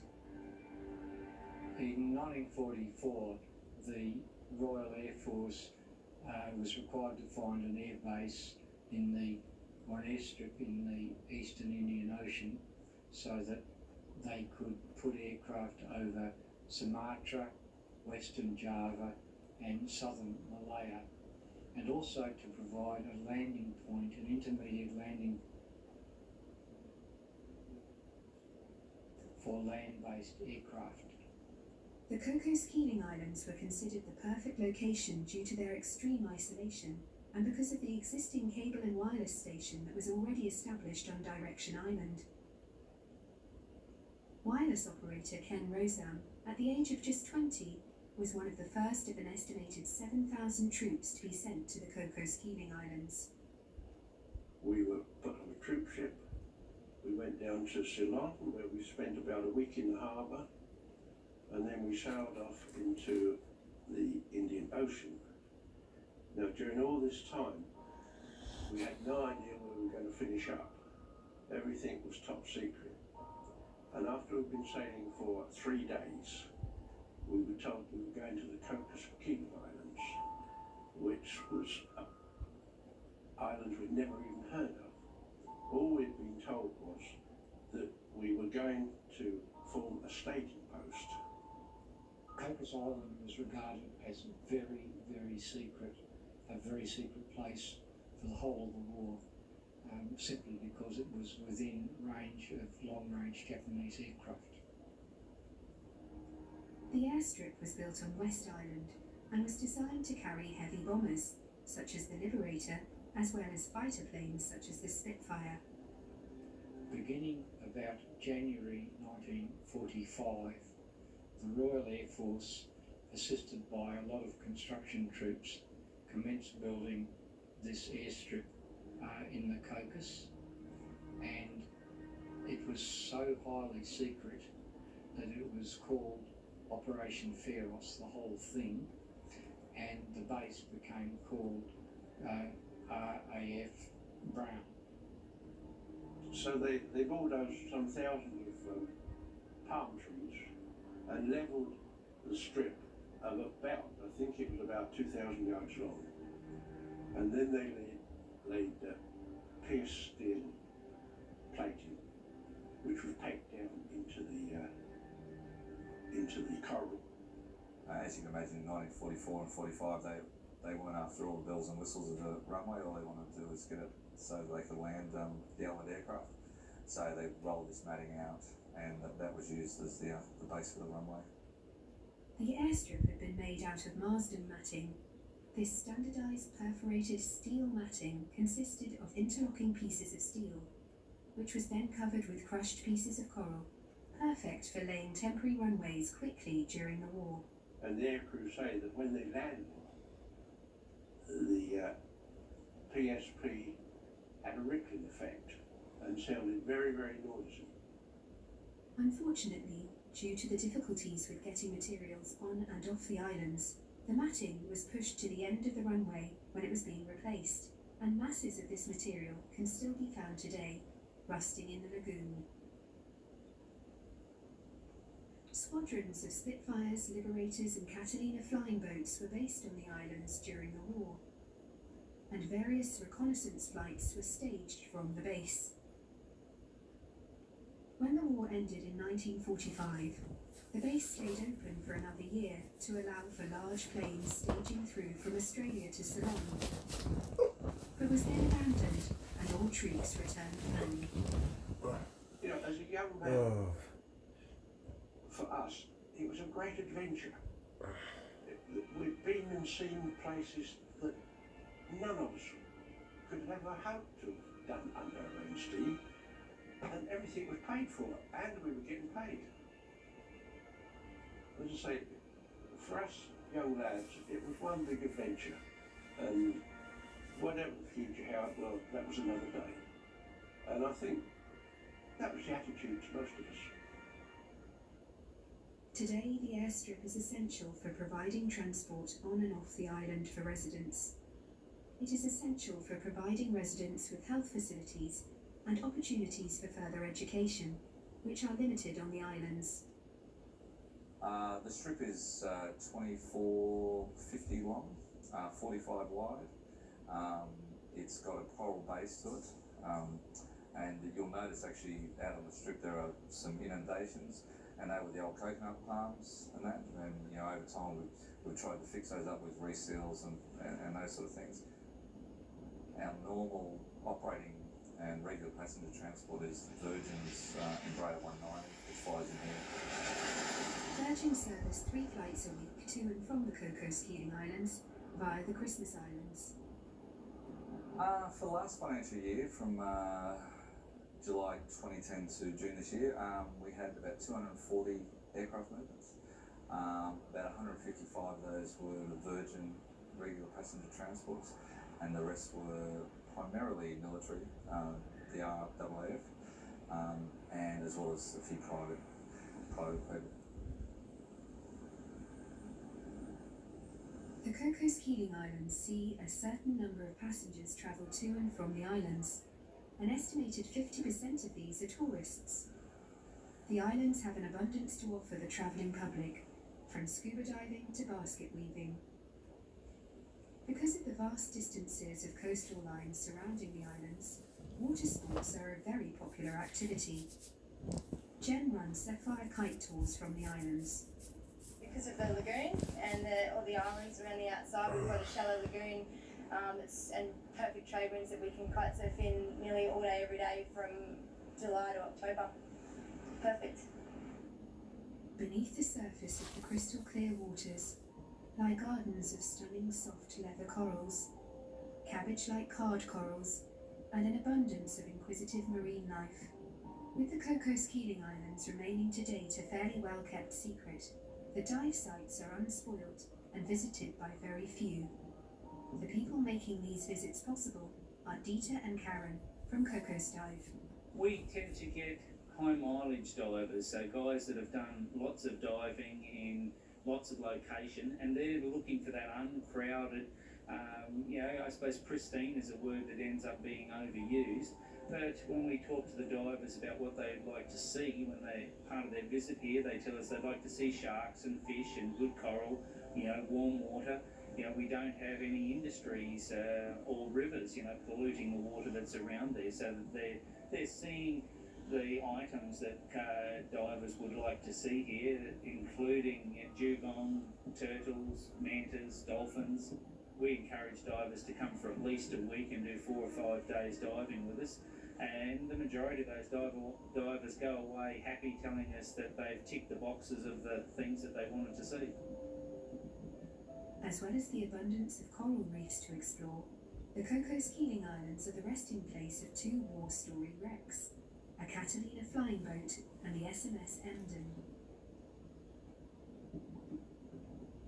The Catalina was a flying boat that on approach to Cocos made a bad decision on landing.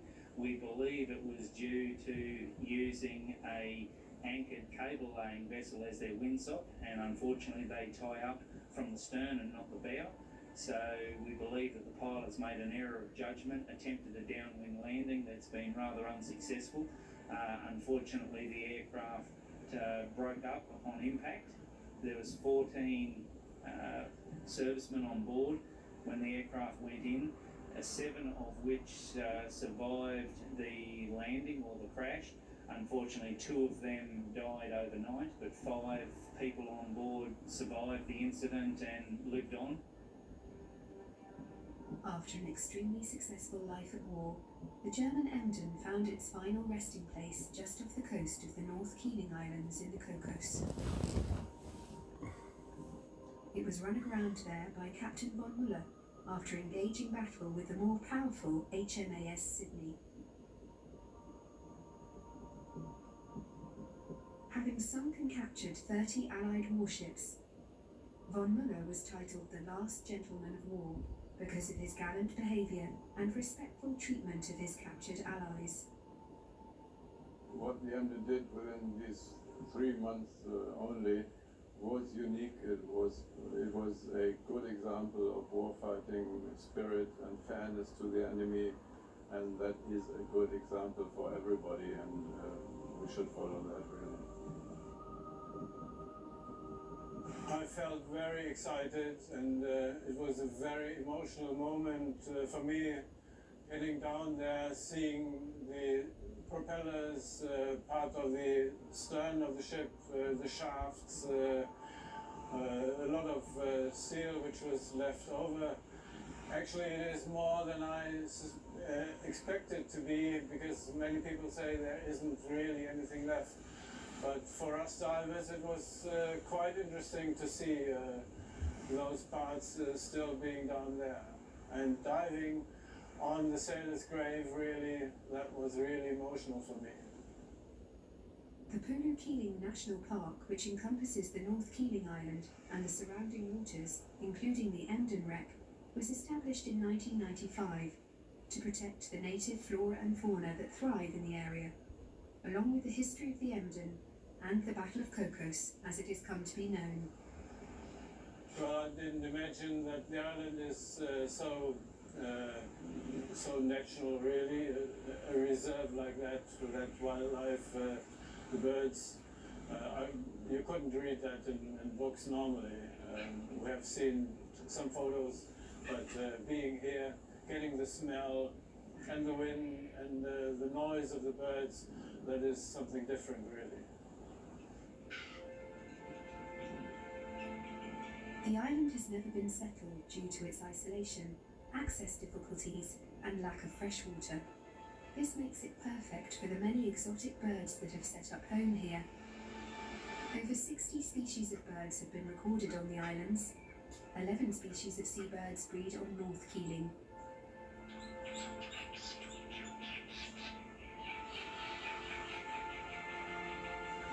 You can also still see the remnants of the party sent in to clear up the Emden in 1914.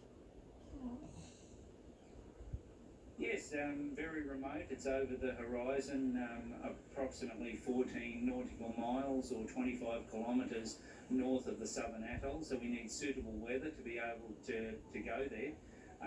But it's an amazing, park, it being so remote.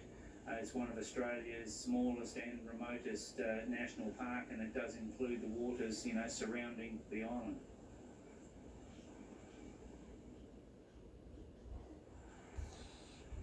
A perfect way to experience the lagoon and some of the deserted Paradise Islands are with Kylie and Ash on their canoes.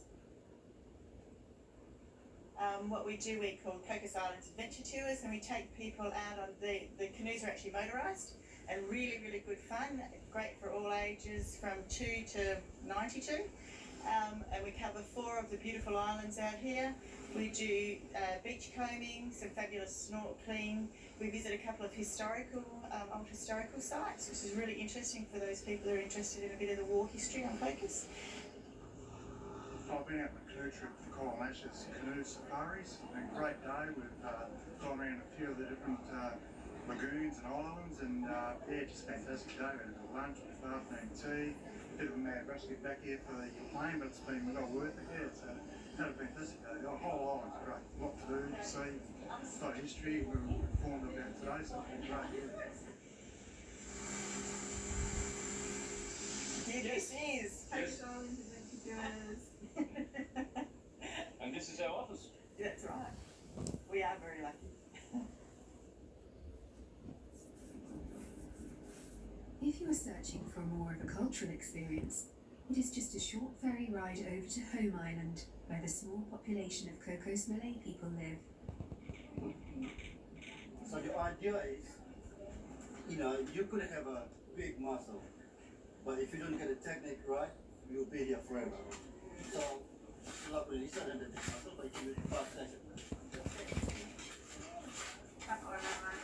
This is up and down. Point this bit away from you. So if you're holding it this way, you're certainly not doing it right. If you're going it that way, definitely not. So you have to be the eye away from you. It's also the idea is to push it down. Try not to check it out. You gotta try to push it down. Yeah. Yeah, you can just like that. A bit more in, bit. Oh, there we go. That's it. That's it. That's it. Come on, come on. You feeling good at eat tonight? Okay, hand. Hey! Chin up now. Come on.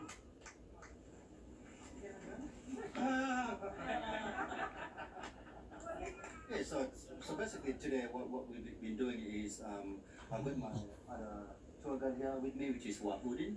So part of the activity that we're doing is actually coconut activities. So basically coconut husking, splitting the coconuts, and also we do some basket weaving, and basically just to show you how they used to do the basket weaving in the past as part of the training when they went to West Island. Yeah. Oh, for the bait, for the crabs. For the carcard crabs. One that you just talked about earlier, it's got drink in there, and you can't drink it. But the one that with the shotgun gun is a different story. There's no water there anymore. There is no water anymore.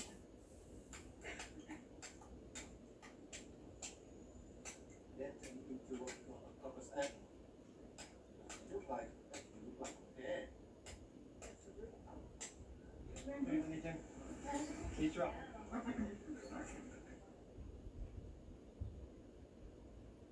The Big Barge Arts Centre offers opportunities for people to embrace their creative side, whilst Direction Island offers overnight camping trips for those wanting to fully see what it is like to be stranded on a desert island. One father and son team used their own private form of transport to access these islands. My son and I are on a worldwide circumnavigation, having started in February from Annapolis, Maryland in the United States. And this is a perfect spot to stop on the way through the Indian Ocean. It's actually the last place where you can stop for a long time before you get to Mauritius.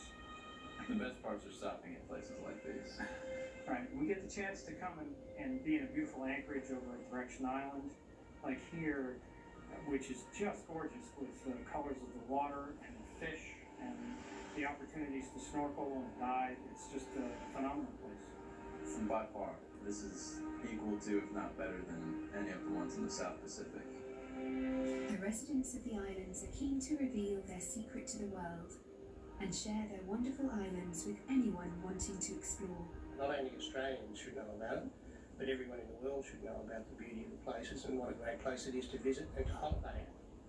There are so many different experiences. We've talked about diving, there's also fishing, windsurfing, kite surfing, and a number of other experiences that you can get on these islands. Unfortunately, because we don't live in a big location with a lot of aircraft movement, our strip is long overdue for a major upgrade. We have been informed that a runway resurfacing is finally going to be undertaken, probably 10 or 15 years too late.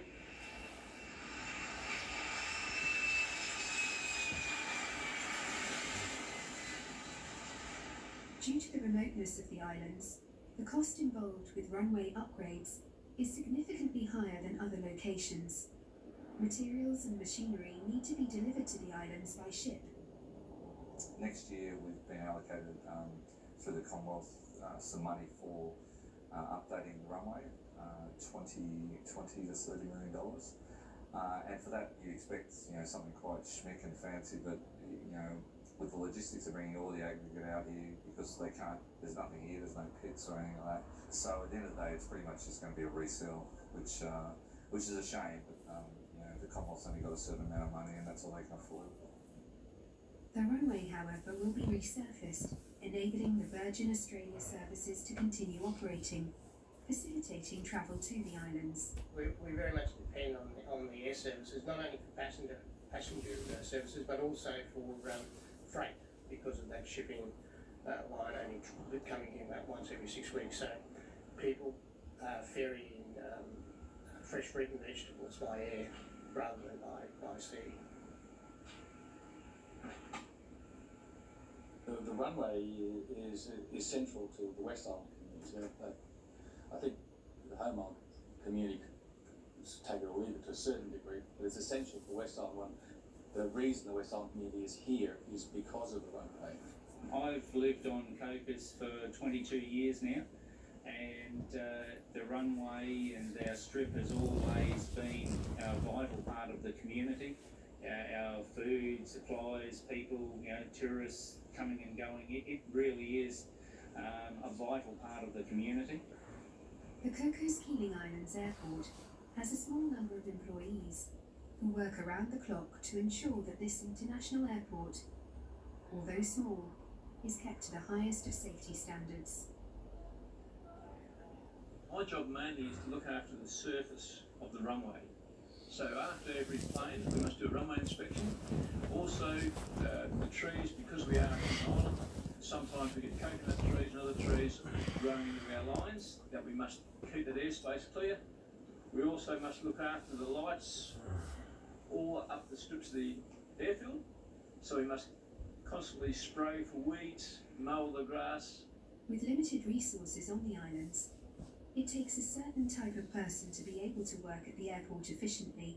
The main quality you need is the ability to be a bit proactive and logistical. You can't rely on that if something goes wrong, you just pop down the store and pick it up. So we have to really have a lot of backup here. We manage our assets pretty well. As I say to other people that come out here, even tourists, I say, think that you're going to the moon, because you can't rely on getting everything you want out here at a moment's notice. Not only does the Cocos Keeling Islands remote location make this airfield unique, its level of security is unique as well. One thing that makes our airfield very unique is, if you've noticed, there's no fence around it. And we are very lucky, because we also have a golf course. You've probably seen the golf course and a few good-looking blokes out there playing golf. Every Thursday, members of the local community and visiting tourists get together to have a game of a different type of golf. What we're doing here is playing a unique form of golf, Scroungers Day. Everyone on the island turns up and we all play together. It's one of the most scenic golf courses in the world. You've got the lagoon just on the left, about 4 holes to go right up close to the lagoon, where you have abundance of fish, turtles and wildlife, and we've got lovely synthetic greens. And because of our rainfall so good here, our fairways are always in beautiful condition. The second hole on the course has a different characteristic to all other golf courses.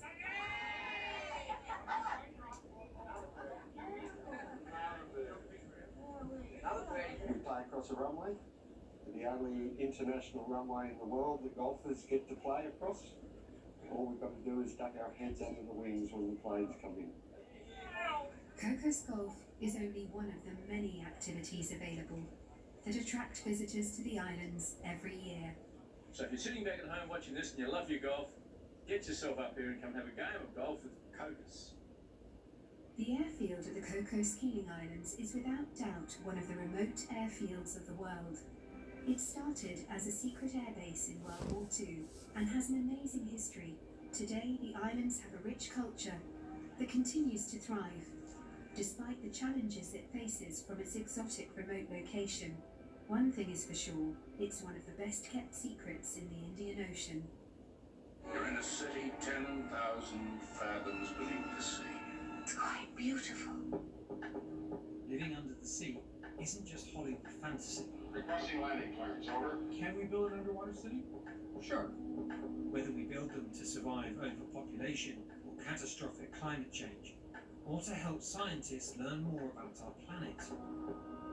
It stands to reason that we must push the boundaries of ocean exploration so that we can bring back solutions. The deep sea could teach us about our own origins, and if we can learn about how life originated here, we might be able to learn something about how life may have originated elsewhere. We already know more about the surface of the moon than the depths of our oceans. In comparison to going to the moon, living underwater is not that complicated.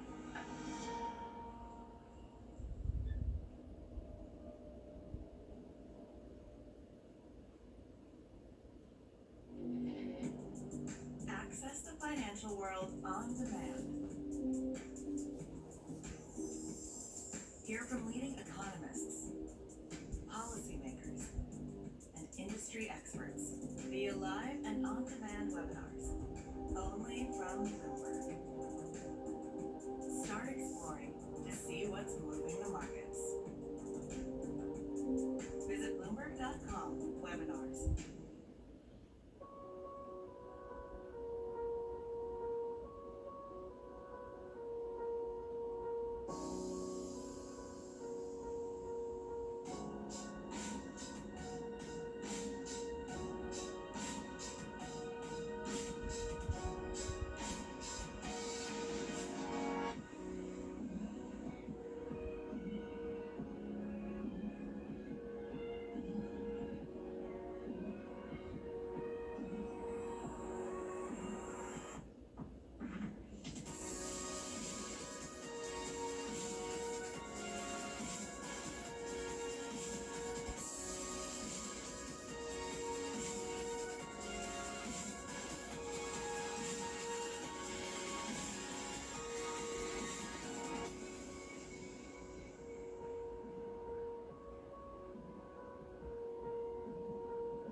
Our generation's biggest problem.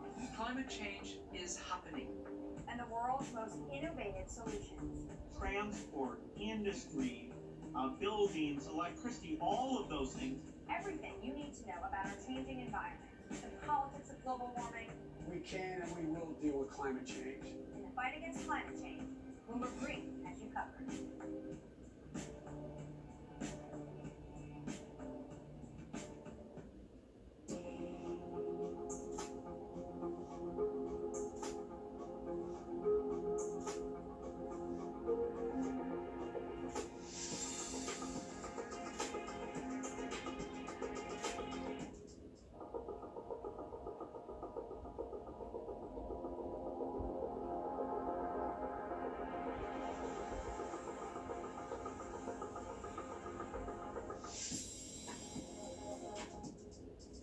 An aircraft is landing or taking off every second at one of the 44,000 airfields in the world. They range from busy international airports to airfields which rarely see an aircraft. They all enable people to fly any part of the globe. Some allow you to discover unique places with incredible histories, cultures, or remarkable sceneries that few people ever see. These are the remote airfields.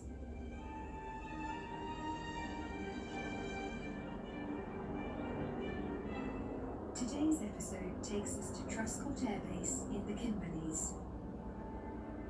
Nestled in one of the most remote parts of Western Australia, in the northernmost point in the Kimberleys is the remote and previously top-secret airbase of Mungalalu Truscott. With the only forms of access limited to air and sea, it is a spectacular, unspoilt sight that very few ever get to experience. Operating today as a staging base for the offshore oil industry, pearl farmers, and customs aerial surveillance flights, the base has played an important role in world history.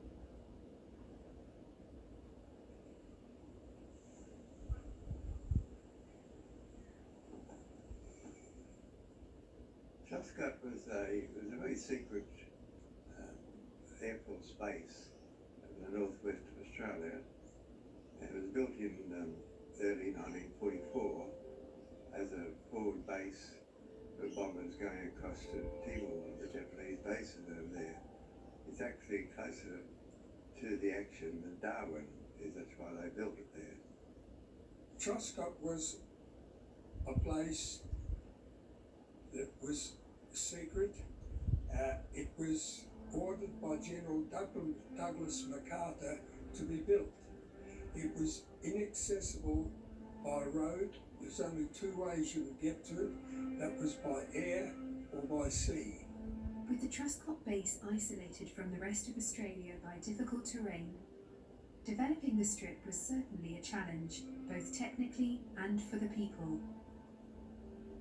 It was built from nothing. It's all sandy patch really, but they had to clear the way, of course. They had bulldozers there, and they cleared all the scrub. And the survey for it was done about 6 months before that. It was like sandy ground, and they put down these metal plates. And when we landed there at the end of April, they were still clearing on the western end of the runway. Building materials were delivered to the workers by landing barge on West Bay, and then transported down a 10-kilometre-long bitumen road to the strip. The strip was constructed by the Australians using steel mesh and bitumen.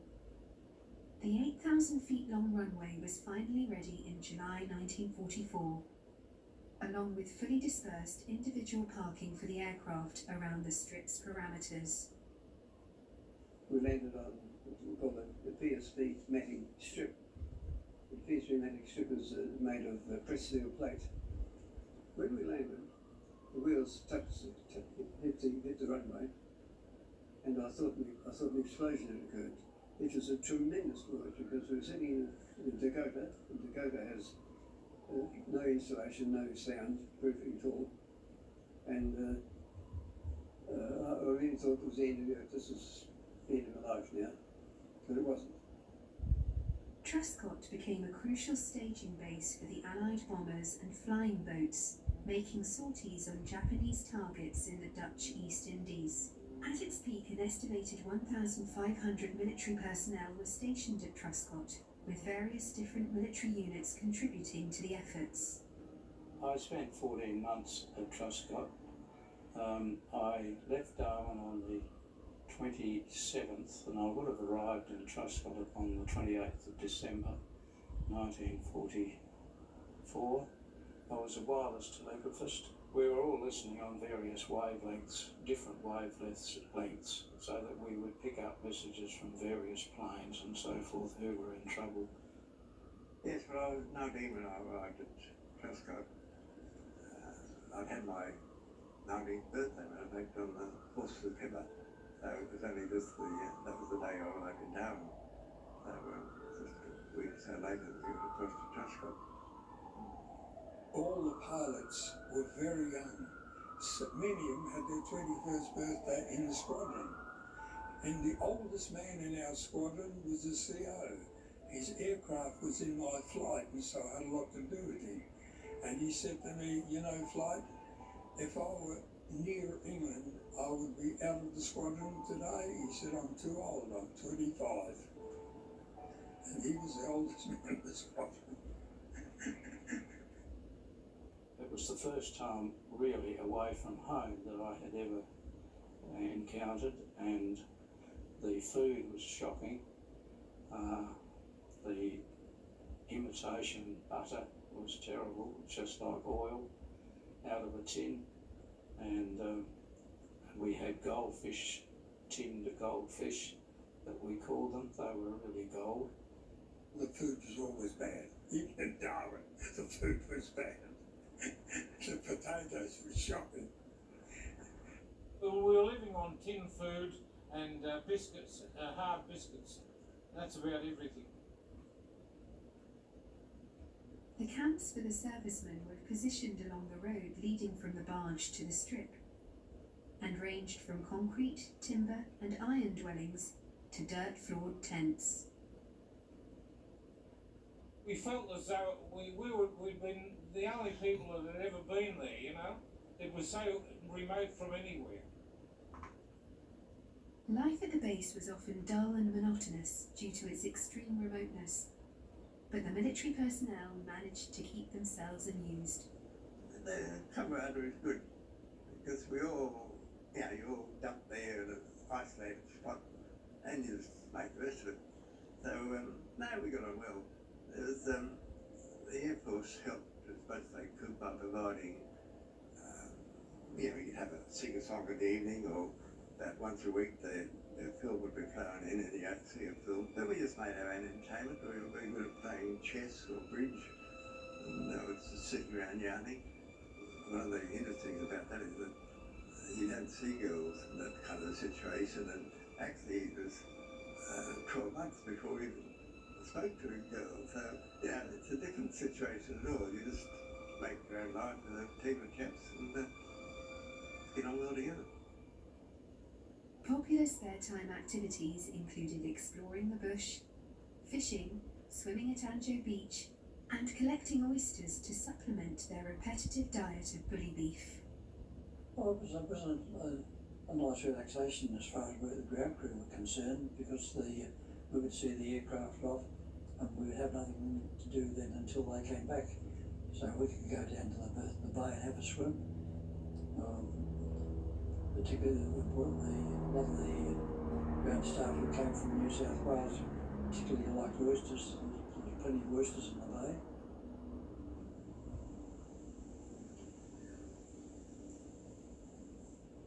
Letters to the servicemen are vitally important, and were tremendous support and encouragement and interest really to have news from home.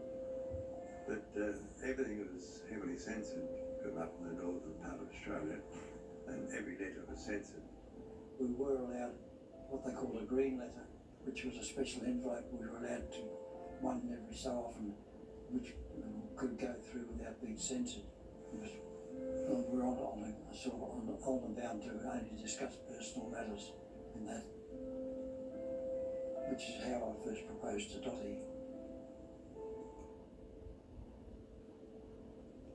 The base remained undiscovered by enemy forces, and all operations were completed under secrecy.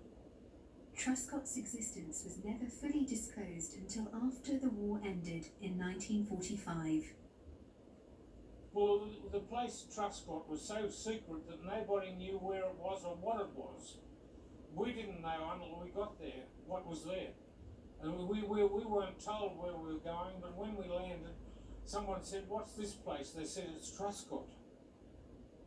One day everyone remembers is the day the war ended in 1945. Everybody threw their berets or slouch hats in the air, and we all celebrated. Oh, there's just joy of the chance of going home from what was a monotony. The slow process of transferring personnel eventually ended in 1947, and the Truscott base was abandoned and left unoccupied for 32 years. Today the area has reopened to support the various industries working out in the Timor Sea. But the story of its history can be seen wherever you walk. So this is the crash site of the Liberator at Truscott. It came down in May of 1945 with 11 people on board. It was heavily laden when it came down with 6 tonnes of depth charges and sea mines. There's a couple of engines over here, 13-cylinder rotary engines. The Liberators had 4 of those on board. A few other little testaments to the engineering of the day is the turbo over here, still turns. Been sitting here for 66 years. And still turns, obviously, after fires and everything else has been going through here for 66 years. The debris area was 3 square kilometres, I believe. So, yeah, it did spread out over 3 square kilometres. Just further back down here, you've got a section of the wing landing gear. The Truscott base was a very successful base in the Second World War and facilitated the movements of Allied forces over ending occupation. However, its success was also tarnished by the devastating accidents that inevitably occurred in these extreme environments. The wrecks of these crashes remain as war graves to remember those who tragically lost their lives. Truscott is also the nearest airport to the historic crash landing site of the B-24 Liberator aircraft known as Shady Lady. The story of one of the most incredible bombing missions of World War II that was turned into a feature-length documentary of the same name. According to the fuel tank gauges, from here on out, running on empty. Come on, Shady Lady, we must have flown 3,000 miles together on this mission. Do another 25. Do you see Drysdale? I don't. And look how rough that terrain is from here inland. The engines are going to stop any minute now. We're not going to make it. Aside from the unspoiled war museum that still remains, the Truscott Air Base today is still extremely isolated, but modern technology has made it far more sociable. Shore Air, who runs the operations side of the base, leases the base from the native landowners. Shore Air basically is the best airfield we've got up here in the North Kimberley at the moment with a sealed 1800 metre strip. So we support anything from oil and gas industry through tourism, the government with Coast Watch plane who are here regularly, pearl farming through Passersby pearls, and anybody else that needs the use of a CASA registered strip.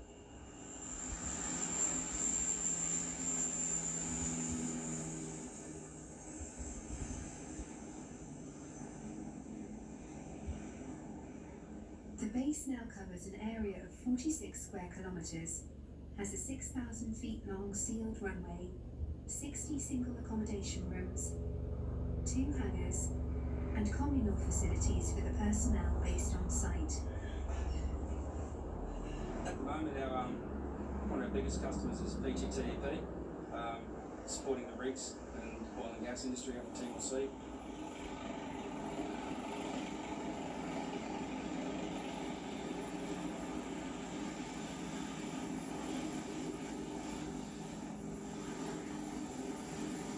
CHC helicopters are based at Truscott and have a fleet of Super Pumas and S-92s based there.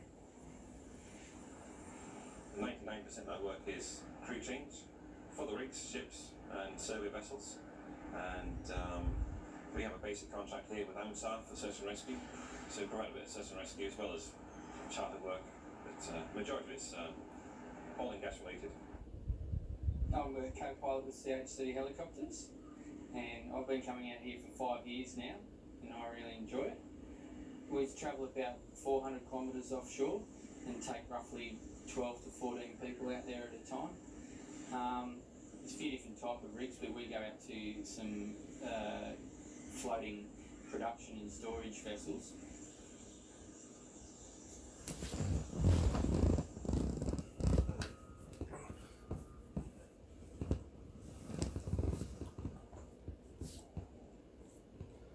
This morning we left Truscott to go to an oil rig called the Ocean Patriot. We had a crew transfer, took 8 passengers out and brought 12 back.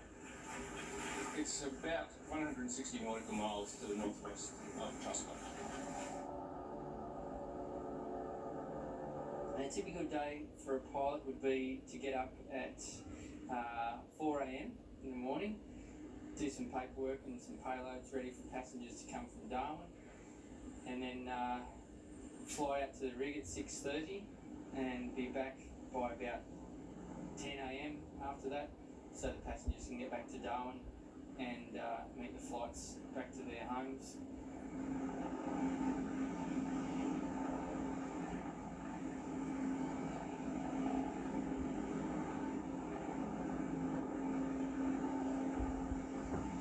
This afternoon there'll be a little bit of paperwork. We'll review what we're doing tomorrow. I think we've got another rig flight tomorrow morning. We've got some training tomorrow night, some night circuits. It is a bit of an early start here. We started a little bit after 5 in the morning, so quite often most of the pilots and maybe engineers will have a little snooze this afternoon just to recuperate and make sure we don't get fatigued.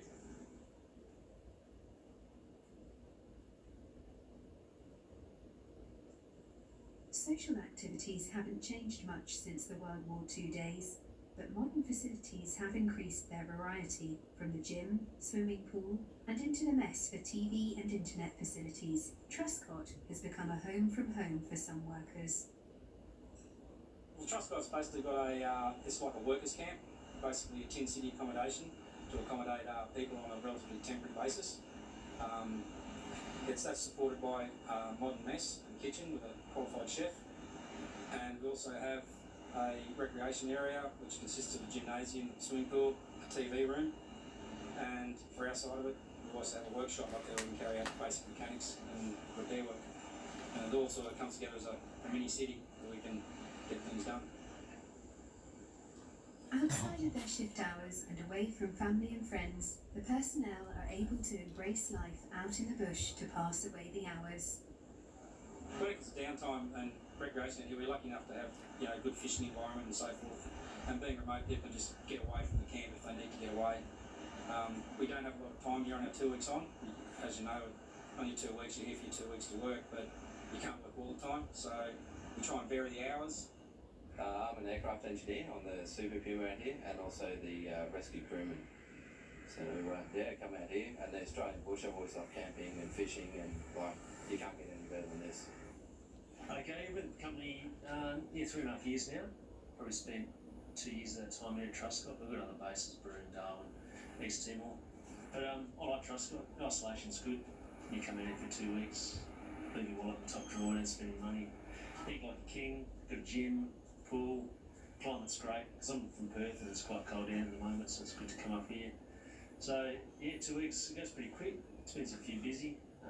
Some days we do a lot of flying, sometimes we don't, so it can drag on, but there's always a few blokes to have a cup of tea with and talk around the table, that sort of stuff.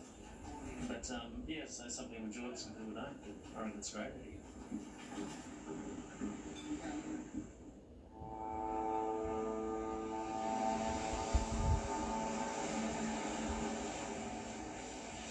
As another day starts and the sun rises, another Metroliner aircraft departs Truscott, having brought a new crew change from Darwin. The biggest challenge is obviously the distance and being remote where we are here. There's no roads in, so that leaves you with air or sea to get all your cargo and requirements in, so you've got to plan ahead really well. If you don't get the planning right, you end up short here, or you can have an excess out here, and it's a trouble either way.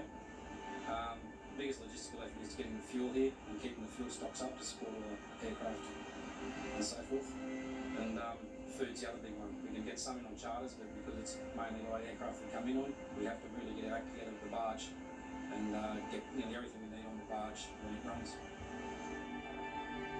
The challenges here were quite remote here in the Kimberleys. We've got one runway here. We get our gear flown out on the charter flights, or we charter fixed wings to bring our essential equipment in if we need it. If not, we've got to plan ahead and have it sent out in the barge, along with the fuel and day-to-day running equipment we require on base.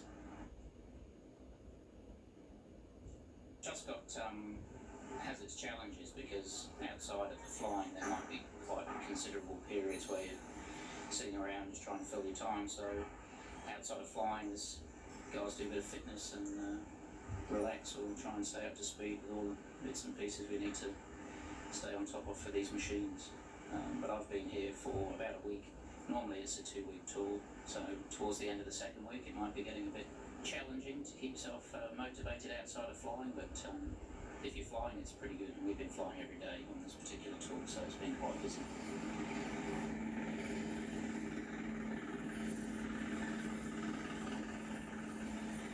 The Super Pumas have a range of over 500 miles, 800 kilometres, and a maximum speed of just over 170 miles per hour, 275 kilometres per hour.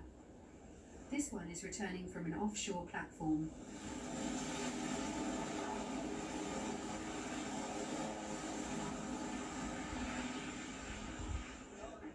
The Aboriginal community play a key part at the airfield. Mark, people on this land, and I do a lot of tourism business, and because a lot of tourism helps the tourists come in with the plane, because it's a big airport, you know, it can take a lot of planes. My generation of family been here, and our grandpa, so our family been around here for a really long time, before and during the war. So that make us like this is our home. Our ancestors been here long before the white man came, and that's over thousands of years from now. It's a great place to be. Great fishing and great tourism, and it's got plenty of history. This land means a lot to us. It's our people lived in this land for thousands of years. They survived with the sea, and the land itself provided food for them. And they carried all their cultural stuff here. Live off the land with the bush tucker and the sea food that is provided to us. Go hunting and fishing, that's what I meant. Yeah, currently we have a really constructive and healthy relationship with the traditional owners. We employ a trainee to help cross-culture understanding between both of us here and their side of it. They have their camp down the road as well, which helps their trainees with their friends as well. They can bring them up here and we can chat together and talk about things. Plus we hold a lot of functions here and support the wonderful Gumba people. So we interact as much as we can on those fronts, but we still have to respect how much they want to interact with us. Because of their culture, they have a lot of different ways to do things and we have to respect that.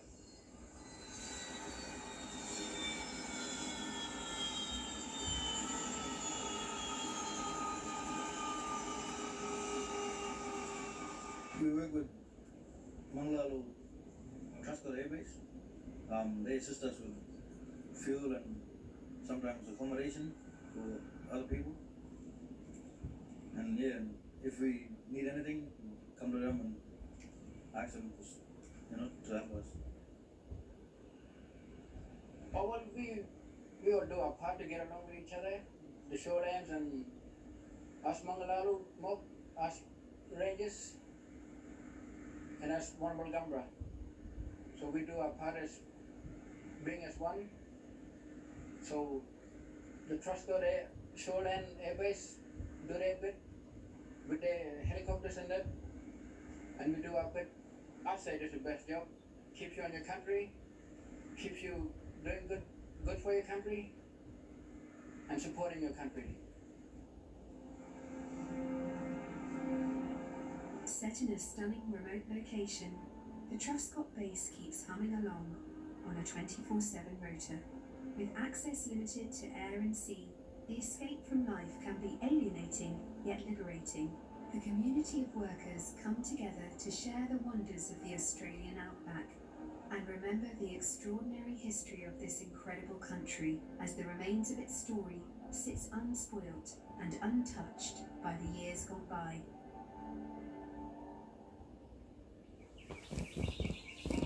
A top-secret airfield in World War II, its history sits frozen in time.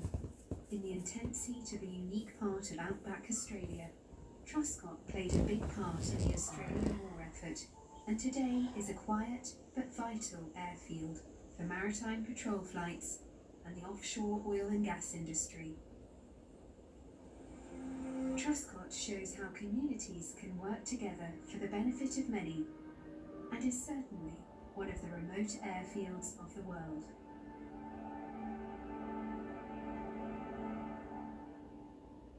Minutes of chaos that shook the world's biggest markets. On May 6, 2010, without warning, the US stock market and futures markets just crashed. The flash crash which wiped $1 trillion off the value of American companies in 5 minutes. It took authorities 5 years, guys, to track down this lone British trader allegedly involved in a 2010 flash crash. So Navinder Sarao, he seems to be, to all intents and purposes, like his arch criminal mastermind. What they find is very different. I think it's ridiculous to say that this guy in this house in the suburbs in England took down the market? It's ridiculous. You know, if he really did, as the U.S. prosecutors allege, make 40 million bucks, 3 people have now said to me, well, then why the heck is he still living on our street? He's this kind of genius kid on the wrong side of the tracks. He just decided to almost stick 2 fingers up at the man, the establishment. And I think everyone can kind of relate to wanting to do that. Access the financial world on demand. Hear from leading economists, policymakers, and industry experts via live and on-demand webinars, only from Bloomberg. Start exploring to see what's moving the markets. Visit Bloomberg.com/webinars.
Our generation's biggest problem. Climate change is happening.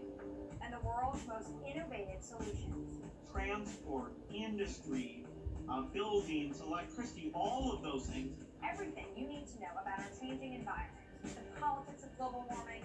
We can and we will deal with climate change. And the fight against climate change. Bloomberg Green has you covered.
world on demand.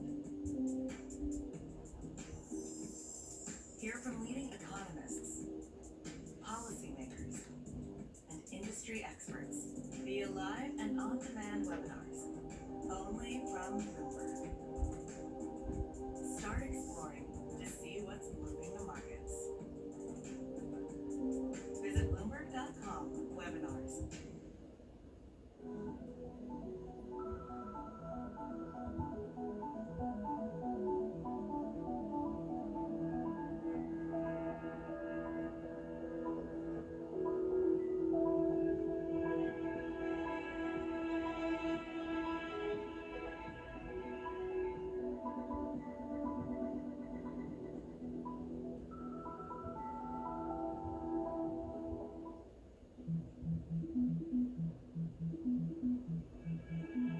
I want to be very clear.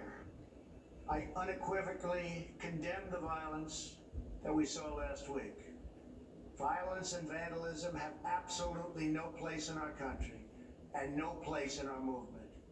Those who engaged in the attacks last week will be brought to justice. Now I am asking everyone who has ever believed in our agenda to be thinking of ways to ease tensions, calm tempers, and help to promote peace in our country.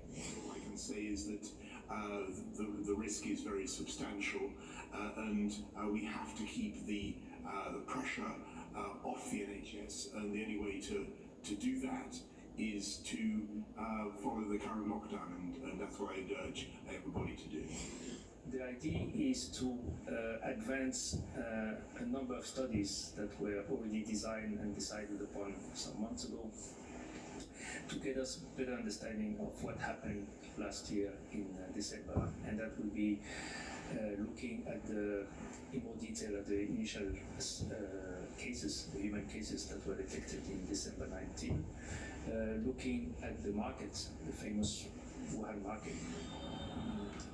We are here to make a historical election to decide where we are heading to. This nation has gone through a lot, and we have to make history today.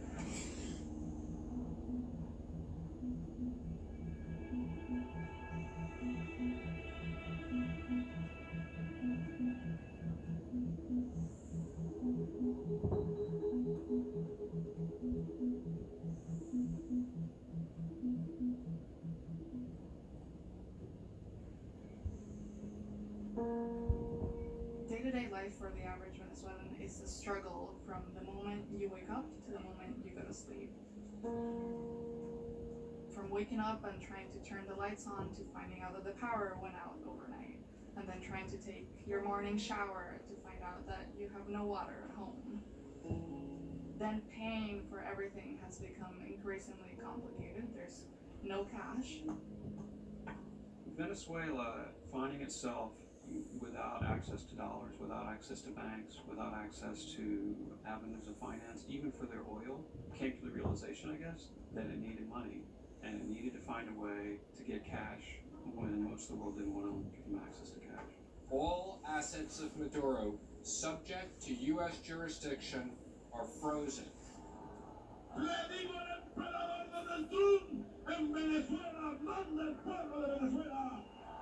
So now that U.S. sanctions have effectively cut off Maduro's access to a global financial network, gold is the last lifeline that Maduro has. Reports claim the Maduro regime is selling out the country's gold reserves to ease the pressure of international sanctions. In the last couple of years, on the side and sort of in secret, the Venezuelans and the Turks started setting up a pretty sophisticated web of trade of food and gold between the two countries. We're not sure who's winning from the sale of Venezuela's gold, but what's clear is that the Venezuelan people are losing.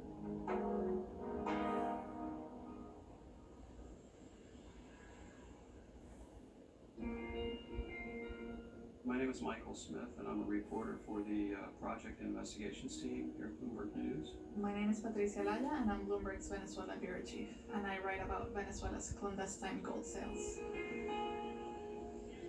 So the situation in Venezuela is really bad, and there's currently sort of two worlds in Venezuela. One world is for the people who have access to dollars, and you can probably afford to have a power generator at home in case the power goes out, and you can probably have a water tank installed for when there's shortages of water.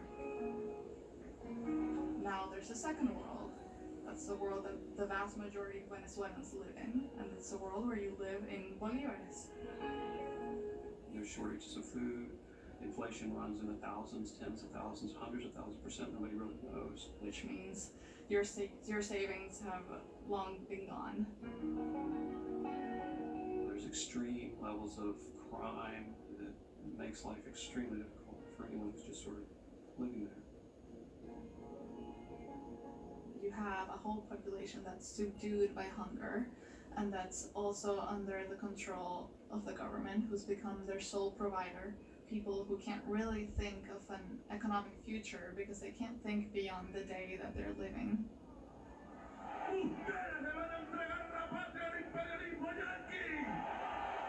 Nicolás Maduro is a former bus driver and a former union leader. Maduro came to power in 2013 when Hugo Chavez died, and he was basically Chavez's handpicked successor. Outwardly,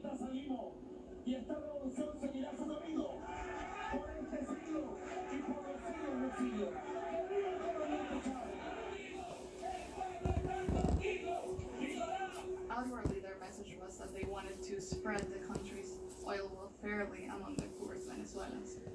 And for a while, they were able to, when oil prices were really high, they funneled much of that money through social programs in Venezuela. But they've been heavily corrupted in so many different ways and bungled and misapplied that they've really turned into something that has just had an incredibly detrimental effect on the people of Venezuela in many, many different ways. And when oil prices crashed, the whole economy came crashing down because Venezuela depends on 95% of its revenue on oil. How bad is it, and is there any end in sight? It's terrible, it's getting worse. Basically, Maduro is waging economic warfare against his own people, his own country. An abuse of power that started with Chavez that allowed him to not just change the country's constitution, but also fill the country's courts and the electoral authority with people that were loyal to him. And that allowed the country to completely eliminate any sort of democratic institution. Maduro has given most of the government's control to the military, so the feeling is that if Maduro falls, they fall. So they have formed a bond through money laundering, fraud, and all sorts of illegal businesses. A first shipment of gold bars has arrived in Venezuela after President Hugo Chavez recalled almost all the country's foreign bullion reserves from Western banks. So in 2011, shortly after the US economic crisis and the European debt crisis, Chavez basically used that as an excuse to have about 11 billion worth of Venezuela's gold repatriated from banks in North America, banks in Europe, back to Venezuela. He said that it was a measure to safeguard against financial instability around the world. And that move by Chavez almost a decade ago is what's keeping Maduro selling gold nowadays. It's legal for Maduro to sell his gold, but what's happened is that after US sanctions, a lot of the buyers have been spooked. So what's happened is that they've begun to sell the gold in secrecy. On Venezuela, you did the tough sanctions and you sent the aid, but it seems like Maduro is no closer to leaving. We really haven't done the really tough sanctions yet. We can do the tough sanctions, and all options are open. We want Maduro to leave so that there can be free and fair elections with the ultimate goal of ensuring that there's democracy and freedom in Venezuela. The US has imposed sanctions on Venezuela more than a decade ago, but they never went farther than individual targeted sanctions until 2017. We have our eye very closely on Venezuela. Since President Trump took office, they were just accelerated to cover hundreds of people and companies and government entities and that sort of thing. We have continued to expose the corruption of Maduro and his cronies, and today's action ensures They can no longer loot the assets of the Venezuelan people. U.S. sanctions can be devastating for the people and companies that are targeted. They're listed and targets of sanctions.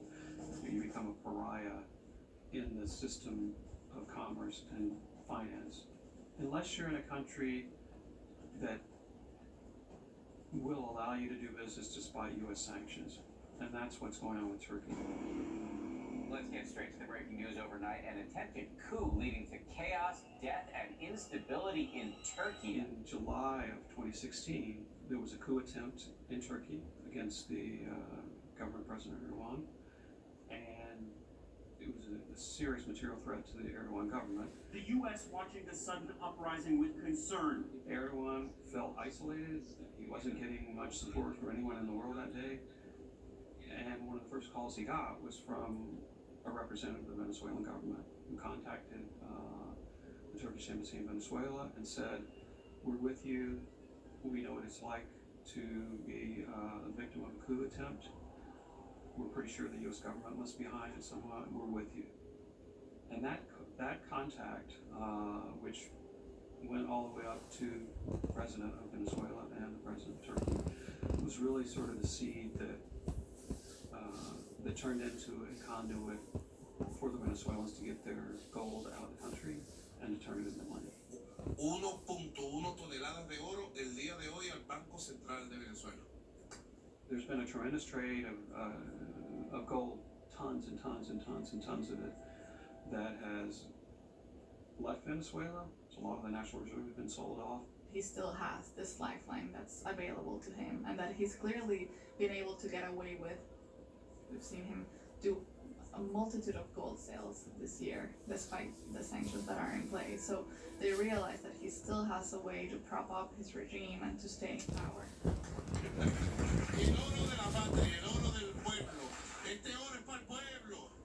There's an estimated 80 tons left at the central bank. That's about $3.5 billion worth. What's left right now is only enough for 6 more months of food subsidies for Venezuela's people. So if Venezuela runs out of gold, we don't really know what's going to happen. What we do know is that they are feeling the pressure, and this pressure of knowing that gold can soon run out is what's bringing them to negotiate with the opposition. To predict where things are going in Venezuela is a dangerous game, in my experience.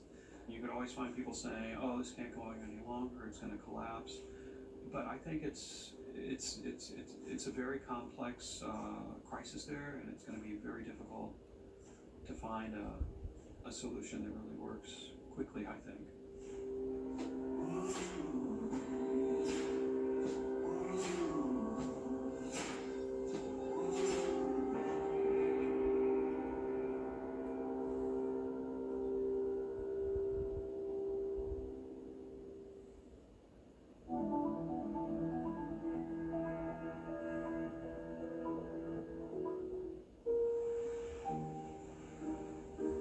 This is a captain from the bridge.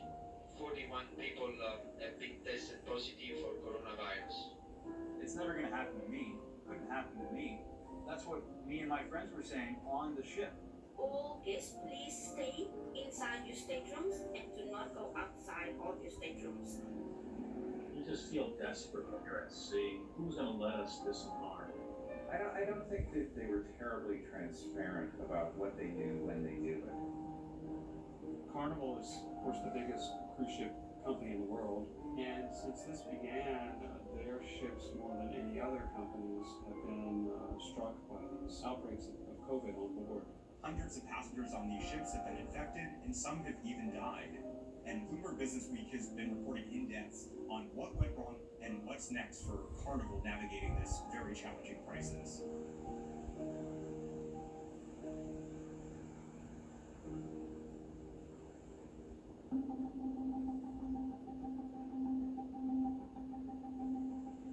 On February 3rd, the Diamond Princess was around the coast of Japan. It had made stops in Hong Kong, it had gone to Taiwan and elsewhere. It was supposed to be our last night on the cruise. We were supposed to get off the next morning. around 6:30 that night, an announcement comes throughout the entire ship. A Hong Kong resident who traveled for 5 days on Diamond Princess from Yokohama to Hong Kong tested positive for coronavirus. As you can see, ladies and gentlemen, the situation is under control and further no reasons for concerns. That's really when we knew that we probably were not getting off the ship that next morning. So the ship cruises toward Japan and finally anchors in the evening of February 3rd. At that point, Carnival says that Japanese health officials came aboard, then started doing temperature checks, health screenings. Unfortunately, according to passengers, this wasn't a really serious quarantine. Passengers said that they were free to go about the ship. My cabin mate and the other two guys that we were traveling with, who were in the cabin next door, they went out and they had a grand old time that day, as most people did. Eating in the restaurants, watching the live house bands. Eventually, they find out that there is actually cause for concern. The Ministry of Health has notified us that 10 people have tested positive for coronavirus. All guests returned to their cabin and remain there for the time being. We have confirmed 10 positive cases, and based on this, we are going to quarantine the entire ship for a minimum of 14 days. So that's when it officially began. We are currently in the middle of day 2 of the 14-day-long quarantine. It is currently day 3. Apparently, 41 new cases on the ship. There are 38 new people who have tested positive, 44 new cases, 66 additional positive cases of coronavirus. We continue to see the numbers go up every single day. It was an emotional roller coaster. In the end, more than 700 people were infected, and tragically, at least 11 people ended up dying. And this was just the beginning of the crisis for this company.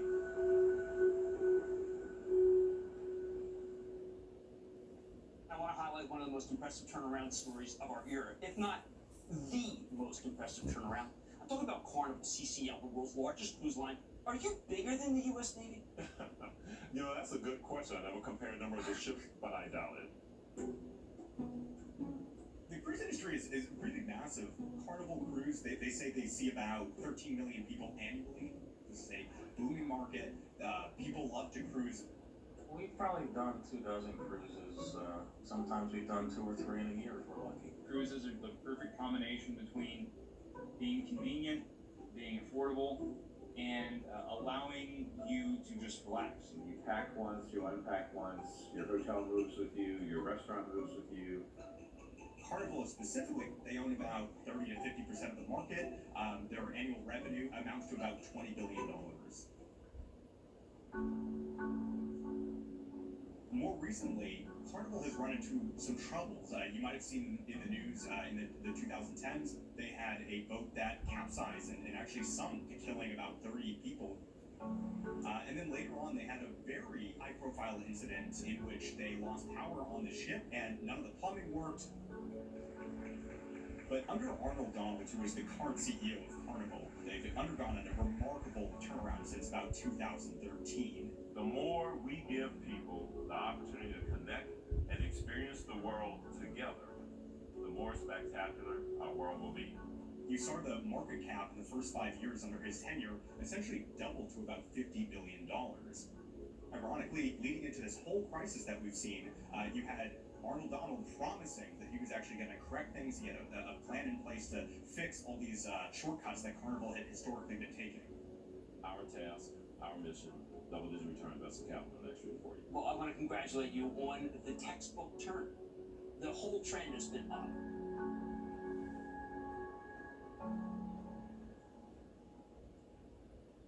After the Diamond Princess ship, about a month passes, and then another ship, the Grand Princess, they deal with essentially the same crisis. We boarded the ship in San Francisco, and we did think there would be a little more enhanced screening because of what had happened on the Diamond Princess. At a minimum, we thought they would have at least taken our temperature as we boarded the ship, but that never happened. And things just kind of exploded on our way home. The first tests are in that the coronavirus is on board the Grand Princess. The Coast Guard delivered tests in dramatic fashion, and 21 people tested positive for the virus. It just kind of escalated quickly. They, sequestered us to our rooms and delivered food to us in our rooms, and obviously that was a major shock of something's wrong. So like the Diamond Princess in Japan, which they sailed immediately back to port, the Grand Princess headed back to their home port in San Francisco. 3,500 people stuck on that cruise ship off the coast of California. They will finally be coming ashore. All passengers and crew will be tested for the coronavirus. Those that need to be quarantined will be quarantined. In the end, it proved a much smaller outbreak than the Diamond Princess, but that's most likely because not everyone chose to get tested. In the end, more than 130 people tested positive, and at least 5 passed away. As these issues are happening aboard the Grand Princess, another ship owned by a different Carnival cruise line, which is Holland America's Zandam, is sailing around. The cruise basically set sail more or less the same day that the U.S. State Department warned people not to be going on cruises. And the company just forged ahead with the cruise. For some reason, they decided to keep going.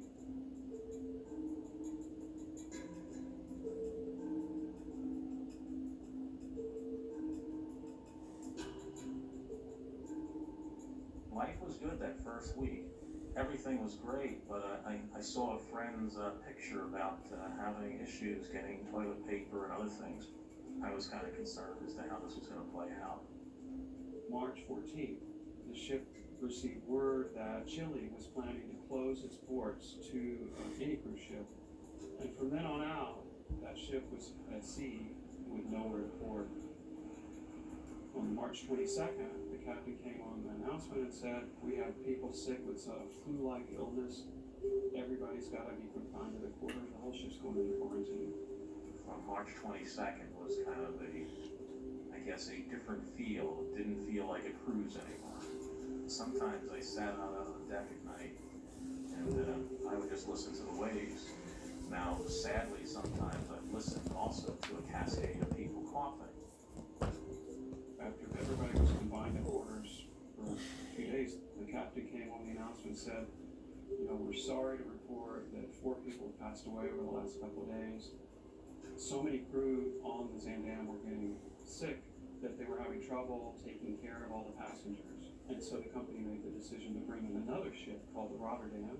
They started ferrying passengers, 500, 600, 700 passengers who seemed to be less sick. They put them on the Rotterdam. And so now they had 2 ships full of passengers that could not come to port. Panama didn't even want them to go through the canal. Finally, the Panamanian government decided, after all, to let them go through the canal, and that's what happened.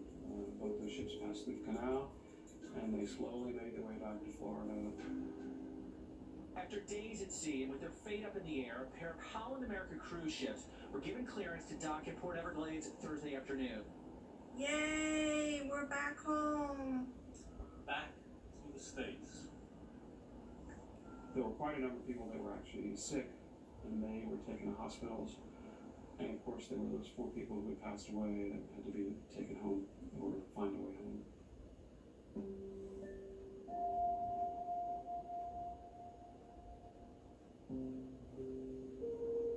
We've gone through Ebola, Zika, MERS, SARS. The industry, because we're global, we have to deal with this stuff.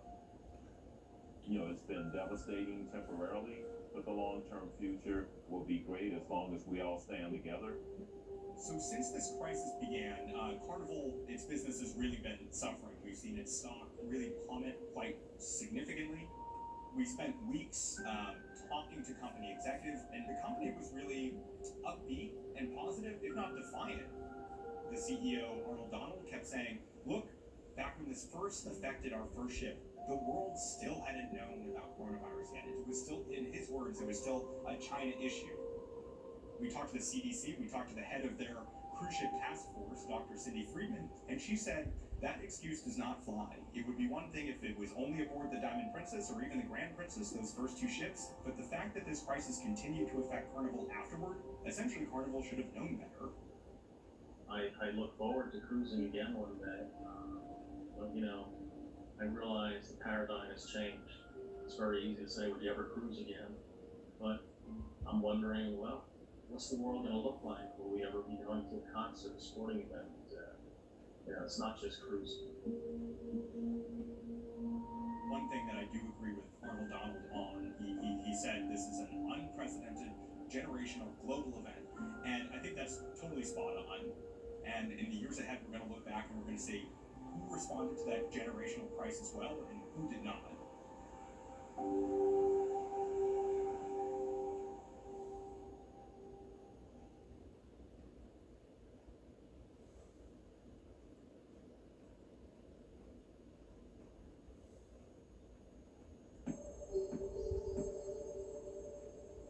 There is a U.S. territory, it's fairly obscure, called Saipan. It's a relic of the Second World War, but it has been part of an American territory called the Commonwealth of the Northern Mariana Islands. It is not so far from Guam, which is probably the nearest place that most people have heard of. Administratively, it's kind of similar to Puerto Rico, and it's had a kind of troubled economic history, never really finding an industry that makes sense to keep its economy going. But a few years ago, it entered an agreement with a Chinese company to construct a huge casino, really massive, a kind of Macau-sized development out there in the middle of nowhere in the Pacific. And after that, things got pretty weird.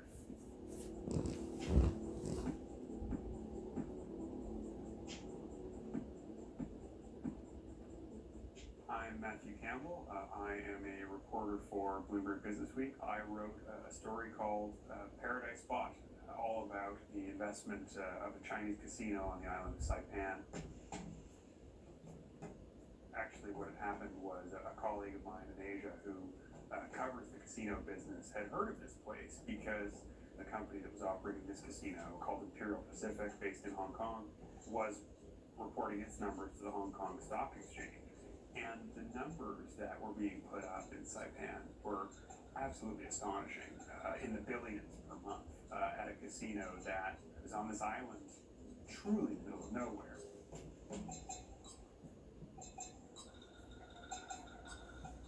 Imperial Pacific is actually a little bit mysterious in its origins. We know that it is controlled by a mother and son from Harbin in northern China, and they are very wealthy, certainly.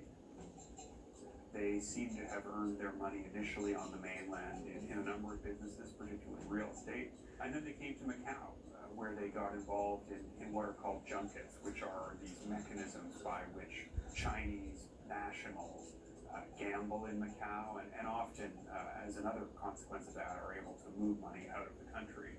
So when Saipan began looking to whether a casino could be the answer to its economic problems, Imperial Pacific showed up and very quickly won approval and a very generous deal to construct this casino and to then operate it without paying a great deal in tax. There was a big problem from the beginning of Imperial Pacific's project in Saipan, which was that no one had ever built anything this large there. This is an island of small buildings. It's kind of like a quiet American suburb. And here was this Chinese company proposing to construct a Vegas or Macau-sized installation right in the middle of the city center of Saipan's largest town. So they needed workers, and where did they find those workers? Well, it turned out many of them, and this was something that was investigated by the U.S. federal government, were tourists, were Chinese nationals who had entered on tourist visas into Saipan and had then gone straight to work at the construction site. I spoke to one person who had worked as a site supervisor there in charge of implementing safety rules, who said that it was the most difficult project he'd ever worked on because basic safety requirements were not being followed. And sure enough, there were a great deal of injuries. There was one death that was documented, and things actually got so bad that at the hospital in Saipan, the doctors were keeping a kind of unofficial spreadsheet listing injuries from workers from the site to keep track of how many patients they were seeing who had been hurt while working to build this casino. So while I was in Saipan, I went and with the help of a colleague, translate it to see some of these construction workers who were living in a sort of dormitory, barracks-like structure, not so far from the casino. They were angry. They were claiming they had not been paid, that they had been injured and not properly treated, and really just aggrieved in every respect. These workers were employed by a series of contractors that Imperial Pacific had hired to build its casino. Imperial Pacific has said that it is in full compliance with all of these rules, that any issues, for example, around immigration and illegal labor being used on the construction site, these things are being done without its knowledge. They have also said that safety violations, again, were either done without their knowledge or that the site has complied with all the relevant safety rules.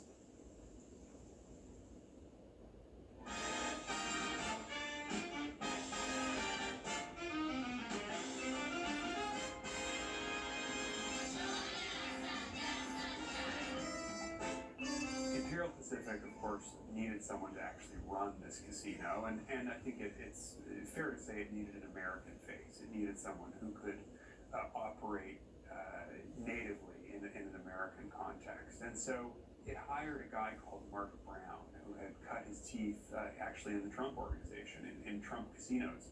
So he was kind of in the Trump orbit. He's someone who has described Trump as a mentor, as someone who was very influential in his career. We realize that we are guests here. You know, we're investing in the island, into the Chamorro culture that's here. We're guests, so we're very honored and privileged to be here, and we will be here for many, many years to come. Brown was the person running it. He was the face of it, appearing at meetings, doing interviews with the local papers. However, he eventually left. He then came back, and then I believe he left again, and he's now no longer with the company.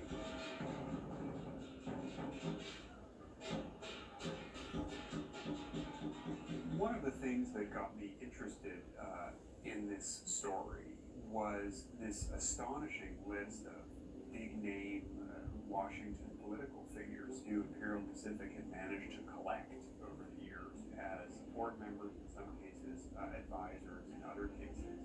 You had David Patterson, the former governor of New York. You had Ed Rendell, former governor of Pennsylvania. You had Jim Woolsey, who ran the CIA, Louis Freeh, who ran the FBI.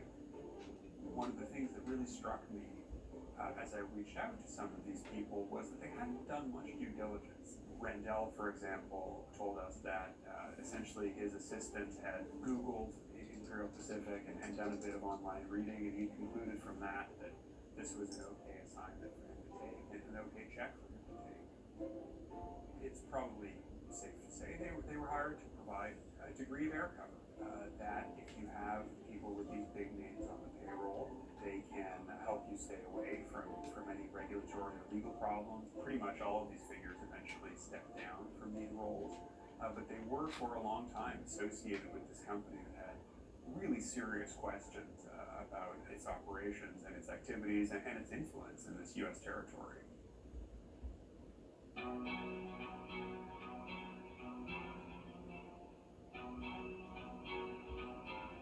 As part of my reporting, I came across a guy called Mike Netto, who was a maritime consultant in Singapore, who had been hired to move one of Imperial Pacific's yachts from Saipan back to Asia.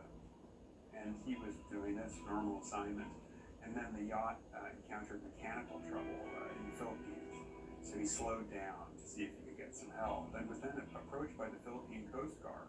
It appears that Imperial Pacific had reported the vessel stolen, and as a result, Mike and the yacht were impounded in a small city in the Philippines, and he was stuck on board for a few days, not permitted to leave. And while he was on board, you could see through surveillance cameras as three men appeared and started removing what appeared to be big bricks of U.S. cash from the yacht. And I asked him repeatedly if he was sure these were bricks of U.S. cash, and he said they absolutely were. He actually reviewed the footage a few times to be sure. Now, it should be pointed out, Imperial Pacific has said this is not true, and that the yacht was attacked by pirates. Obviously, Mr. Netto disagrees with that. So this was just another very strange, alarming thing that happened in the orbit of this casino.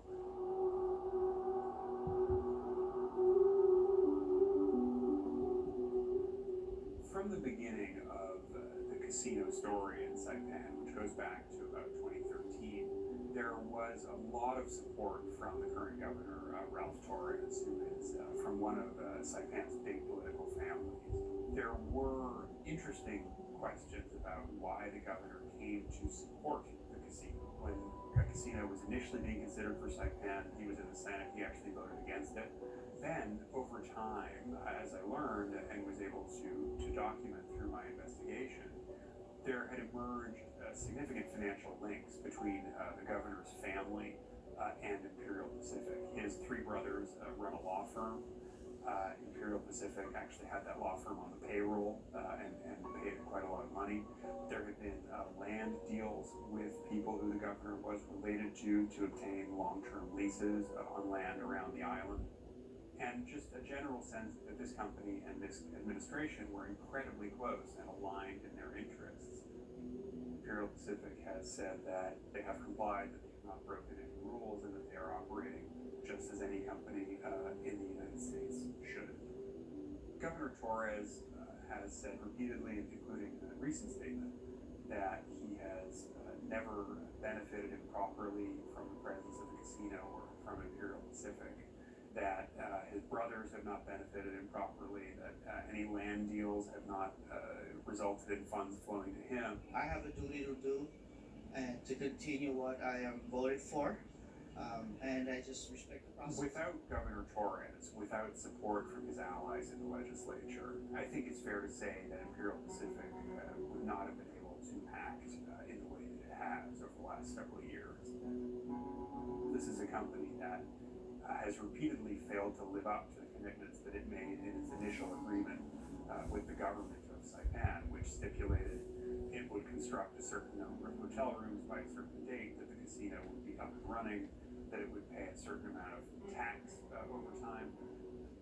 Many of those commitments have not been met, and yet the island government and its regulatory body, which is called the Commonwealth Casino Commission, has just continued extending its road, continued allowing Imperial Pacific to operate, asking it to make good on these promises, but not really enforcing anything. And obviously the license has not been canceled. Located in the heart of Saipan is the Villas at Imperial Palace. In addition to the sole casino on Saipan, the villas opened up 2 months ago, with 6 completed and 8 on the way. Currently, the finished villas are... Imperial Pacific has become really the most important force on this island by a huge margin. It was dominating the economy, it was dominating politics, it was building a structure larger than anything the island had ever seen. And it was doing all of these things in ways that had people there and people in the industry and people on the U.S. mainland very concerned about corruption, about safety, about crime, and about whether this island could become a hub for money laundering or other activities that it shouldn't be. At 5 p.m. yesterday, the Federal Bureau of Investigation agents executed one of their multiple search warrants and opened the doors of Imperial Pacific International CNMI's main office. This comes after FBI agents raided CNMI Governor Ralph Torres' office, vehicle, and home, as well as his brother's law firm, Torres Brothers LLC. CNMI administration... Something is happening in the criminal justice system. Whether that leads to charges, and if so, against whom and for what, we still don't know. But this story has some way to run.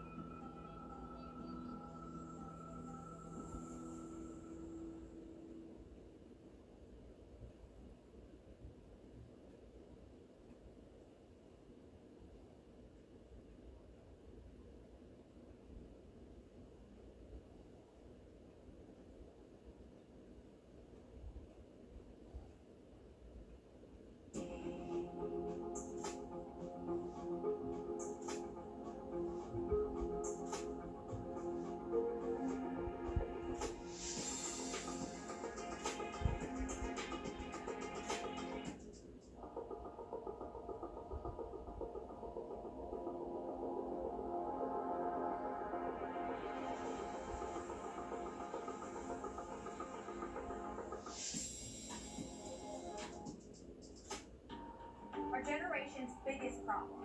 Climate change is happening. And the world's most innovative solutions.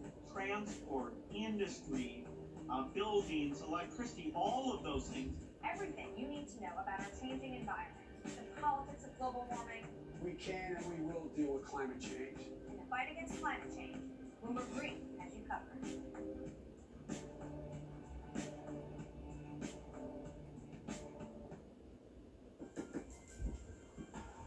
Happy Valley, the Hong Kong Jockey Club.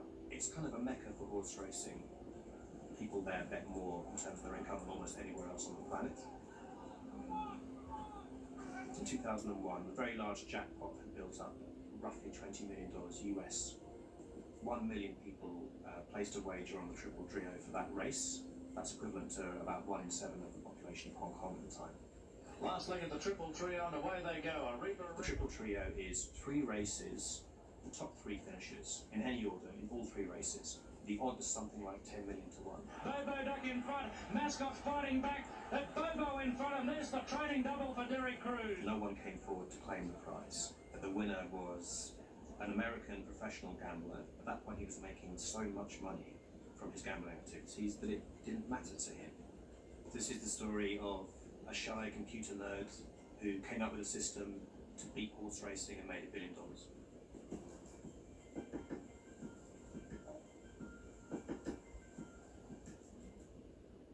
My name's Kit Shillel. I'm a reporter for Bloomberg and a writer for Businessweek.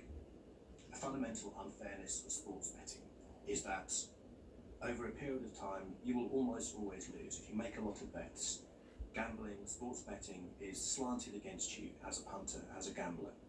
Bill Benter decided to beat that system. He just became captivated with this idea that these games, which supposedly casinos have this long-standing advantage, you could actually beat with the right methods. I'm Adam Kucharski, I'm a mathematician and science writer. When he was younger, he saw a sign in Atlantic City that said card counters are banned from our games. And for him, that sign basically said card counting must work. He picked up a book by Ed Thorpe called Beat the Dealer, which outlined the fundamentals of card counting. You're looking for how many high or low cards have emerged and how many might remain in the pack. If you think there's a high chance that there are lots of high cards left in the pack, that changes the odds in your favour. Lots of people went and tried card counting. Bill was more successful than most. He managed to make some money and make a career out of it. He teamed up with Alan Woods, an Australian professional gambler, but as is always the problem with professional gamblers, casinos don't like people who win, and they were systematically excluded from all the major casinos around Vegas, so they needed to find a new game. Alan Woods was interested in horse racing, and between them they talked about it and became attracted to the betting scene in Asia, and in particular the Hong Kong Jockey Club, where they were aware there was this huge horse racing market they might be able to tap into. One of the reasons in Hong Kong has a big advantage in trying to use mathematical and statistical methods is it's almost like a laboratory for studying horse racing. In Hong Kong, you've got 2 race courses that dominate. You've got a huge amount of betting activity. You've got a pool of about 1,000 horses. You've got hundreds of races a year. So if you're designing something that's going to generate reasonably consistent data to study these patterns, Hong Kong is the place that you want to go. So they sent Alan Woods to Hong Kong, and he came back with all the results of racing in Hong Kong going back 5-10 years, I think. And they manually fed that into a very basic early computer to try and create a statistical model. They fed the numbers into their computer. It took them a long time, it took them about 9 months. So what they would do is use these measures of horses' quality and come up with a prediction for each horses in a given race, their chances of winning. And then they would compare that to what the odds on the board implied those horses' chance of winning. And what you want is a horse where the odds imply it has a very low chance, but your model says it has a pretty decent chance. In the course of researching the story, I spoke to gambling experts. They said it was impossible, couldn't be done. If you bet long enough on horses, you will lose money. There are lots of factors that go into a horse winning or not. The favourite doesn't always win. In his first year of betting, I think he lost $150,000.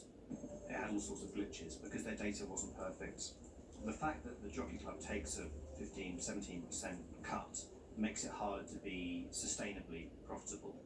It means you have to be not just better than the market, you need to be about 20% better than the market to start making a profit. In a pari-mutuel system, in this case the Hong Kong Jockey Club, the odds are determined by the action. So the number of people betting on each particular horse and the sums they bet determine the odds.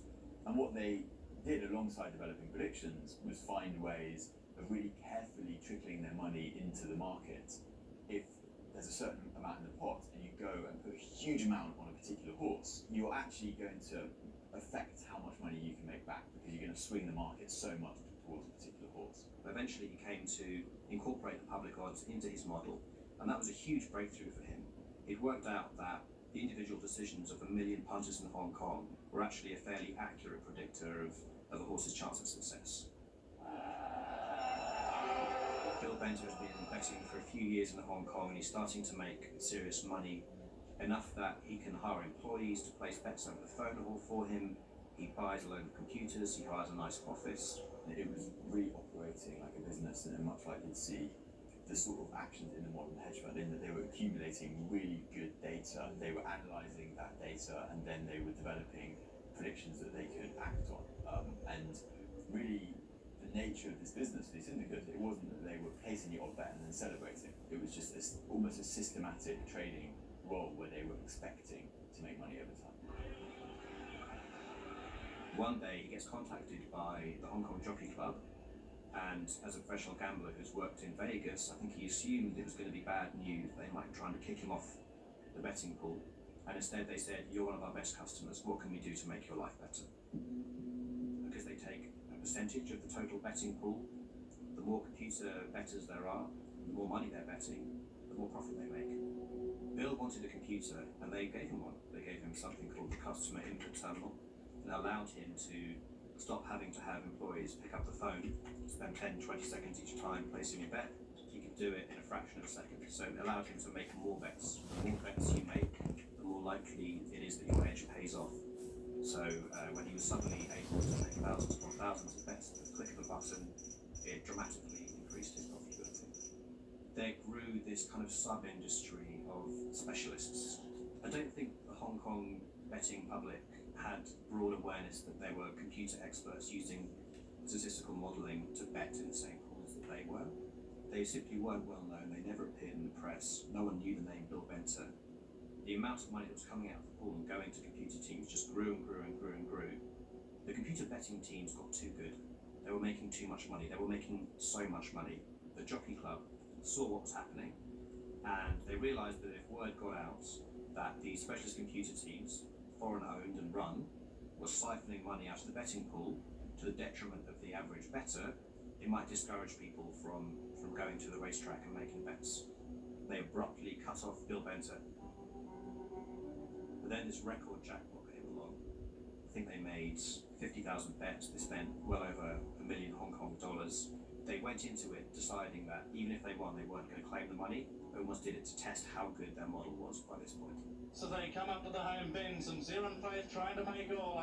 Mascot Treasure goes to him now. Does Bill Benter fit into the stereotype of professional gambler? No, hardly at all. Treasure got to the front and kicked the length clear. He had more than 30 winning combinations, but he had one single winning ticket that correctly predicted all 9 placed finishes. And that was the one that had the big payout. Mascot's fighting back. That Bobo in front of him. There's a purity about what he did. You know, he was faced with a technical, numerical challenge. His job was to beat the odds in horse racing. And the way he did it was applying science to this problem in a way that most gambling people don't. He's still working away at that problem. You know, the algorithm is constantly evolving and changing and improving. Bill was really one of the first people to apply computing power and technology to a system of odds making. But that practice is now spread all over the world, not just by bettors, but by bookmakers too. So in a sense, he transformed the industry. His obsession is the science of gambling and probability, and to this day, it's what he does.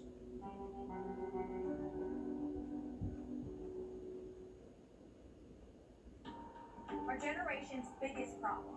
Climate change is happening. And the world's most innovative solutions. Transport, industry, buildings, electricity, all of those things.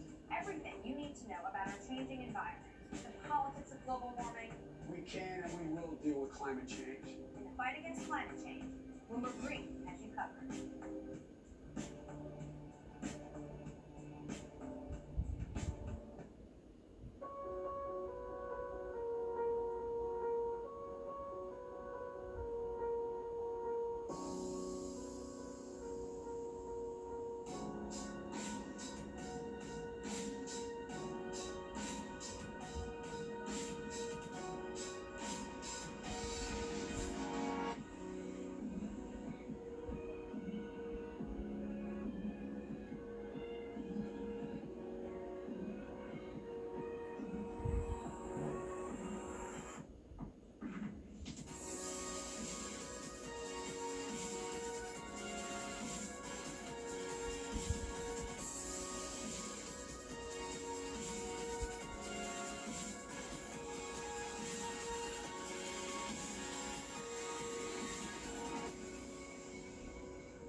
I'd seen in past complex deals, but I'd never seen anything like this.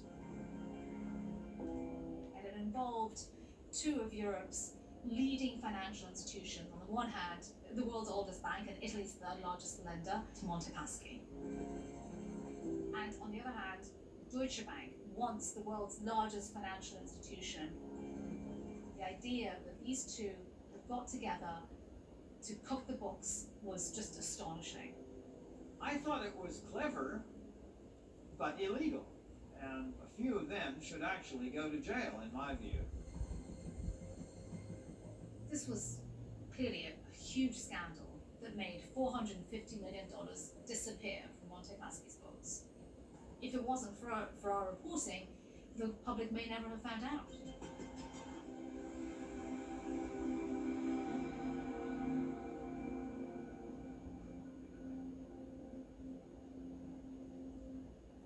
My name is Elisa Martinuzzi. I'm a columnist with Bloomberg Opinion. A presidential address to the nation. This is an extraordinary period for America's economy. Over the past few weeks, many Americans have felt anxiety about their finances and their future. So it's December 2008, and we're right in the depth of the financial crisis. The Dow tumbled more than 500 points after two pillars of the street tumbled over the weekend. Financial institutions are really fighting for survival, and these two in particular, Monte Paschi and Deutsche Bank. We're seeing the stock falling by more than 7% as we speak right now. On the one hand, you have Deutsche Bank with a massive balance sheet. It's 2.5 trillion euros. It's the size of a large economy. Trust that the bank is solid and sound is what it needs to retain every day to keep ticking along. So showing that it's able to do a deal like the one it was trying to do with Paschi is absolutely critical. And you have Monte dei Paschi, which just recently bought a big rival at the peak of the market in cash, or already stretching its finances. Suddenly it was facing another $450 million potentially in a single loss, in a single investment that it would have to book in 2008. They couldn't admit the loss that they actually faced, and so this deal was to cover that loss. The risk they were facing was nationalization by the Italian government or control by the Bank of Italy direct. It was a prospect that management was trying everything it possibly could to avert. They'd come up with this complex, multi-layered transaction, which, like magic, takes the loss that they would have to crystallize at the end of 2008 and spreads it out over many years in a fashion that they decide that doesn't have to be disclosed to investors. And of course, it's structured in such a way that Deutsche Bank would, in the long run, make a great deal of money from this. So, something in the order of 60 million euros just on that trade. The whole point of it was to violate the accounting requirements of Italy and fool the accounting structure, stop them having essentially to account for a loss. Simple as that. It wasn't long after they struck the deal that Monte Paschi started hurting from the transaction. Monte Paschi's just revealed it could run out of cash in just 4 months. It needs to offload a mountain of bad loans or risk being wound down. Yet, Paschi limped along, propped up by government bailout, after losses on bad loans also piled up. Astonishingly, it took more than 4 years for the chicanery to come to light, well after regulators from the US to Italy had been alerted to it. A tipster reached out and said, I have something for you that's going to be of great interest. And there started my reporting on Monte Paschi. Little by little, the source got comfortable in sharing more and more details about this transaction that, to be honest with you, looked really too good to be true.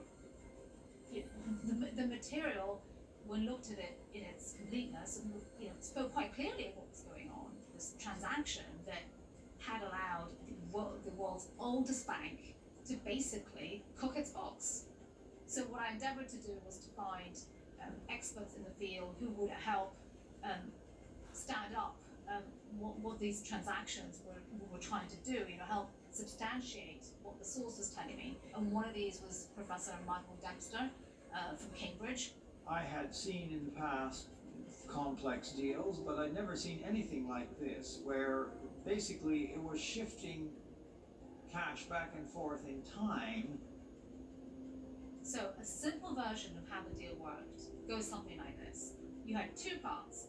One was sure to win for Monte Paschi, and one was sure to lose for Monte Paschi.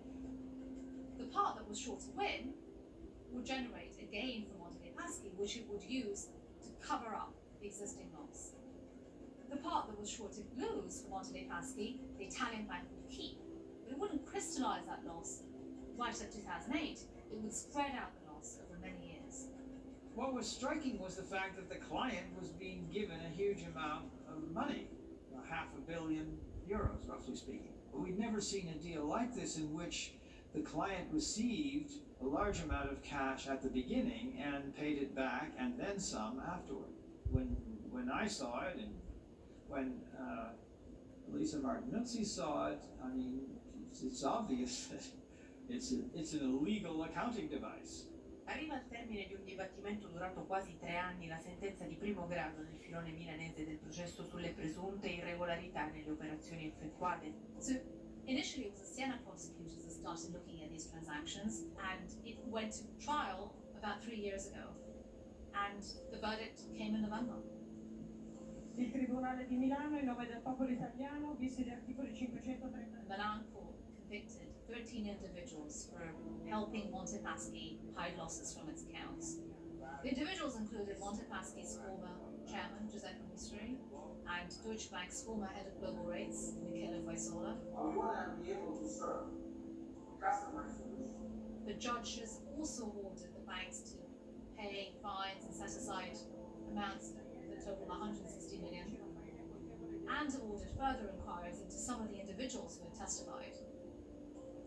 These are, by a number of measures, the most significant convictions relating to the financial crisis. You haven't had chairmen of institutions, let alone 13 senior managers across 3 institutions go to face jail sentences for their wrongdoing.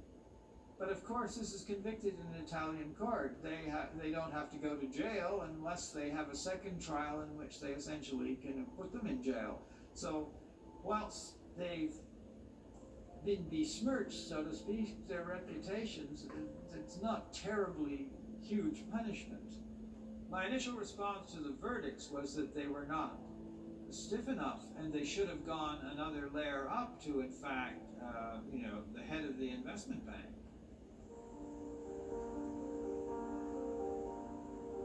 I'm not so sure that the public can really be confident that we're not going to see another Monte Paschi. The situation is essentially the same today as it was before. A lot more complicated because the regulators have tried to make it better, but they failed, basically. Having spoken to regulators about the lessons from the financial crisis, it's pretty clear where the weaknesses still lie. Generally, on all the reforms that have done since the financial crisis, we've made them better, but we probably haven't made them good enough. So there's really not been fundamental changes. We've kind of made these improvements around the edges. I think people should still be concerned. I think there's this kind of assumption that it's yesterday's news, and I think that's probably ill-advised, because I think there's still some real fragility in the system. As a senior investment banking executive recently told me, his chief financial officer would not be able to challenge him on what's in his books. You need a PhD to understand a lot of these transactions, and the people in charge are often don't have those PhDs. There's not an awful lot to be confident about what's really lurking inside financial institutions' balance sheets, and it remains just as difficult for the outside world to get into them. Yes, it's true. The higher management often doesn't understand much at all, actually, which of course is a serious problem when there is a crisis. Not unlike what we saw in the lead up to the global financial crisis, where it was mortgage debt that had ballooned. This time, it's corporate debt. The market has grown enormously, and I believe that there's a recession coming, or a market crash coming, and It's a government matter, it's a political matter, and whether or not politicians will be able to sort something out, I'm very pessimistic about that.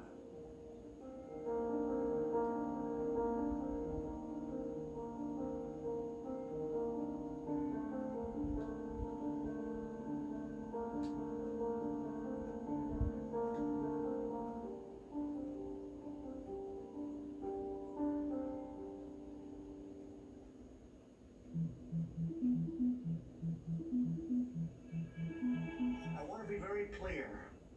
I unequivocally condemn the violence that we saw last week. Violence and vandalism have absolutely no place in our country and no place in our movement. Those who engaged in the attacks last week will be brought to justice. Now I am asking everyone who has ever believed in our agenda to be thinking of ways to ease tensions, calm tempers, and help to promote peace in our country. All I can say is that the risk is very substantial, and we have to keep the pressure off the NHS, and the only way to do that is to follow the current lockdown, and that's what I'd urge everybody to do. The idea is to advance a number of studies that were already designed and decided upon some months ago to get us a better understanding of what happened last year in December. And that will be looking at in more detail at the initial cases, the human cases that were detected in December 19, looking at the market, the famous Wuhan market. We are here to make a historical election to decide where we're heading to. This nation has gone through a lot, and we have to make history today.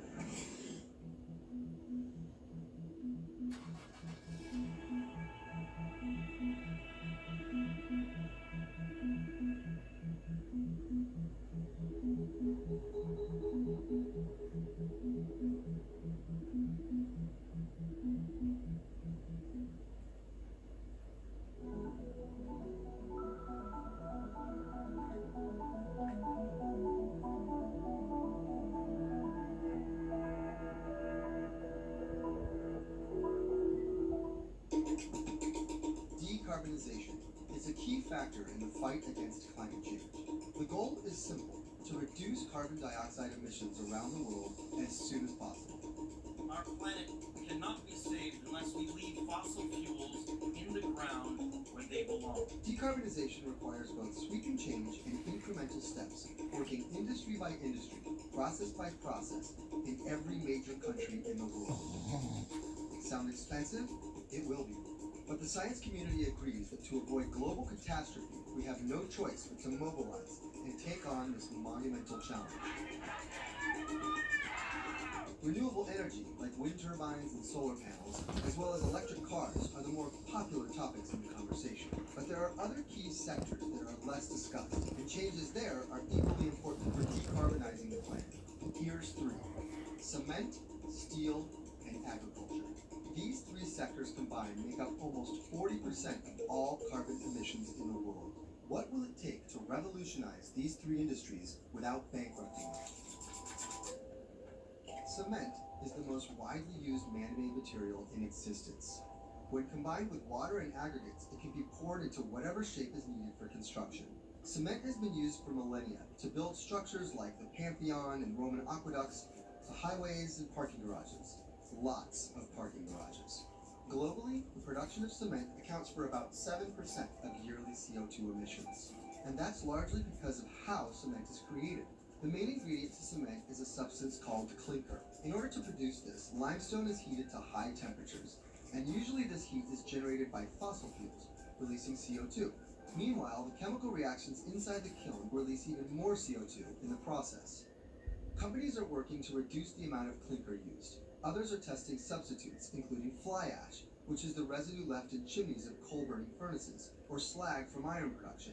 But the drawbacks are serious. These new techniques come with a price tag sometimes triple the cost of the traditional process. And since cement is holding many of the world's structures together, alternative recipes make contractors and regulators uneasy.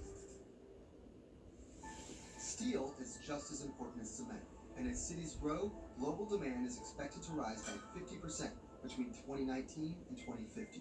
But its process involves purifying iron ore in blast furnaces with a refined form of coal called coke. And just like cement, this production produces a lot of CO2. In Europe, blast furnace owners are testing hydrogen as an alternative way to take the carbon out of iron ore. But again, so far it's way too expensive to go mainstream, about double the cost of using coke. There's one thing you can do with steel that you can't do with cement, and that is recycle. Instead of producing more steel in the first place, we could use what we already have. Increasing the use of steel recycling is now commonly seen as critical to reducing carbon emissions. Now, agriculture requires a multi-pronged effort, as it is responsible for nearly 25% of global CO2 emissions. The practice of controlled burns after harvests, the use of inorganic fertilizers that release methane and nitrous oxide into the air, the destruction of rainforests for ranching, and even livestock flatulence all need to be addressed to put a dent in agriculture's carbon output. Some hope can be seen in the US, as demands for beef products have dropped significantly. Additionally, interest in alternatives like Beyond Meat and Impossible Burgers have soared in recent years. And for those who can't quit beef, scientists are developing climate-proof cows with digestive systems that produce less methane. But implementing these solutions globally remains an uphill battle. Even as more people in Europe and the US take up vegetarian alternatives, increased meat demand in China and other developing nations means that globally animal product consumption is expected to rise 60% by 2050. You are the last best hope of Earth. We are in the beginning of a mass extinction, and all you can talk about is the money and fairy tales of eternal economic growth. How dare you! It'll take policymakers and companies years of diligent work and collaboration to move industry away from its most polluting methods. But each of these industries is working on answers, with some executives confident they can be both green and show a profit.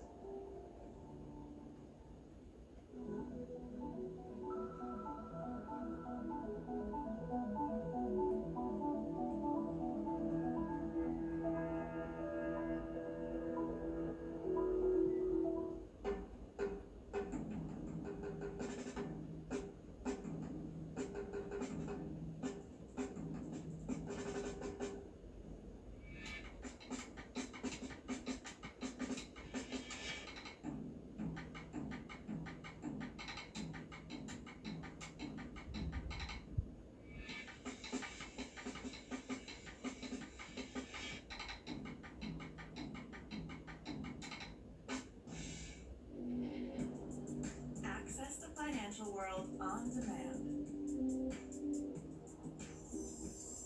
Hear from leading economists, policymakers, and industry experts via live and on-demand webinars, only from Bloomberg. Start exploring to see what's moving the markets. Visit Bloomberg.com/webinars.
Think about everything you touch in a day.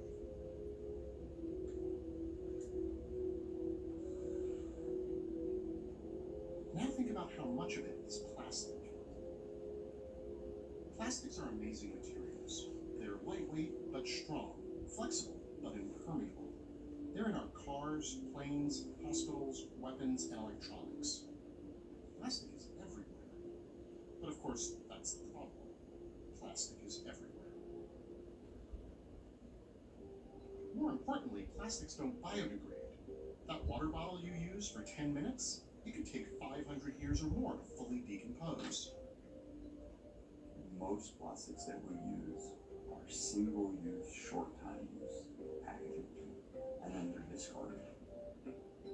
That mismatch between plastic's short use and long life results in an overflow of plastic waste. Think about how crazy this is. To get the raw materials for plastics, we spend billions pulling fossil fuels out of the earth, then we pollute the earth to make plastics, and then we toss those plastics right back into the ground where they came from. I think 50 years from now, what will happen is people will be digging out landfills and taking out product to recycle, and they will think we're crazy people of dumping things in landfills. So we should just get rid of plastic. Small problem. There is nothing better at doing what plastic does than plastic. When it comes to its low cost, versatility, and durability, the plastic we use today is unbeatable.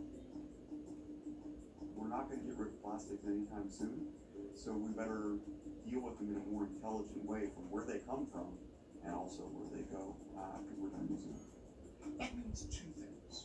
We have to develop new, environmentally friendly materials that can replace petroleum-based plastics, and we have to find a way to clean up the plastics we've already discarded.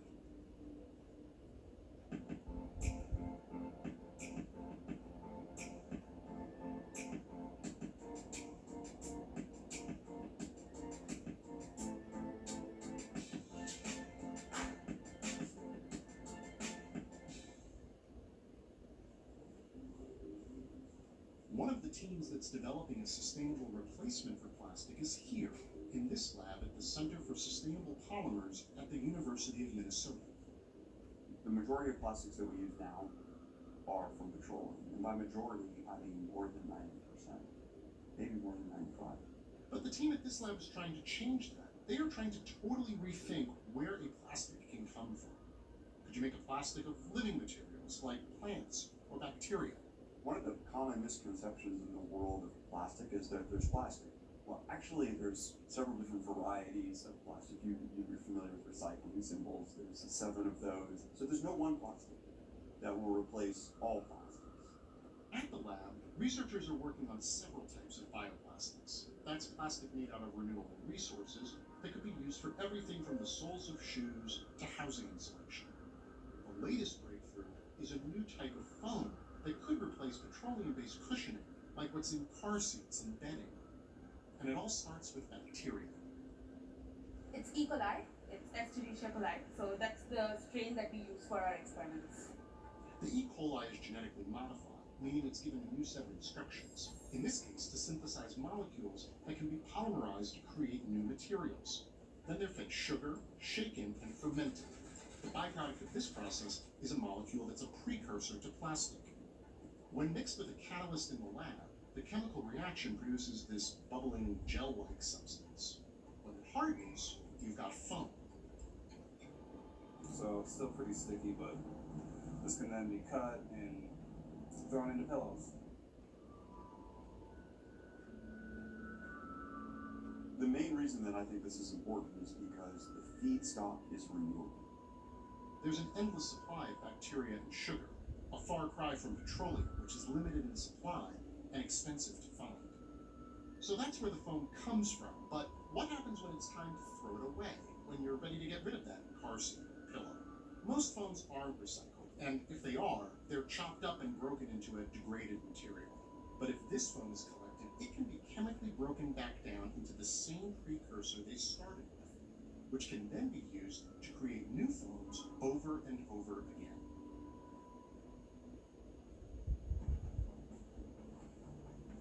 The lab is also working on a replacement for rubber in things like shoes, tires, sporting equipment, or household items.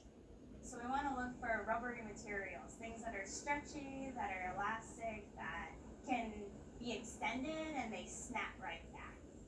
This process starts with starch from corn. Chemists can synthesize the polymer in the lab, dry it, and then mold it. Once we form some of the rubbers that we use today, we can't reprocess them. They can just be ground up and make the playground rubber material.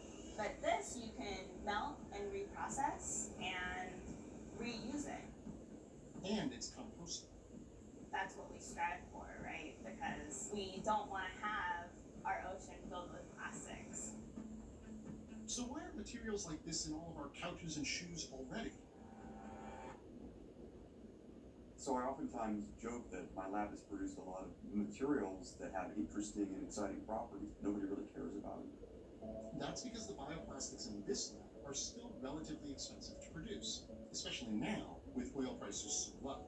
The unfortunate reality is that consumers like you will not pay a premium for biorenewability or degradability.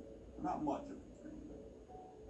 An ideal bioplastic would not only look and perform as well as petroleum-based plastics, it'd be just as cheap and easy to produce. It probably won't look any different. I'll still grab the bag to put my fruit in at the grocery store, except it'll be from bio-based feedstocks. And except when I throw it away, it'll have a facile route to decomposition to give environmentally innocuous byproducts. If this lab succeeds, a better world might look a lot like the one we already live in.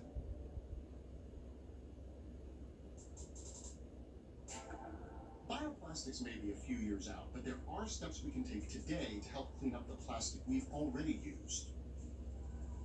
We're at Carbon Light Industries in Riverside, California. It's a plastics recycling plant, one that specializes in recycling a type of plastic called PET that you find in most soda and water bottles. Every day, 300,000 pounds of plastic bottles arrive in bales. That's 3 billion bottles a year. They're sent through a maze of high-tech machines that sort, clean, melt, and sanitize them. It's what you think of when you think of a recycling plant, except Carbon Light does something few recyclers are actually able to do: turn plastic bottles back into material for new plastic bottles.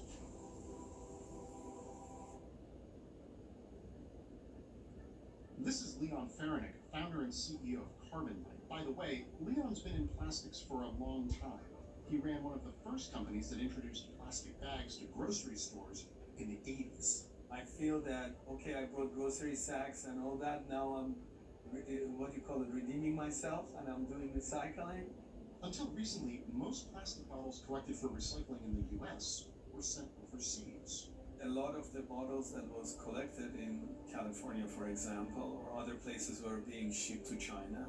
So what the Chinese would do would take the bottles, transform it into a less than material like a carpet, like fabric, and then ship it back to us. Bottle to bottle, like what we do that we call it cradle to cradle, that happens a lot less.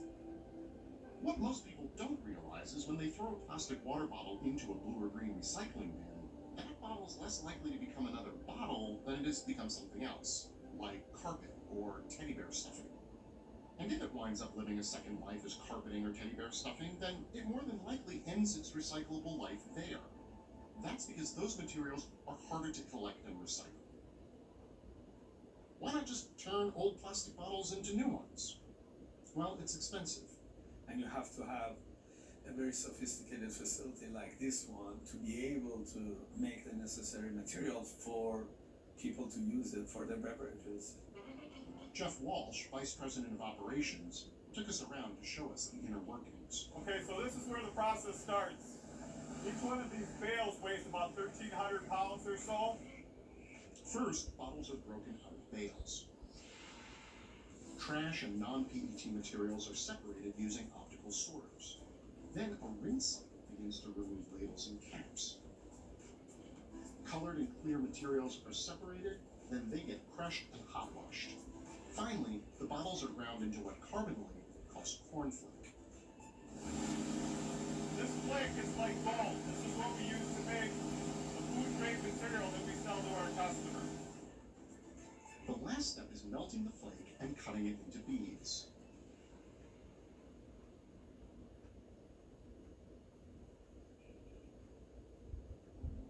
Jose Valle is the quality control manager at the on-site lab.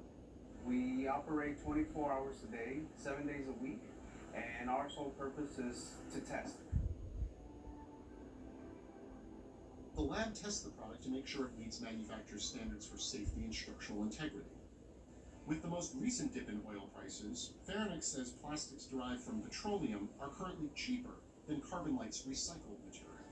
Even so, customers like Nestle and Pepsi still buy Carbon Light's product to use in some of their bottles. After all, who doesn't like to see an earth-friendly logo on their 15 ounces of acai machine? This is our problem. It will be a shame to 50 years from now people are suffering. This is right for the environment. It's really a huge issue and we have to take care of it.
Access the financial world on demand.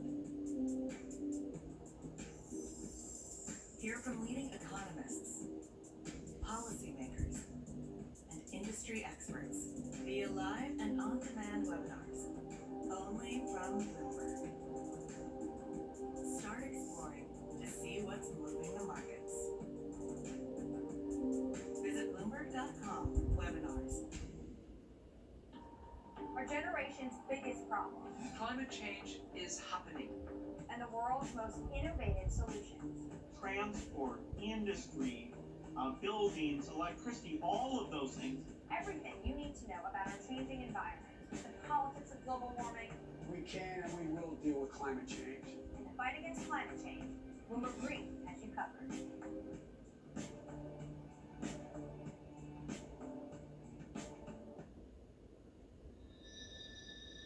For millions of years, the Earth has been perfectly good at absorbing carbon dioxide. Our forests, seas, and streams suck the gas up, acting as natural carbon sinks. That was until humans came along and tipped the scales. We continue to burn fossil fuels at ever-rising rates. We could warm the planet by 7 to 9 degrees Fahrenheit by the end of the century, and the impacts of that would be catastrophic. There have been various attempts to capture this harmful CO2, but they've all come with significant compromise, until now. Five, 4, 3, 2, 1. And now you're on. Hold. Ah, man. Understand, lamp off.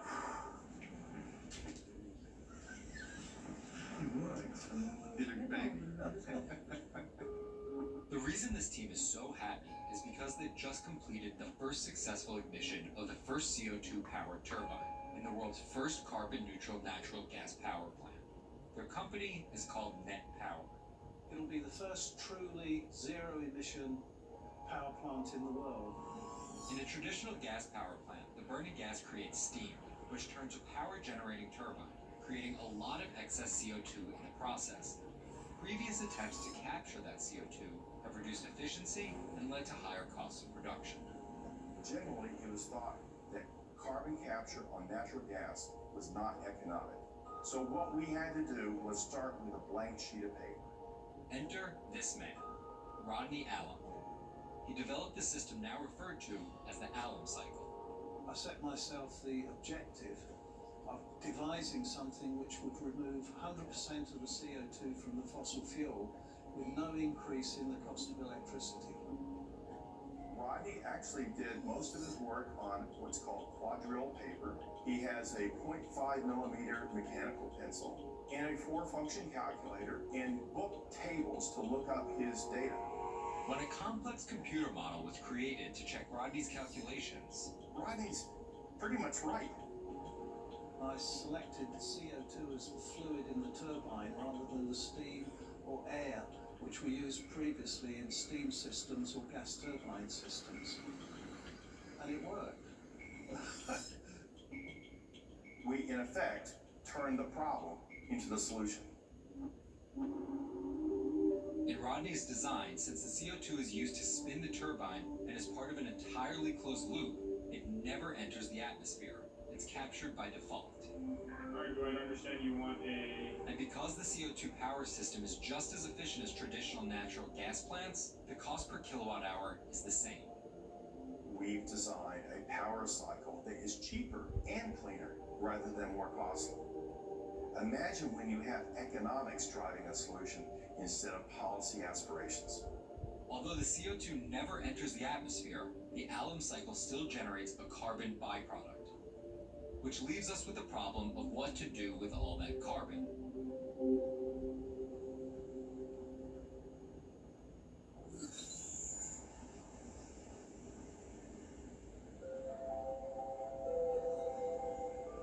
4,000 miles away, engineers in Iceland have an interesting take on how to keep the captured CO2 out of the atmosphere, shoving it directly into the ground.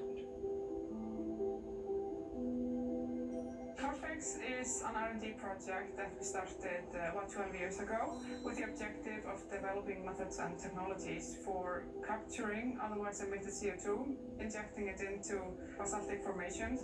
We know that certain chemical processes are already happening in nature. For example, in the vicinity of volcanoes, the CO2 dissolves into groundwater and forms new types of rock by interacting with basalt. And we thought, why not try and accelerate this process at an industrial scale?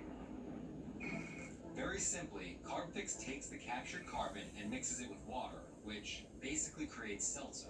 They then take the fizzy liquid and inject it deep into the earth, where the carbon chemically bonds to the basalt rock. Instead of CO2 turning into rock in hundreds to thousands of years, this would happen within the time frame of a few years. Here we have an example of a vein. This is then a small fracture where we would have dissolved part of the basalts, and then we fill it up again with the carbonates, and that's where we see these pores filling up with calcites. If we take all basalt available on Earth, theoretically, we could use it to permanently store much more than all CO2 that we would emit from burning all fossil fuel available globally. But Carbfix is still operating at a small scale, and it would take serious interest from industries and governments to grow to a size that would affect climate change worldwide. In the meantime, Net Power won't be burying its CO2 under the ground. They'll be selling it for cold, hard cash. Because for the first time we captured carbon dioxide at very inexpensive prices, we open up whole new industries for reuses and recycling CO2 that can be useful in building materials, chemicals, plastics, and a myriad of other applications. But one of the most common uses of industrial CO2 is actually extracting fossil fuels from the ground. In the US, you're actually injecting over 20 million tons a year of CO2 for enhanced oil recovery at the moment. You don't see it as undercutting the mission of reducing CO2? No, I think if you're sensible about the way that hydrocarbons are used, and you have an integrated idea as to how you're going to utilize that hydrocarbon in a clean way. And that part is key. If net power's excess CO2 essentially leads to more oil being extracted, it's not a stretch to imagine it will mostly be used in traditional carbon-spewing plants, not clean ones like net power. It very much appears that the age of fossil fuels is likely coming to a close. Some of these technologies for capturing and sequestering carbon might help provide sort of that bridge. It's going to take a decade or two to really make that transition in our global energy economy. I'm very optimistic. All the technology's there, and we just need the will. And that's really happening now.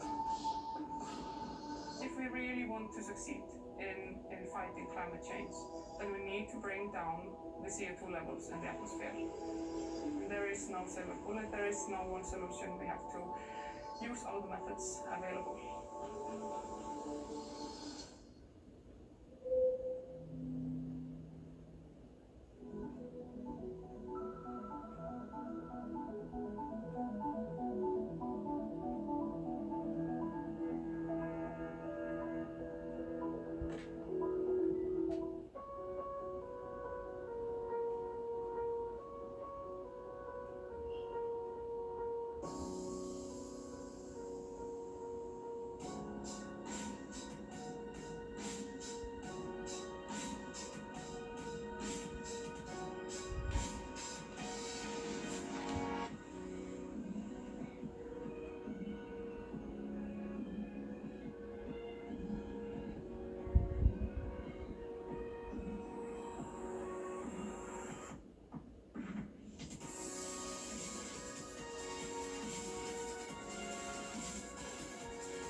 Access the financial world on demand.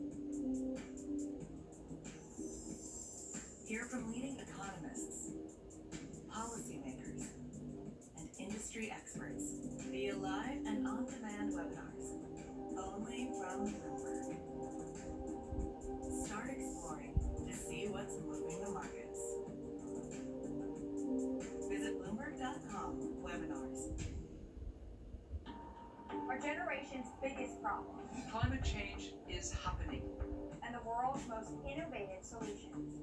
Transport, industry, buildings, electricity, all of those things. Everything you need to know about our changing environment, the politics of global warming. We can and we will deal with climate change. In the fight against climate change, Bloomberg Green has you covered.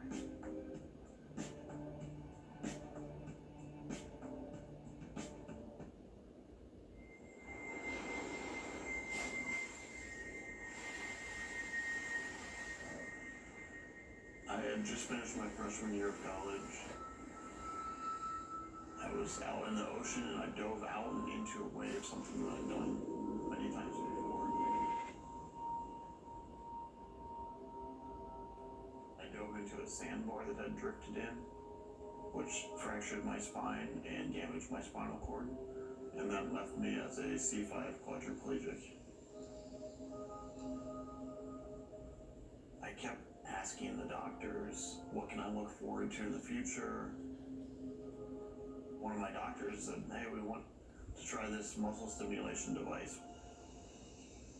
It really sounds like it's something out of a science fiction novel. Reconnecting my mind to my body.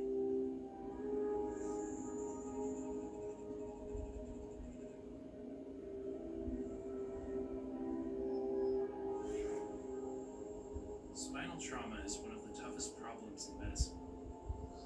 There's currently no biological way of healing severe damage to the spinal cord. Recently, scientists have started developing a workaround, creating an artificial link between the brain and the body.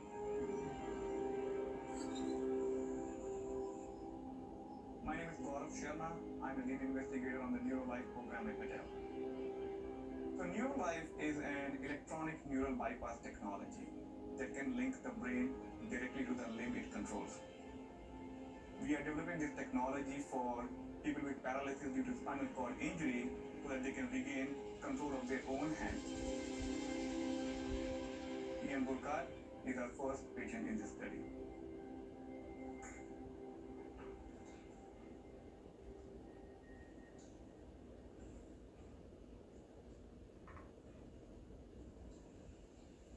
Being injured at the C5 level means that I have pretty good strength through my biceps, but I don't really have any movement below my elbows at all.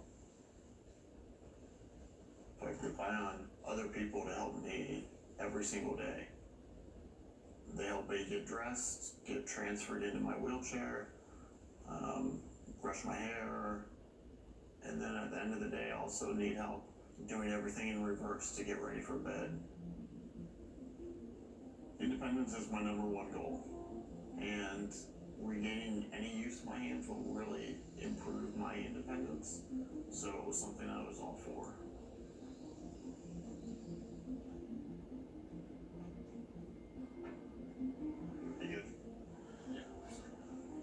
So this technology has 3 main components.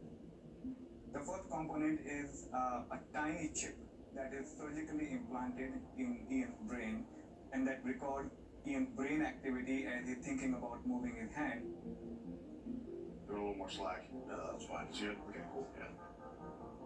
The second component is a computer algorithm that decodes Ian's brain activity and interprets the movement that he's thinking about. And the last component is a wearable sleeve which has up to 160 electrodes which activates the individual muscles to evoke the attempted movement.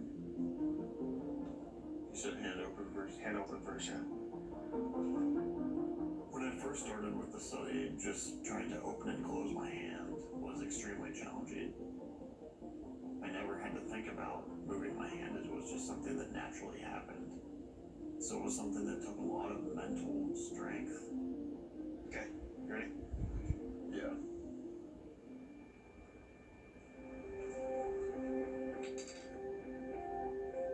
But today, with practice, I'm able to pick up an object and manipulate that around in space. I'm able to move individual fingers.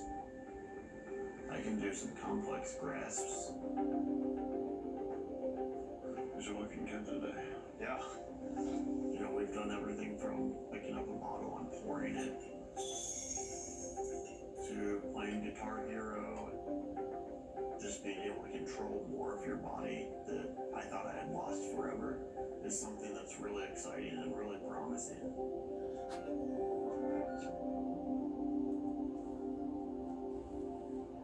Alright, so I think we're going to need to move some of these things out of the way. As Ian gets better at using his hand, the researchers give him new challenges. This is his first time trying this homemade battleship game, and the results are a mixed bag.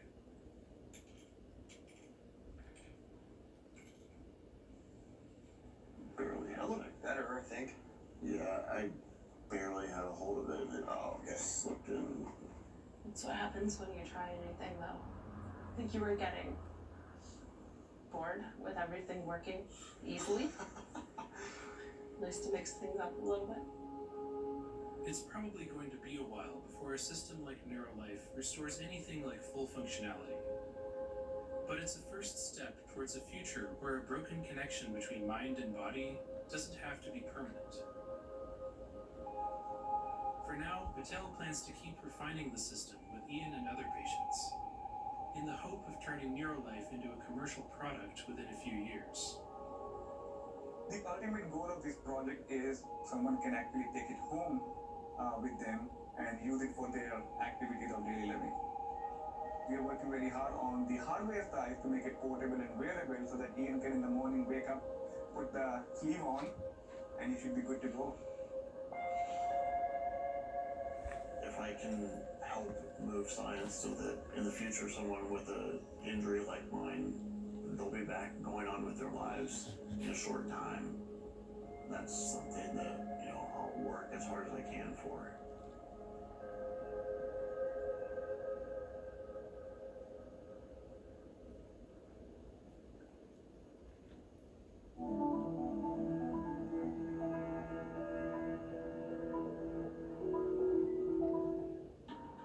our generation's biggest problem. Climate change is happening. And the world's most innovative solutions. Transport, industry, buildings, electricity, all of those things. Everything you need to know about our changing environment, the politics of global warming. We can and we will deal with climate change. In the fight against climate change, Bloomberg Green has you covered.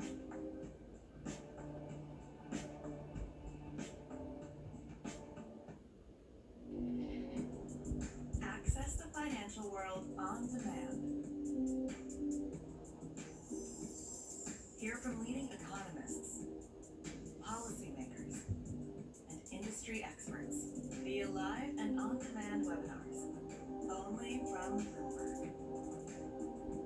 Start exploring to see what's moving the markets.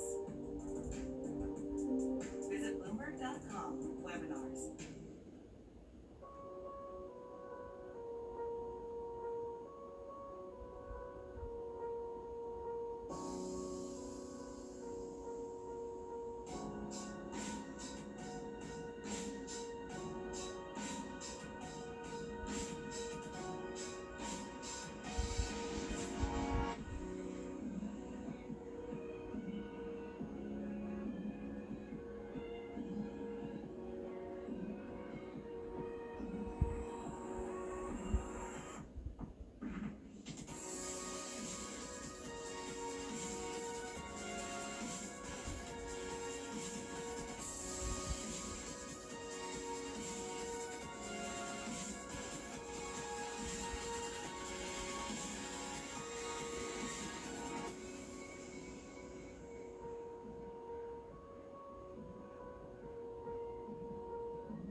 Otherwise have been very productive if they had the means, if they had the capital. It's really important that we don't lose sight of these people in our bid to grow our economies and become more industrialized. One of the toughest problems in the world is, how do you bring people out of extreme poverty without wrecking the climate in the process?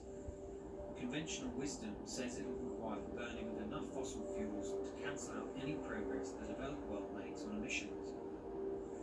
But here in rural Kenya, a small experiment is underway to see if it's possible to have the economic uplift without the environmental catastrophe.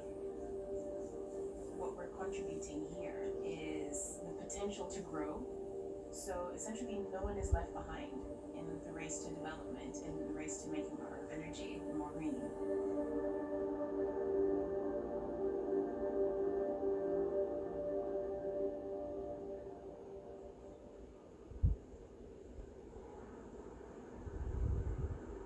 The first time I had power in my village was in the year 1990. Before that, there was no power at all completely. The rural setup, the standards of living were extremely very, very low. Zachary Ayeko spent much of his career trying to bring electricity to rural Kenyan villages like the one he grew up in. As an executive at the National Power Company, he helped expand Kenya's electricity access from 18% of the population in 2010 to 65% in 2018, the highest in mainland East Africa. The Kenya government has done quite a lot in providing universal power, but they have not had enough resources to be able to provide access to every household in the country. The Kenyans have got no power, are based purely in the oil, yes. Once electricity provided, the economic empowerment of people goes very high. With millions of rural Kenyans still disconnected from power, a small green energy startup is attempting to bridge the gap.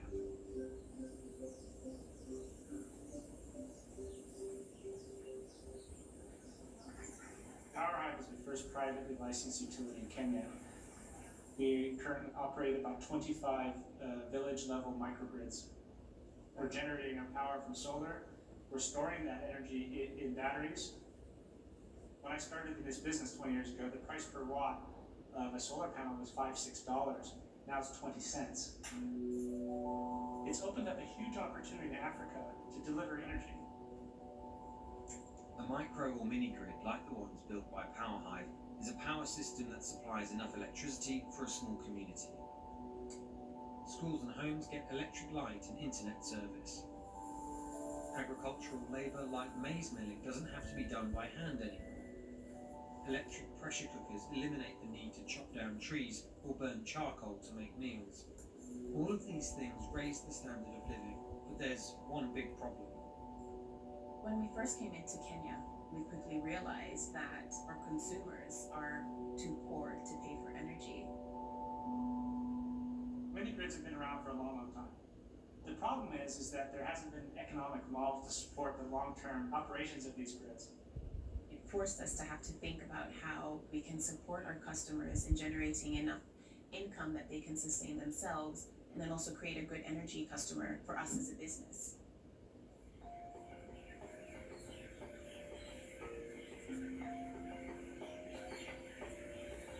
Majina yangu kamili naitwa Teresa Gisale Tumbo. Mimi ni kama msimamizi wa hii chama, product manager. Tena tumeanza kufuga kuku ambazo ni za broilers ambazo zimeanza kutuletea fedha katika huu mradi.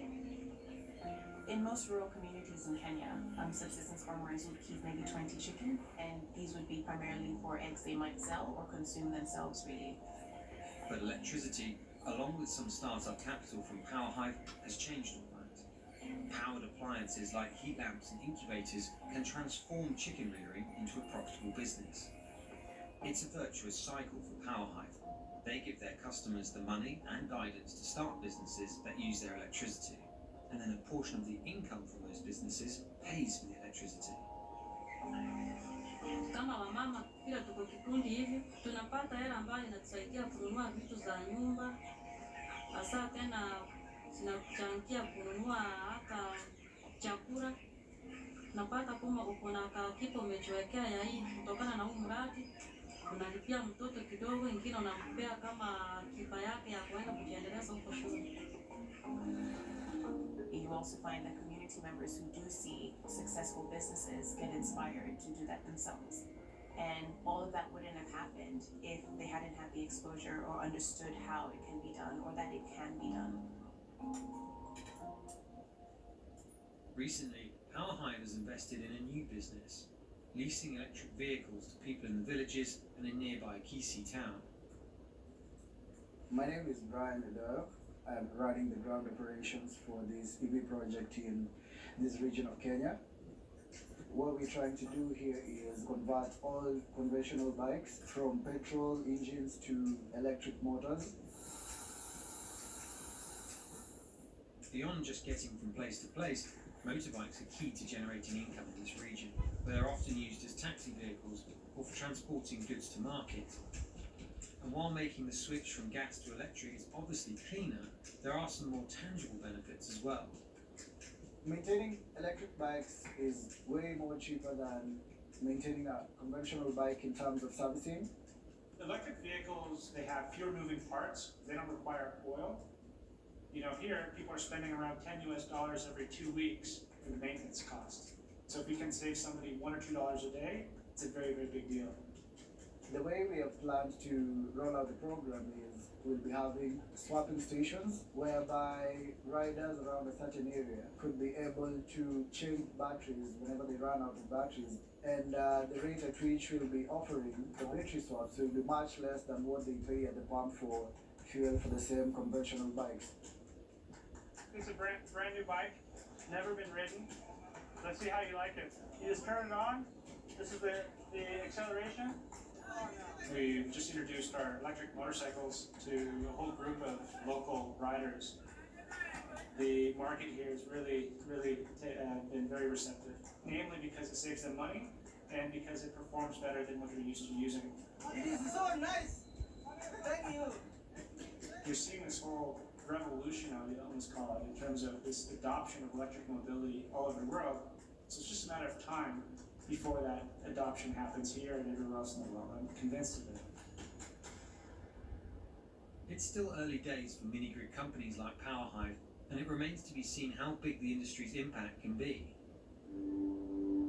A study by Bloomberg NEF found that electricity from solar hybrid mini-grids is still expensive for many rural customers, and the sector suffers from a lack of investment.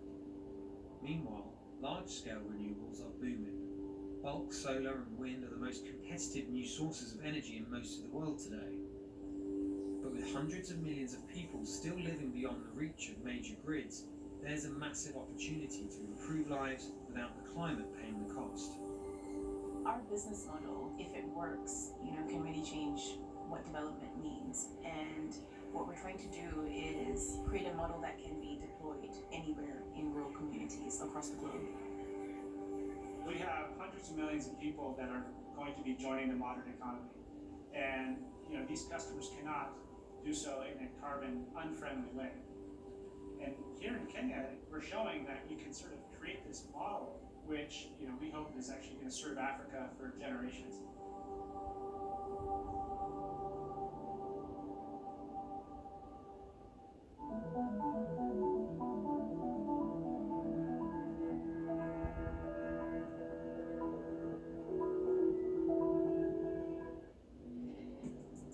Access the financial world on demand.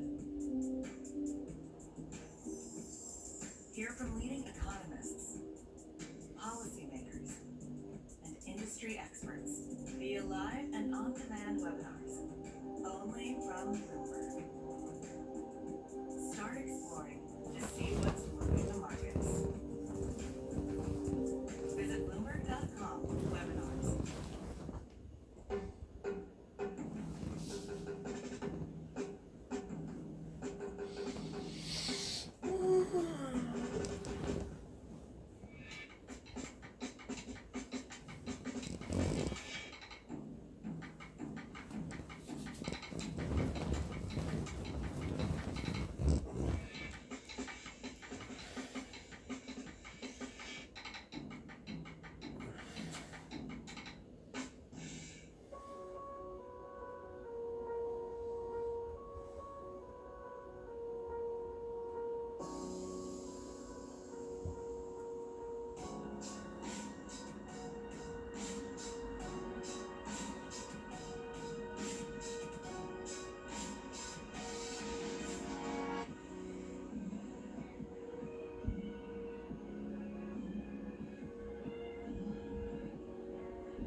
This is Birdie.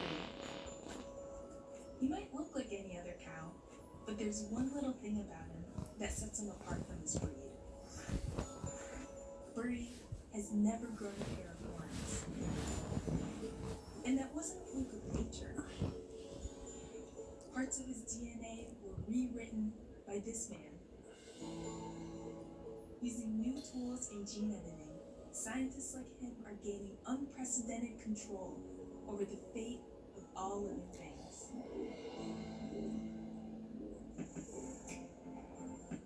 As technology replaces old jobs, it's also creating new ones. I'm Akihito, and I'm here to show you the jobs of the future.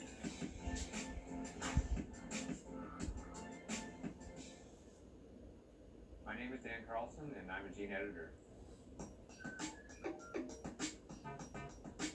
Buckle up.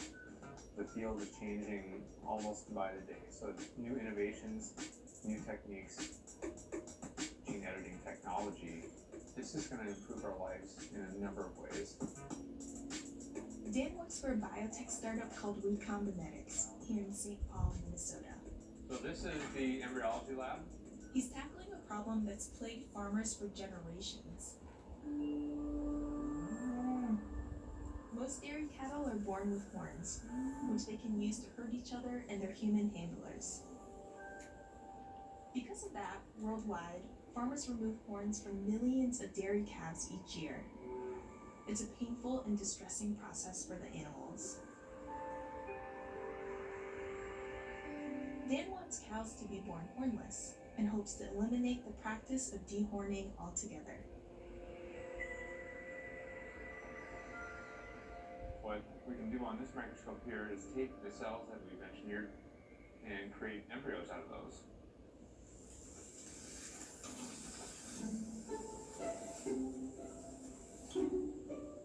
You might think of Dan as some kind of mad scientist, but he's really the most wholesome guy you can imagine. He's an excellent maker of hamburgers. Which one do you want? I want the tastiest one. He's a husband to this lovely woman. I'm here to eat some of your pizza, bud. And a dad to 3 adorable kids. William, do you know what your dad does at work every day? He works.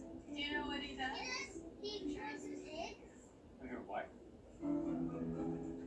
To be clear, one of Dan's other projects involves editing the genes of pigs. In case you were wondering.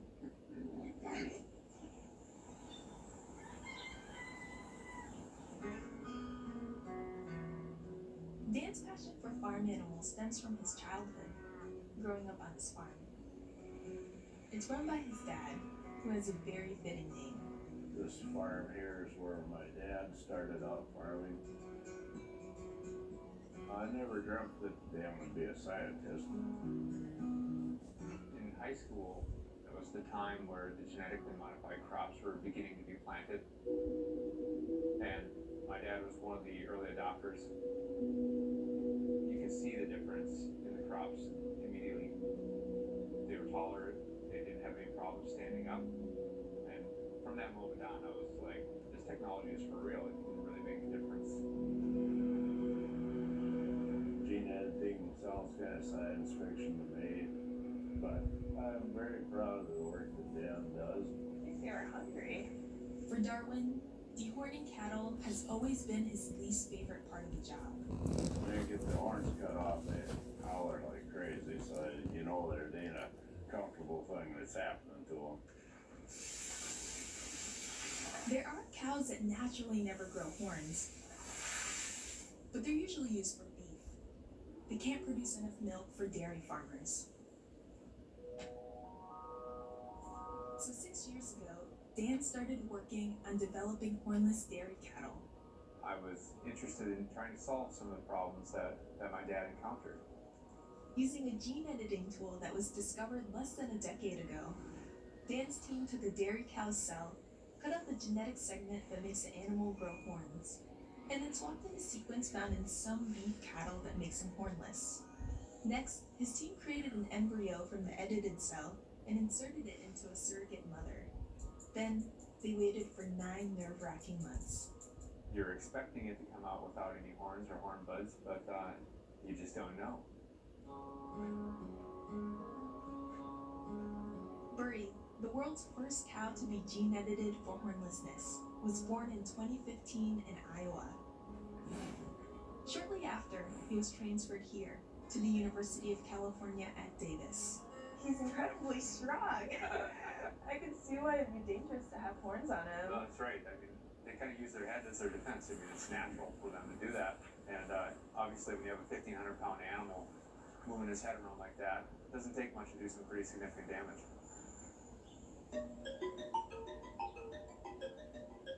Burry became a dad to 6 calves in the fall.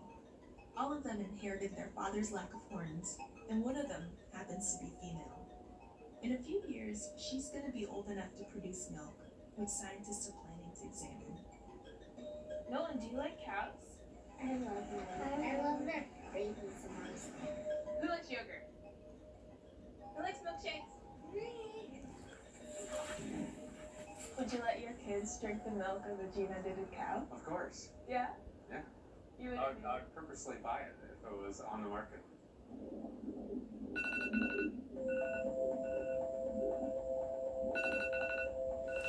Biologists are now pouring into the field of gene editing, coming out with new applications at dizzying speeds. If it all goes according to plan, much of the change our lives for the better. But will there be unintended interfering with nature is too much. Oh, you're getting some kisses. Our answers will shape the future of dance profession. Whether this strain of animals takes off, it's really up to the government and public acceptance. I'm just gonna do my job.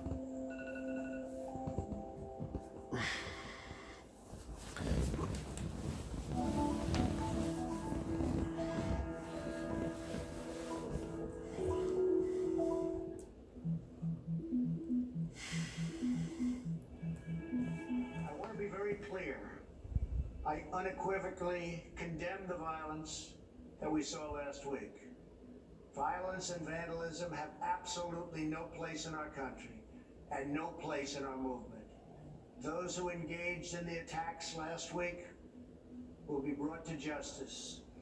Now I am asking everyone who has ever believed in our agenda to be thinking of ways to ease tensions, calm tempers, and help to promote peace in our country. All I can say is that the risk is very substantial, and we have to keep the pressure off the NHS, and the only way to do that is to follow the current lockdown, and that's what I'd urge everybody to do. The idea is to advance a number of studies that were already designed and decided upon some months ago to get us a better understanding of what happened last year in December. And that will be looking at in more detail at the initial cases, the human cases that were detected in December 19, looking at the market, the famous Wuhan market. We are here to make a historical election to decide where we are heading to. This nation has gone through a lot, and we have to make history today.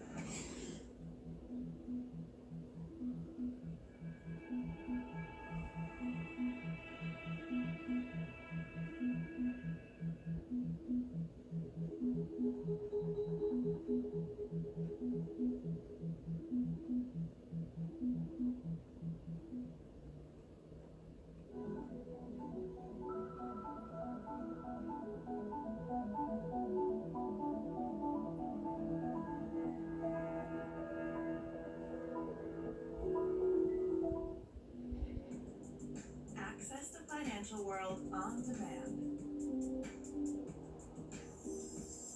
Hear from leading economists, policymakers, and industry experts via live and on-demand webinars, only from Bloomberg. Start exploring to see what's moving the markets. Visit Bloomberg.com/webinars. Our generation's biggest problem. Climate change is happening. And the world's most innovative solutions. Transport, industry, buildings, electricity, all of those things. Everything you need to know about our changing environment. The politics of global warming. We can and we will deal with climate change. And the fight against climate change. Bloomberg Green has you covered.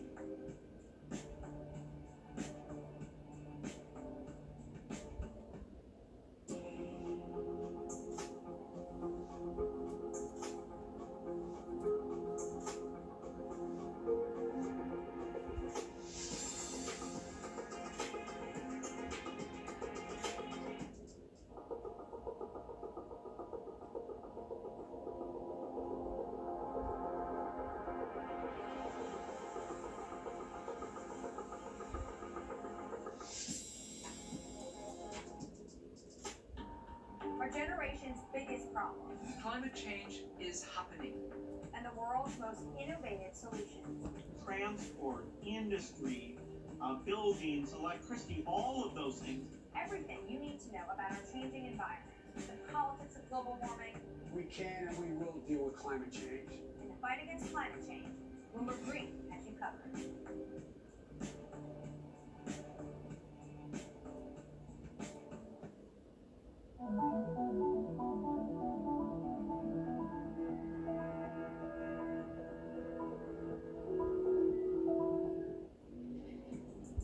Access to financial Financial World on Demand. Hear from leading economists, policymakers, and industry experts via live and on-demand webinars, only from Bloomberg. Start exploring to see what's moving the markets. Visit Bloomberg.com webinars. Our generation's biggest problem. Climate change is happening. And the world's most innovative solutions. Transport, industry, buildings, electricity, all of those things. Everything you need to know about our changing environment. The politics of global warming. We can and we will deal with climate change. In the fight against climate change, Bloomberg Green has you covered.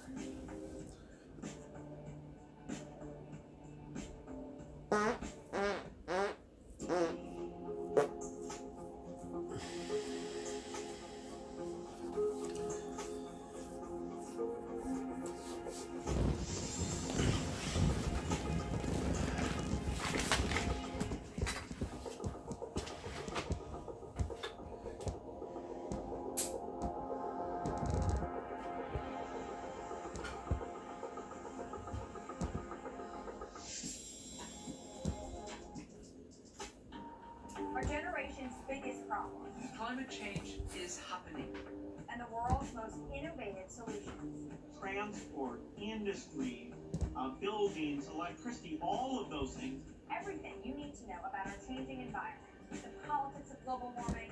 We can and we will deal with climate change. In the fight against climate change, Bloomberg Green has you covered.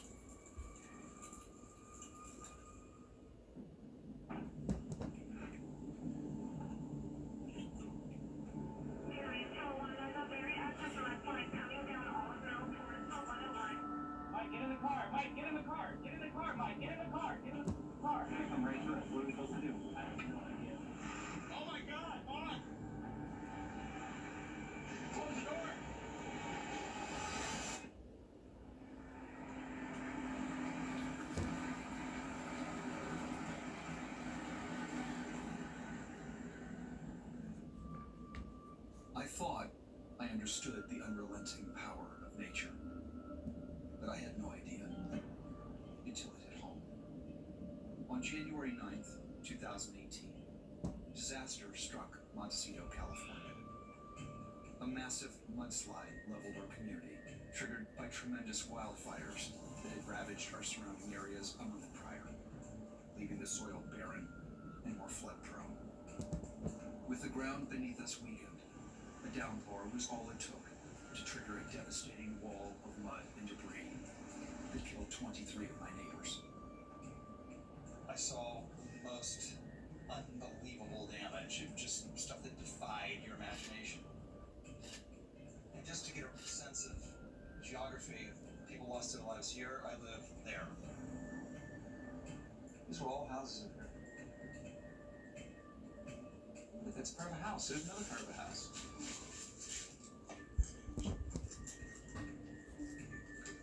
It's a door.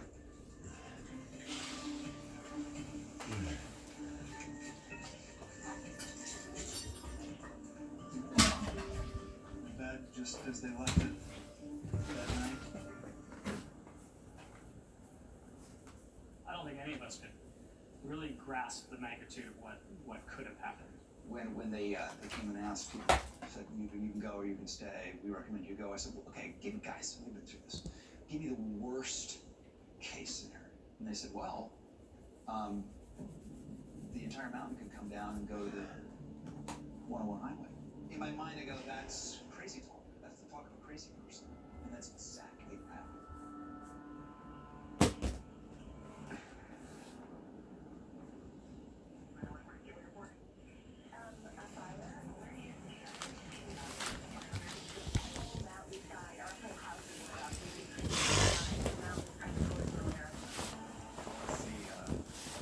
Everybody up. We did not know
seeing just houses, you name it, everything that was once there, just open fields of mud. Like you would never know a home was there. Nothing normal. You didn't know where to look.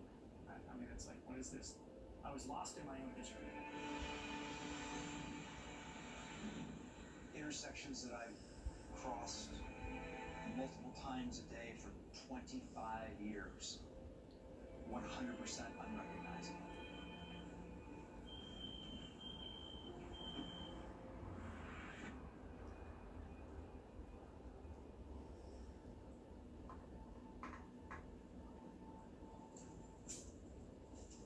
Wow. Oh my God, look at this, you guys. Look at that wall, just, it's like it's made out of fabric. Can you imagine if you're standing here and it's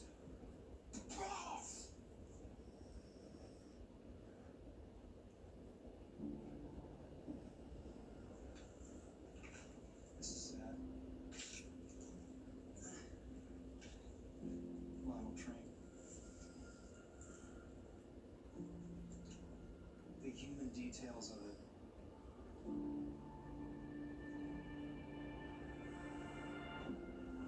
What's the thing that keeps you up at night as you look back on those days? For me, I feel like I don't have closure. We still have two missing people.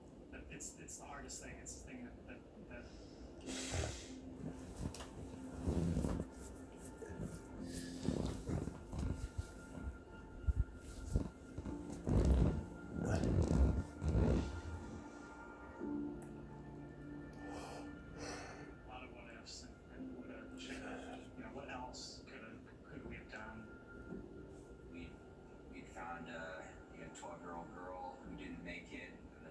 gentleman who didn't make it. What if we started our morning at 3:30 right where they ended up, just by chance? You know, would they still be alive? It's our community. Do what we can, and we just try to help as much as we can. Sometimes it's tough to kind of grasp everything that happened. 527 homes destroyed. 127 23 fatalities, all in a matter of minutes.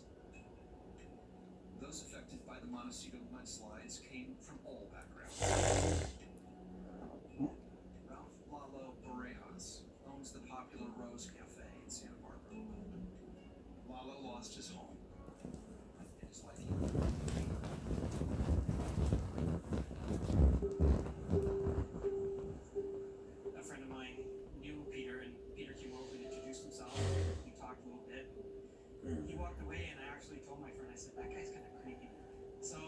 Said, no, that's totally wrong. You got it totally wrong. He's a great guy. We watch movies regularly. He loves to cook. You're gonna come with me the next time I'm going over there. It was a time in my life when I was coming out to myself. I had never come out to my family. It was probably like in my late 40s. I finally decided to kind of act on it, and I went down that rabbit hole, and that was it. That was it. Yeah. You guys were together ever since? Peter and I were together for 17 years. His adventure in life was when we went through that together. He took me whitewater rafting, you know, did things that just wasn't on my radar to do, and so he brought me to life in the waterways. Brought you to life? Yeah. I am Peter Fleury, and I am recording my house, looking out the windows to the koi pond and deck that's right next to the house or the patio. I slept pretty well that night until my phone went off and I was the alert. Peter was to my left on the phone looking out the window, and I could see this orange glow. The house starts to shake. I could feel like the earth is not like it's not like an earthquake. It's just like a rumble. And I looked to the creek and I could see 200-foot eucalyptus and everything else just nothing like twigs. And I just kind of went, Peter, let's get the hell out of here. I ran to the front door, and opposite the front door is where I always left my keys. I went just about to grab them when that glass door, the opposite of it, just lifted up and burst open. I'm supporting you. Don't let go. I looked over and that was the last time I saw him.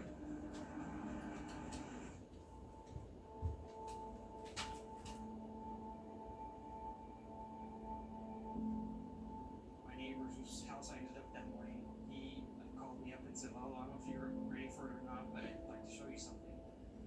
And just behind where I was at, against the side of his house, there's the mud crawl, like someone was trying to get somewhere, trying to get on, but that side of the house there was no place to put your feet. So he had tried, you could see the markings all the way down the side of his house, and there was no one else that it could have been. So I know he tried. I know he tried. Yep. I know he tried.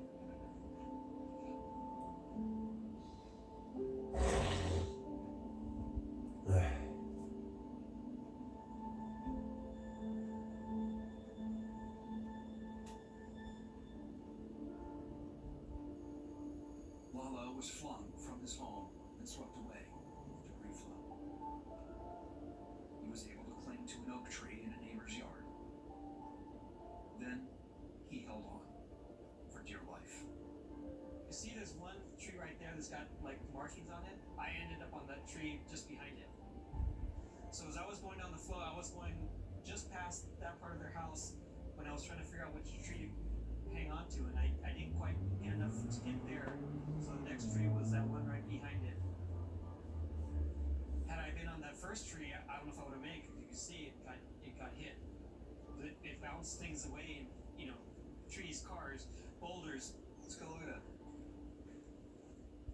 You can see the damage that tree took. Yeah, you can see that gash. Something just. Yeah, if I had picked that tree, I would have been in trouble. So this was the one? Mm-hmm.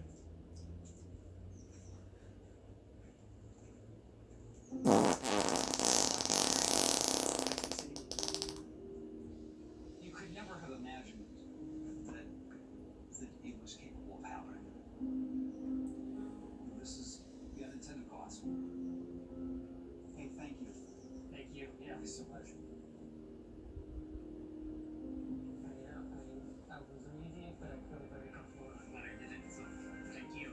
Well, it'll be a good testament to Peter's life, and that, you know, that the 23 people lost are not numbers, they're people with amazing stories.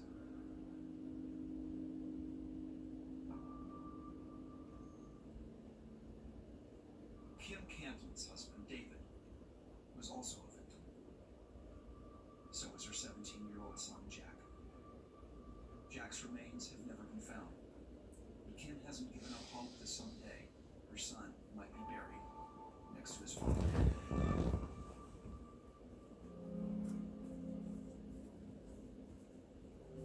I so want to find Jack, but I worry that once I find him, I'm going to crumble. Because I've been in warrior mode with a certain task, which is find my son.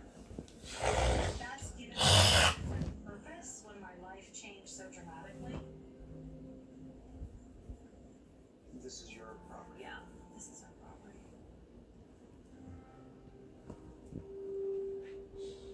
I've lost half my family. Some people, when they lose someone, they can go home and like, oh, you know, remember Dad's favorite chair. There's nothing. Just gone. To think that Lauren and I survived it, swimming with those boulders. All of the big ones have kind of been blown up or taken away, but there were so many big. Sure. That was coming through my house. It's amazing that there wasn't even more loss of life. Yeah, there's no surviving Right. by this. No. But you can see, I mean, it went up pretty high. That's how high it Oh, look went. at that tree, look at the gouge right there. Sure, something that could have been a rock hitting it, right? Sure, for sure. I just remember looking to the front, and all of a sudden mud is roaring through the front of the house, and then it's like by my hip level, and then I'm like, Dave, I'm going under. I thought I was dying, and I was a rag doll with these massive boulders, and it was like someone took a wire brush to the front of me and the back of me, just scratched. My eyes, instead of white, was blood, that I had to manually open my eyes for a long time. Kim was found nearly 200 yards from her home, but her 14-year-old daughter Lauren was still buried under 6 feet of debris, with only a tiny sliver of space available to breathe. For a while, I thought I was dead. I thought maybe that was what death was like. You just stay where you died. Do you remember the sun coming up? I noticed that there was light, just teeny tiny hole, like probably smaller than a penny, that I could see like light behind.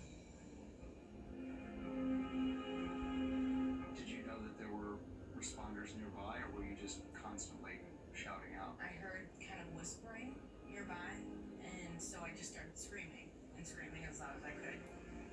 And then the whispering went away, and I was like, oh crap, I didn't scream loud enough. And then I heard it come back a little while later, and I started screaming again. Someone came closer and screamed, "We hear you." Search and rescue crews are working around the clock, hoping against hope to find any survivors from this week's mudslides. With hope fading, there will be more rescues like this one.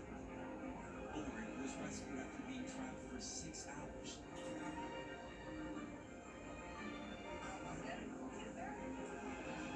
My father, David, did not survive. What was your sense of where the rest of your family was? They told me that they'd found my dad, but they hadn't found my brother.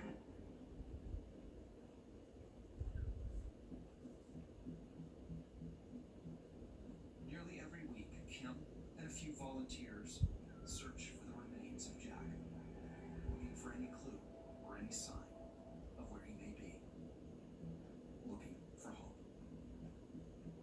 We went through and we said, let's shade all the areas that we know that have been searched or debris been removed by flood control or whoever, and let's go back and search the areas that haven't been seen to be touched so far. Now this shows you where a lot of my house contents were found.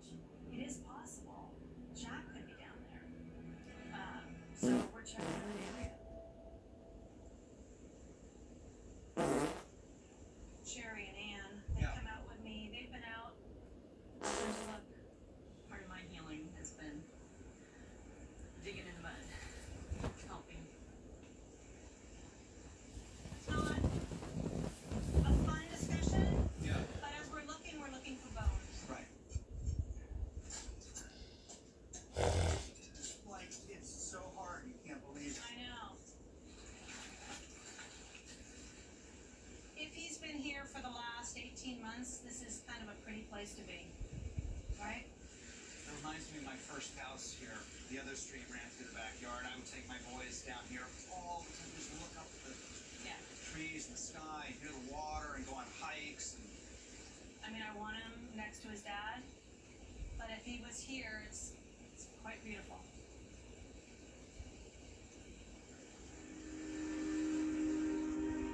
What's that, Ann? You look right behind you, right there. There's something else. let's see what that is. Red Sox. That's Dave. That's Dave. Wait, that's your husband's shirt? Is it a large or extra large? Extra large. What's his?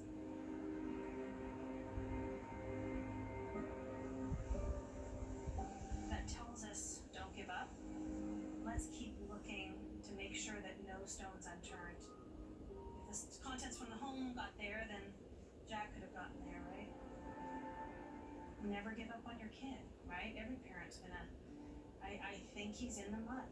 We'll find him. Oh, look at the dirt still in there.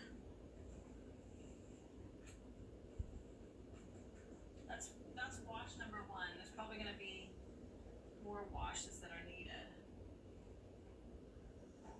And where we were today, along that fence where here's the quilt that we found. It's shattered, but this is the one that was found, and look, there's the silhouette of Dave and Jack on their first dive scuba diving. It was called First Dive. It's amazing. It's amazing that was found. And then I made this for him because I knew that I bought him a suit, but he won't be in a suit, you know, to go in the casket. So I made him a quilt that will wrap whatever we find in, and he'll go in here. I did orange because orange is his favorite color, and just with the family as a silhouette.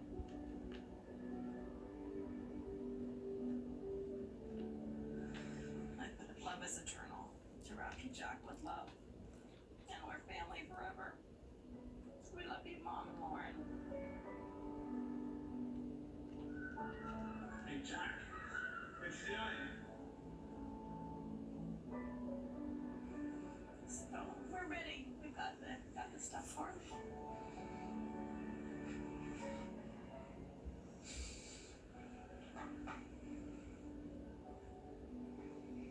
It's amazing.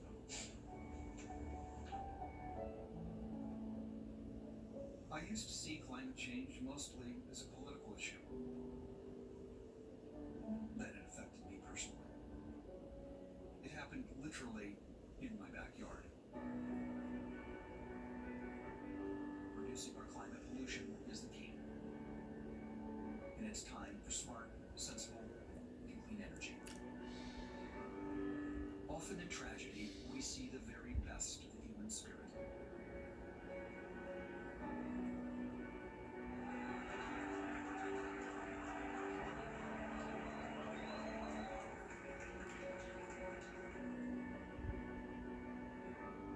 If we can come together in times of crisis, then I know we can come together now to protect one another. There's too much at stake not to try.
Our generation's biggest problem.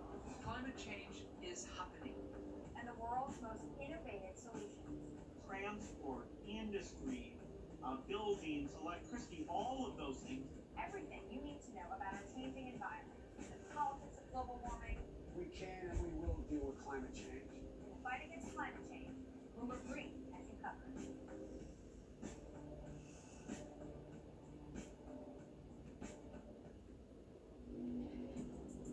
Access the financial world on demand. Hear from leading economists, policymakers, and industry experts via live and on-demand webinars, only from Bloomberg. Start exploring to see what's moving the markets. Visit Bloomberg.com/webinars.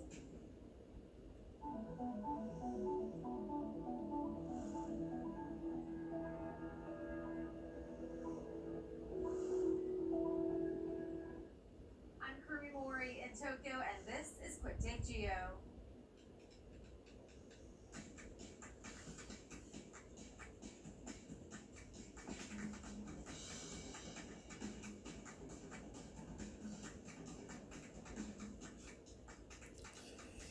A team from the World Health Organization finally arrives in Wuhan, China.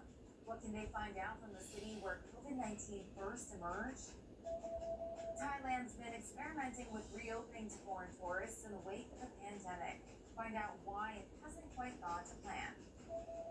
There's a shortage of shipping containers around the world, and that's driving up the cost of sending goods by sea. What does that mean for any hope of a global economic recovery? And and North Korean defectors face social and cultural stereotypes when they reach the South. We meet the women who are fighting to change perceptions through business. A team of experts from the World Health Organization arrived in the Chinese city of Wuhan on January 14th, beginning their investigation into the origins of the coronavirus pandemic. The mission is being led by Dr. Peter Ben Embrack, an expert on animal-to-human disease transmission. The idea is to advance a number of studies that were already designed and decided upon some months ago to get us a better understanding of what happened last year in December.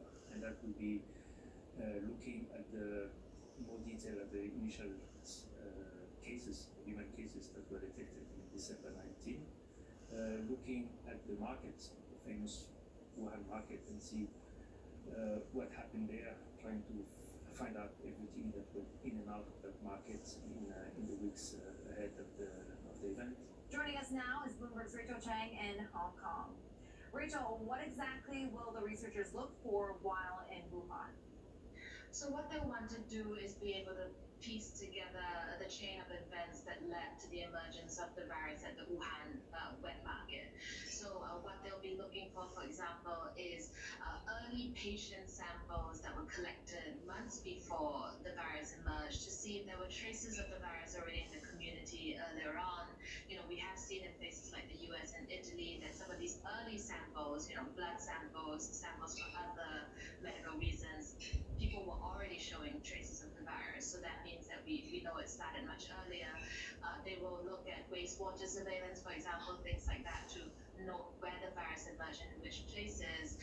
And very importantly, what they're trying to do is just be able to construct the chain of events to understand how that virus did jump into the human population. One leading theory is that it emerged through a farmed animal population. So we did see the way the virus moves through the mink population of Denmark. So a theory is that farms in China that were raising wild animals like that was how that virus first went through that animal reservoir and jumped to humans who were working with those animals, and then moved on to the wet market and emerged in people. So piecing together that chain of events is the goal. It will of course be extremely difficult, painstaking work, and there's no guarantee at all that there'll be any clear answers. And it wasn't easy getting the team to Wuhan there, right? There were some delays. Right, so it's already been quite a difficult process to even get this team of experts into China. We do see that China has not been particularly helpful with this Origins mission. In fact, it's already been a year. It would have been great if this work could have started from the beginning, because the more time has passed, the more difficult it is to go back to those original sites and get the evidence and get the data and specimens that they need. But what we've seen is that China, in fact, has been very defensive about being the place where the virus emerged. State media and government officials have pushed the theory that the virus didn't emerge in Wuhan, that it actually emerged in several different places around the globe at the same time. It has been very prickly and stung by the criticism.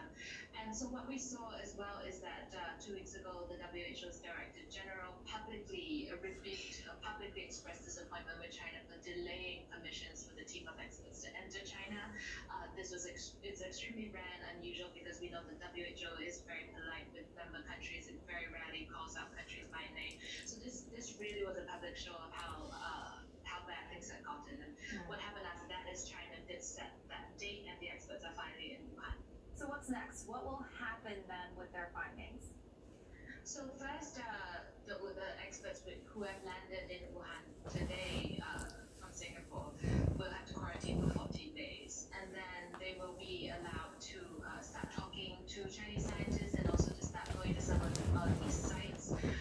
And you know, I think the truth is that it will be quite a long time before we hear any early findings and any definitive conclusions, because this work, as I said, is very painstaking and has no guarantees to have any clear answers. Like, we have to bear in mind that there have been so many diseases in the human population that happened years ago that we still don't know how that came into the human population. That's probably going to be the case with COVID-19.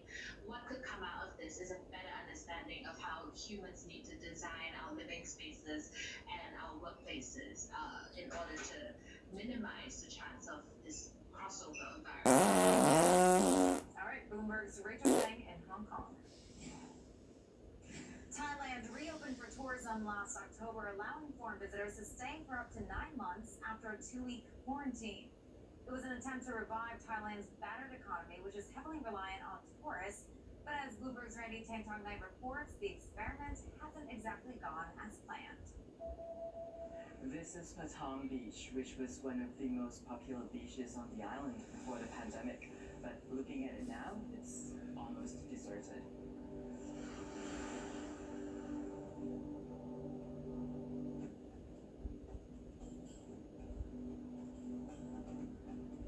Thailand has been closed to most visitors since late March, but is now starting to open its door to a small number of foreign visitors.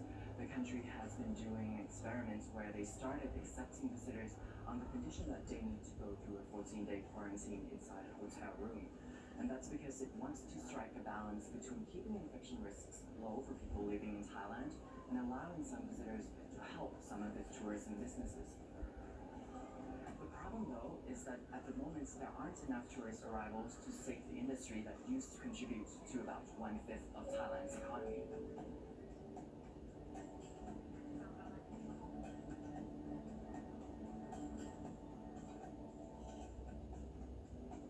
I just landed in Phuket and the airport was quite empty considering December is usually one of the busiest periods for the island.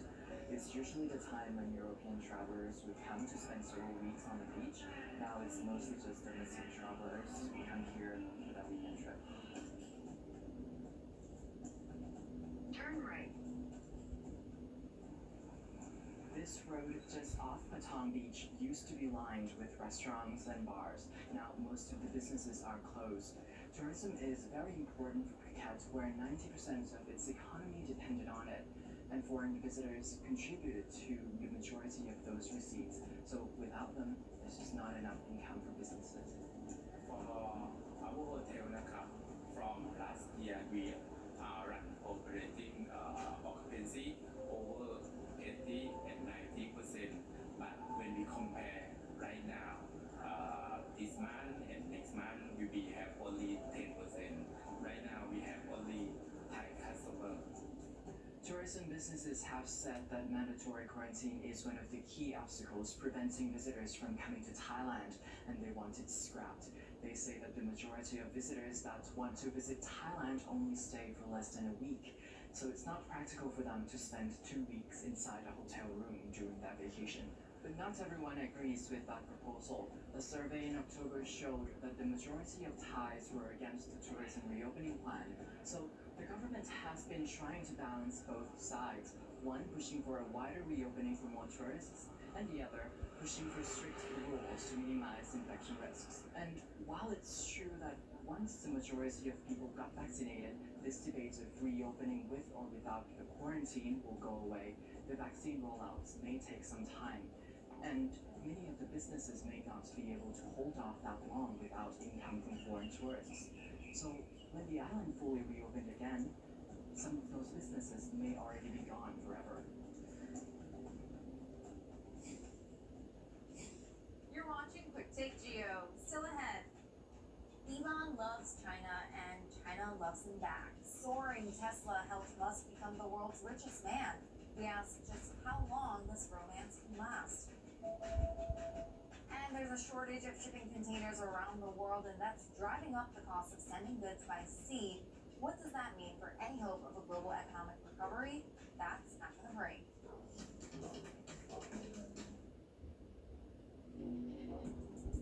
Access the financial world on demand. Hear from leading economists, policymakers, and industry experts via live and on-demand webinars, only from Bloomberg. Start exploring to see what's moving the markets.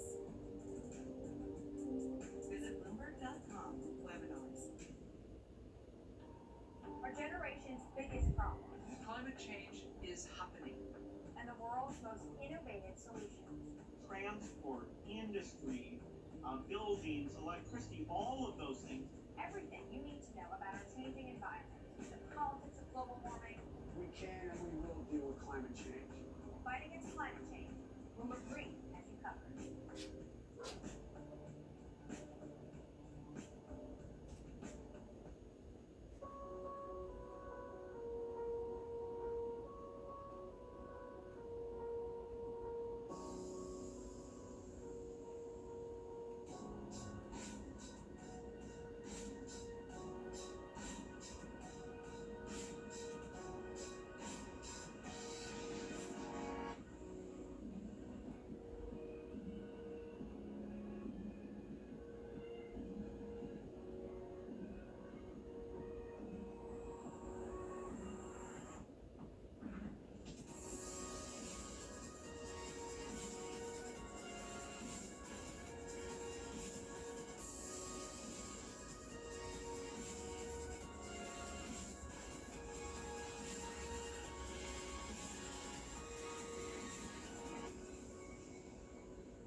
shortage of shipping containers around the world is driving up the cost of sending goods by sea. The cost of a 40-foot container from Shanghai to Rotterdam increased 30%, while shipping the same container from Shanghai to LA increased by 35%. That's a problem for the world economy's gradual recovery. Why? Well, to explain, we go to Bloomberg's Enda Curran, who's standing outside Hong Kong's container port for us now. Hey, Enda, why is there a shortage of shipping containers in the first place? Well, Karumi, one of the reasons is there is huge global demand right now for products made in China linked to healthcare and, of course, work from home technology. And the other reason is the social distancing restrictions imposed around the world to control the coronavirus is making it more complicated to load and unload all these container ships. So when you put it all together, manufacturers are complaining that when they go to the port, especially in this part of the world, to ship their goods, they're being told that either no containers are available or they're available at a cost up to 5 times what they normally would have been. And in fact, by one estimate, the world needs an extra 500,000 of the 20-foot containers that you can see behind me. So how is this impacting manufacturers around the world and their production? We spoke with exporters and manufacturers about this issue, and they all had the same complaint. First of all, prices are surging for shipping goods across oceans. A shipment that would normally have cost perhaps $2,000 is being quoted anything up to $10,000 and beyond now. And their concern is that these costs will either have to be passed on to consumers, or of course their own orders will start to decline. At the moment, they're complaining about inventory stacking up in warehouses, so they're hoping for a circuit breaker anytime soon. And how long then do we expect this problem to last? I think the expectation among manufacturers is that this still has a way to go. It's being compounded by a rush by Chinese factories to get goods manufactured and made and exported before the annual Chinese New Year holiday next month. But then the hope is that after Chinese New Year, there might be some easing in that bottleneck. But for now, there's no near-term circuit breaker for the logjam. All right, Bloomberg's Enda Curran there for us in Hong Kong. Tesla's unprecedented success in China has helped Elon Musk become the richest man in the world. But how long can the good times last? Joining us now from Beijing is Bloomberg's Emma O'Brien. Emma, how did Tesla manage to find such big success in China? Well, it's a really fascinating tale, really, particularly when you look at the experience of other companies. Up until very recently, you couldn't really operate in China unless you did a joint venture with one of the local car makers here. So for Tesla to come in here and with its own wholly owned unit here is quite an achievement. And as the story sets out, it was done in quite a savvy way in collaboration with the government and the support of the Chinese government as well. Tell us a bit more about that. This was also in the interest of the Chinese government. There were a number of factors that contributed to this. I think the personality of Elon Musk and the nature of Tesla's business was a big factor, but also there was a really sense of perfect timing here. China has for some time wanted to be right at the forefront of the electric vehicle revolution. So luring, the top or the most recognizable name in that space was important to them. It was seen as providing a benchmark for the hundreds of EV makers that have come up here through a system of subsidies and a lot of support from the government. There was also the trade war, which talks to that timing factor. So Tesla wanting to come into China, having these demands about having its own unit, its wholly owned, which was driven by concerns about intellectual property, obviously a big concern for many companies coming into China, jived with their need to find a company that could show the US, look, we are open to US business, we are open to innovative companies. The greater US-China tensions seem to grow by the day. Could this become a liability? The level of support that Tesla secured was actually quite incredible. Everything from loans from state-run banks here in China, cheap land for the factory, assistance in building and opening that factory in record times, down to how they assisted them during the pandemic that helped them get back up and running quite incredibly in March. When you think about the pandemic timeline, that's quite incredible that they were back producing 3,000 cars and having close ties to the world's two biggest superpowers is an achievement for Elon Musk, but also could be a very hard tightrope to walk, particularly at the moment when US-China tensions seem to be getting worse by the day, and that outlook not looking like it will improve even after Donald Trump leaves office. All right, Bloomberg's Emma O'Brien in Beijing. You're watching Quick Take Geo. Still ahead. North Korean defectors face social and cultural stereotypes when they reach the South. Meet the women who are fighting to change perceptions through business. That's next.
Our generation's biggest problem. Climate change is happening. And the world's most innovative solutions. Transport, industry, buildings, electricity, all of those things. Everything you need to know about our changing environment. The politics of global warming. We can and we will deal with climate change. And the fight against climate change. Bloomberg Green as you cover.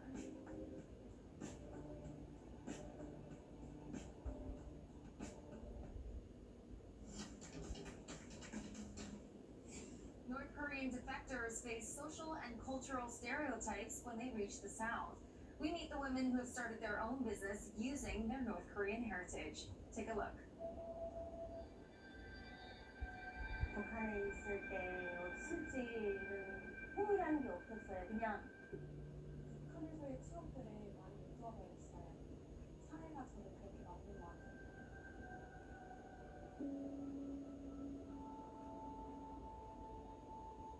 Soo-jin escaped North Korea in 2000 because of hunger. After spending 12 years in China, she was able to make her way to South Korea. 처음에 대한민국에 와가지고 무엇을 어떻게 처음에 시작해야 될지 앞이 캄캄했어요. 그래서 처음에는 학원도 많이 다녔고요. 학원 다니면서 또 저녁에는 또 식당 알바도 하면서 열심히 살았어요. 그때는 내가 언제 이렇게 사장이 되구나 이런 생각을 아예 못했어요. 그냥 먹고 살기 바쁘고 그냥 이렇게 계속 이렇게 살아야 될 운명인가 이렇게 생각을 했어요. Using her mother's recipes, Soo-jin is now a proud restaurant owner. 엄마한테서 물려받은 데가 아니고 순대밖에 없었어요. 집에서 우리는 돼지를 길렀어요. 거기는 다 이렇게 팔고 내장은 집에서 순대를 해 먹었거든요. She's one of over 24,000 North Korean women living in South Korea. Many went through a perilous 3,000-mile journey across China and Southeast Asia. So the lives of North Korean women is very difficult, particularly difficult even more so than North Korean men in a lot of ways. It's a very patriarchal culture. There's a lot of gender-based violence and discrimination against women in North Korea. Women make up more than 70% of the North Korean defectors in South Korea. There's several reasons why most North Korean refugees are female. One of the main ones actually is the phenomenon of trafficking of North Korean women from North Korea to China, and then being exploited in various ways, including being sold into forced marriages. From there, some of those women are able to make it to safe resettlement in South Korea. Jihyun left North Korea to pursue her dream of studying fashion.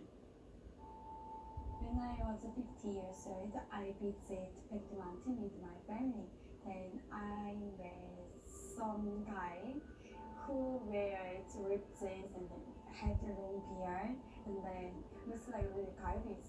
Then at the time I just had red shorts, like a criminal shorts. Jihyun had more access to the outside world because she lived in a port city called Cheongjin. She often visited a marketplace known as Changmadang to purchase foreign products. So since the 1990s, there's been a phenomenon of bottom-up grassroots marketization in North Korea. Up there, it's called Changmadang. It's a North Korean word for markets. Some of it is government approved, and then there's various forms of kind of partially concealed or fully kind of camouflaged market activities happening across the whole country of North Korea. 나만에 대한 관심을 자연스럽게 가졌던 것 같아요. 백두산을 갔다 온 이후로 구체적으로 너무너무 이제 그 패션을 하고 싶은 거예요. After living 3 years in China, she set off for South Korea through a broker. That's where she met her business partner Mary at an entrepreneurship boot camp run by Asan Sanghae. 아산성에는 탈북자를 중심으로 한국에 있는 외국인 그리고 통일 비즈니스를 꿈꾸는 한국인이 모여서 그 창업 교육을 받는 프로그램입니다. 탈북 창업자 분들께서는 일단은 본인들이 목숨을 걸고 국경을 넘어왔기 때문에 기본적으로 굉장한 그 기업가적인 정신, 그다음에 도전 정신을 가지고 있습니다. 탈북민의 경우 특별히 재정적인 지원이 한국에서 굉장히 자원이 부족하세요. 근데 그것뿐만 아니라 소위 말하는 사회적 자본이 굉장히 부족하다는 걸 저희가 알게 됐어요. 자본주의 사회에 익숙하지 않고 이렇게 빠른 변화에 익숙하지 않았던 분들이 대한민국 사회에 왔을 때 또 거기에 적응하지 못하는 것뿐만 아니라 차별이 굉장히 심하거든요. At the end of the 4-month program, successful teams get opportunities to launch their own brands. So we are starting a fashion brand, which is inspired by North Korean stories, and we're turning them into like more modern patterns and using those in clothing items. 탈북민들이 이야기 인터뷰를 해요. 그리고 그 인터뷰한 내용을 바탕으로 문장을 만들어요. 정말 나도 너와 똑같은 사람인데 왜 북한에서 왔다는 이유로 이렇게 차별을 할까 이런 생각이 많이 들었죠. 그러다 보니까 이제 그런 걸 좀 자연스럽게 얘기를 해주고 싶었어요, 사람들한테. 근데 제가 얘기를 한다고 사람들이 듣겠어요? 그래서 저희는 그냥 옷으로 하자. 옷을 통해서 그냥 자연스럽게 북한 사람들의 삶을 노출시키고 싶어요. 당당하게 말할 수 있는 기회가 한 2년 지나서 어디 사람이세요? 할 때 물어볼 때는 북한에서 왔어요. 먹고 살기 위해서 대한민국으로 와서 지금은 이렇게 당당한 쌍용으로 일하고 있습니다. 이렇게 지금은 당당하게 얘기를 하고. In some ways, I think that North Korean women are better placed when they come to South Korea because they may have a variety of business experience in North Korea. And we've seen that especially over the last 20, 30 years, North Korean women being at the forefront of this grassroots marketization of the North Korean economy. A lot of times North Korean men are tied into more government-controlled jobs, and it falls on the women to actually go out and work and do some kind of survival entrepreneurial activity. They have the drive and also some of the kind of soft skills, athletic skills that can then bring to especially start their own businesses in South Korea. There are still challenges ahead, but they are hopeful. 저희가 정말 잘 대변해 줄 수 있다면 또 이제 저와 같이 뭘 하고 싶어하는 여성에게는 희망이 되지 않을까요? 북한에 있을 때도 열심히 살기 위해서 열심히 노력을 했다고 생각을 하는데 대한민국에서도 좋은 날이 꼭 올 것이라고 믿습니다.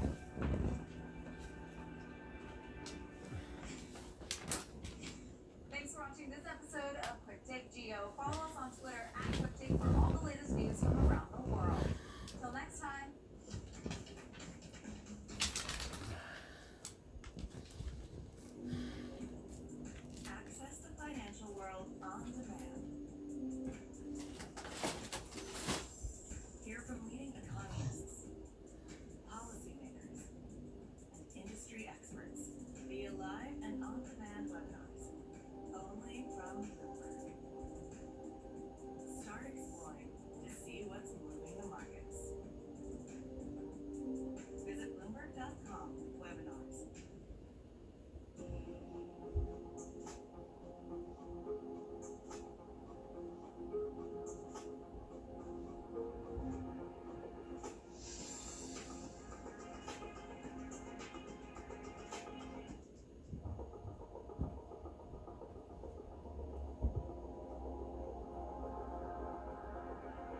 This morning on Quick Take Charge, the nearly $2 trillion stimulus plan Biden proposed last night is already getting dunked on by Republicans.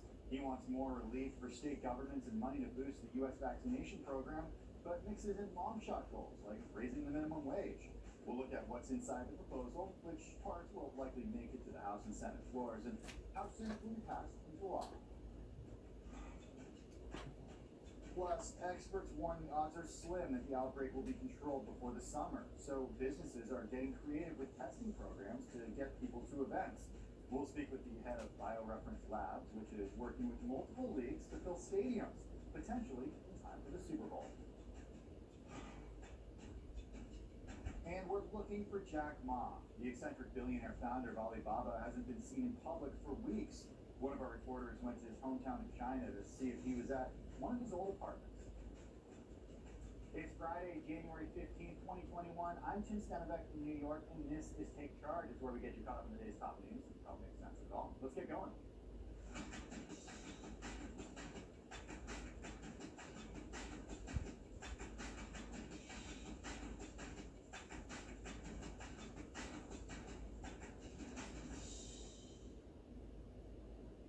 Good morning, everyone. President Biden unveiled the long-awaited COVID relief plan, and it's coming in at $1.9 trillion. Yes, it includes an additional $1,400 in stimulus checks, and yes, it's already getting pushback. Last night, in his announcement, Biden justified the price tag. Take a listen. You know, I know what I just described has not come cheaply. The failure to do so will cost us dearly. We will pay for it by making sure that everyone pays their fair share. Not punishing anybody. So how's all this going down on Capitol Hill and on Wall Street? Bloomberg News editor-at-large Marty Shanker and Bloomberg News editor Joe Weisenthal, aka the Stalwart, on Twitter, join me now with the latest. Guys, thanks so much for being here. Marty, I want to start with you. The president-elect said pretty clearly that taxes are how we're going to pay for this. How are people reacting on the Hill? Well, I mean, the key person who hasn't reacted so far is McConnell, out the Senate leader, and I think that that's forcing a lot of the legislators to kind of make their own take, and a lot of the responses are basically knee-jerk responses. No, we're not going to, state and local governments are a non-starter. No, a big increase in taxes is not going to happen. It'll be very interesting to see if Joe Biden's deal-making capabilities, which he has mentioned many times, comes into play. Yeah, it was surprising to see some of these knee-jerk reactions. We did see that Republicans are already pushing back, despite the fact that this does include something that Republicans and Democrats wanted: more money to Americans, direct payments. $350 billion for state and local governments. That's what the Democrats wanted. And then also this $400 per week in supplementary unemployment benefits through September. How do these issues sort of show where the Republican Party is and where the Republican Party is confused about moving forward? Well, actually, Marco Rubio tweeted last night that, Joe Biden knows the Senate. He knows this is too big a meal for us to digest. So he's suggesting that they take them in chunks. In other words, just pass the stimulus checks first. They can probably get that done pretty quickly and then move on to the other things in kind of segments. Joe, I wanted to bring you in here when we talk about the idea of paying for this, because you've all along talked about how the idea of the deficit is something that we don't really need to worry about here. Does it seem like Biden and his team are worried about the deficit? No, and I think if you really look, this is where there's a clear difference between the Biden econ policy today versus the Obama econ policy coming out of the great financial crisis. That stimulus was much smaller. The Recovery Act was much smaller. And very early on, even when unemployment was quite elevated, you heard the Obama team, they fretted about the deficit. They're worried about the politics of letting the deficit get too big. You've had 10 years since then. Interest rates have already all gone down massively. Inflation has been very mild. And I think that there are many economists within the sort of Democratic camp who have really changed their views on the dangers of deficits. And I think they see this as an opportunity, their best shot at enacting a positive agenda, maintaining popularity, is in leaning into growth, not trying to worry about the deficit now. You heard Biden talk, I think it was earlier this week, about low interest rates, low inflation, a reason for deficit spending. And so I think, you know, as you said, they will talk about taxes, they will talk about how they're going to pay for it, but it's clear, like, these are spending plans. They're not tax and spend plans in the traditional sense. The highlight, the centerpiece is the spending. What about when it comes to those direct payments? There has been some rare bipartisan support for direct payments to Americans. What did we learn in 2020 about the way that direct payments do help spur the economy, do help stimulate the economy? And what do you make of this idea of $1,400 adding up to $2,000? Because a lot of the chatter on Twitter was last night was like, hey, wait a second, why don't we just make this $2,000 instead of trying to add to the $600 that was passed a few weeks ago? Yeah, there's some question about whether that 2,000 number was ever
Good evening, everyone. It is my honor to be here with members of the House leadership, Leader Hoyer, Whip Carter, Assistant Speaker Catherine Clark, also with our managers for the impeachment, our lead manager Jamie Raskin, Diana DeSette, David Cicilline, Joaquin Castro, Eric Swalwell, Madeline Dean, and Joan Nicholas. I think Ted Lewis placed the touch that are in here today, in a bipartisan way, the House demonstrated that no one is above the law, not even the President of the United States. Donald Trump is clear and present danger to our country, and that once again, we honored our oath of office to protect and defend the Constitution of the United States. So help us God. And now, I sadly, and with her heart broken over what this means to our country, of a president who will incite insurrection, will sign the engrossment of the article of impeachment.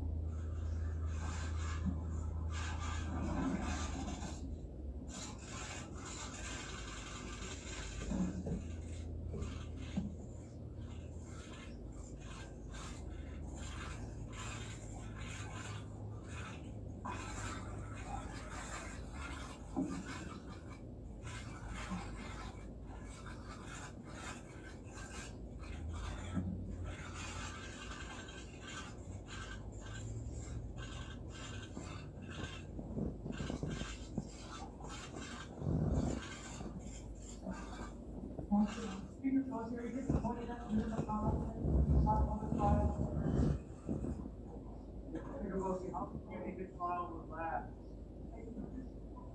do you plan to sign the paperwork for the Senate? Response from McConnell tonight.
Oh my gosh. I actually got these motherfuckers, bro. Don't call me on that bullshit.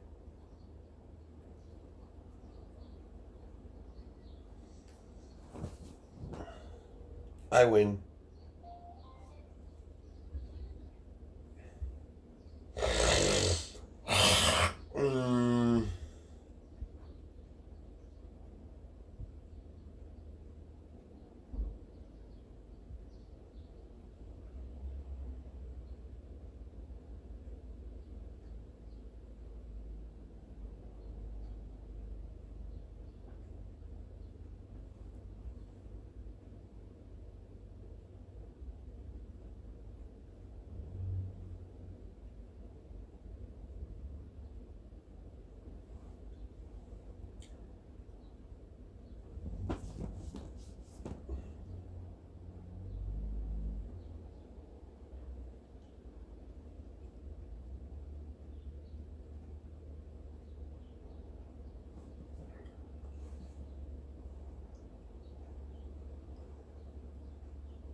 You could turn your dog into a pillow.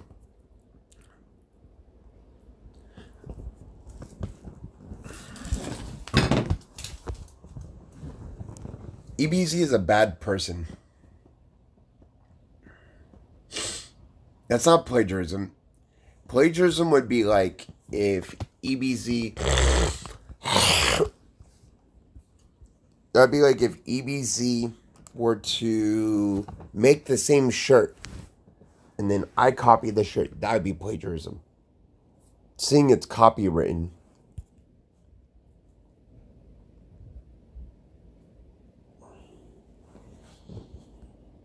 Don't turn Nelly into a pillow. Well, it's not turning her into a pillow. It's just a...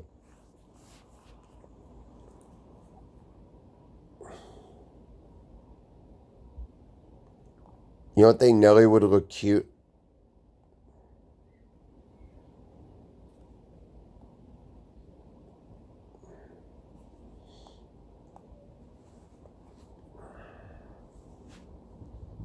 There's a cocker right there. See how it looks.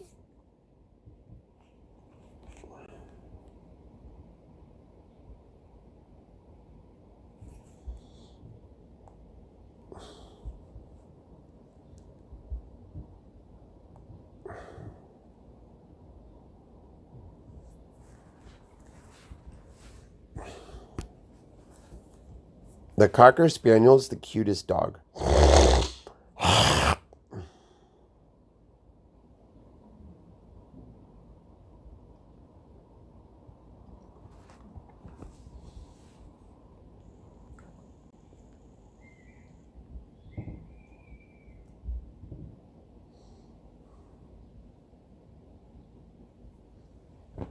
Actually, I think my room is bigger than that chick's. And I'm paying significantly less. What the fuck?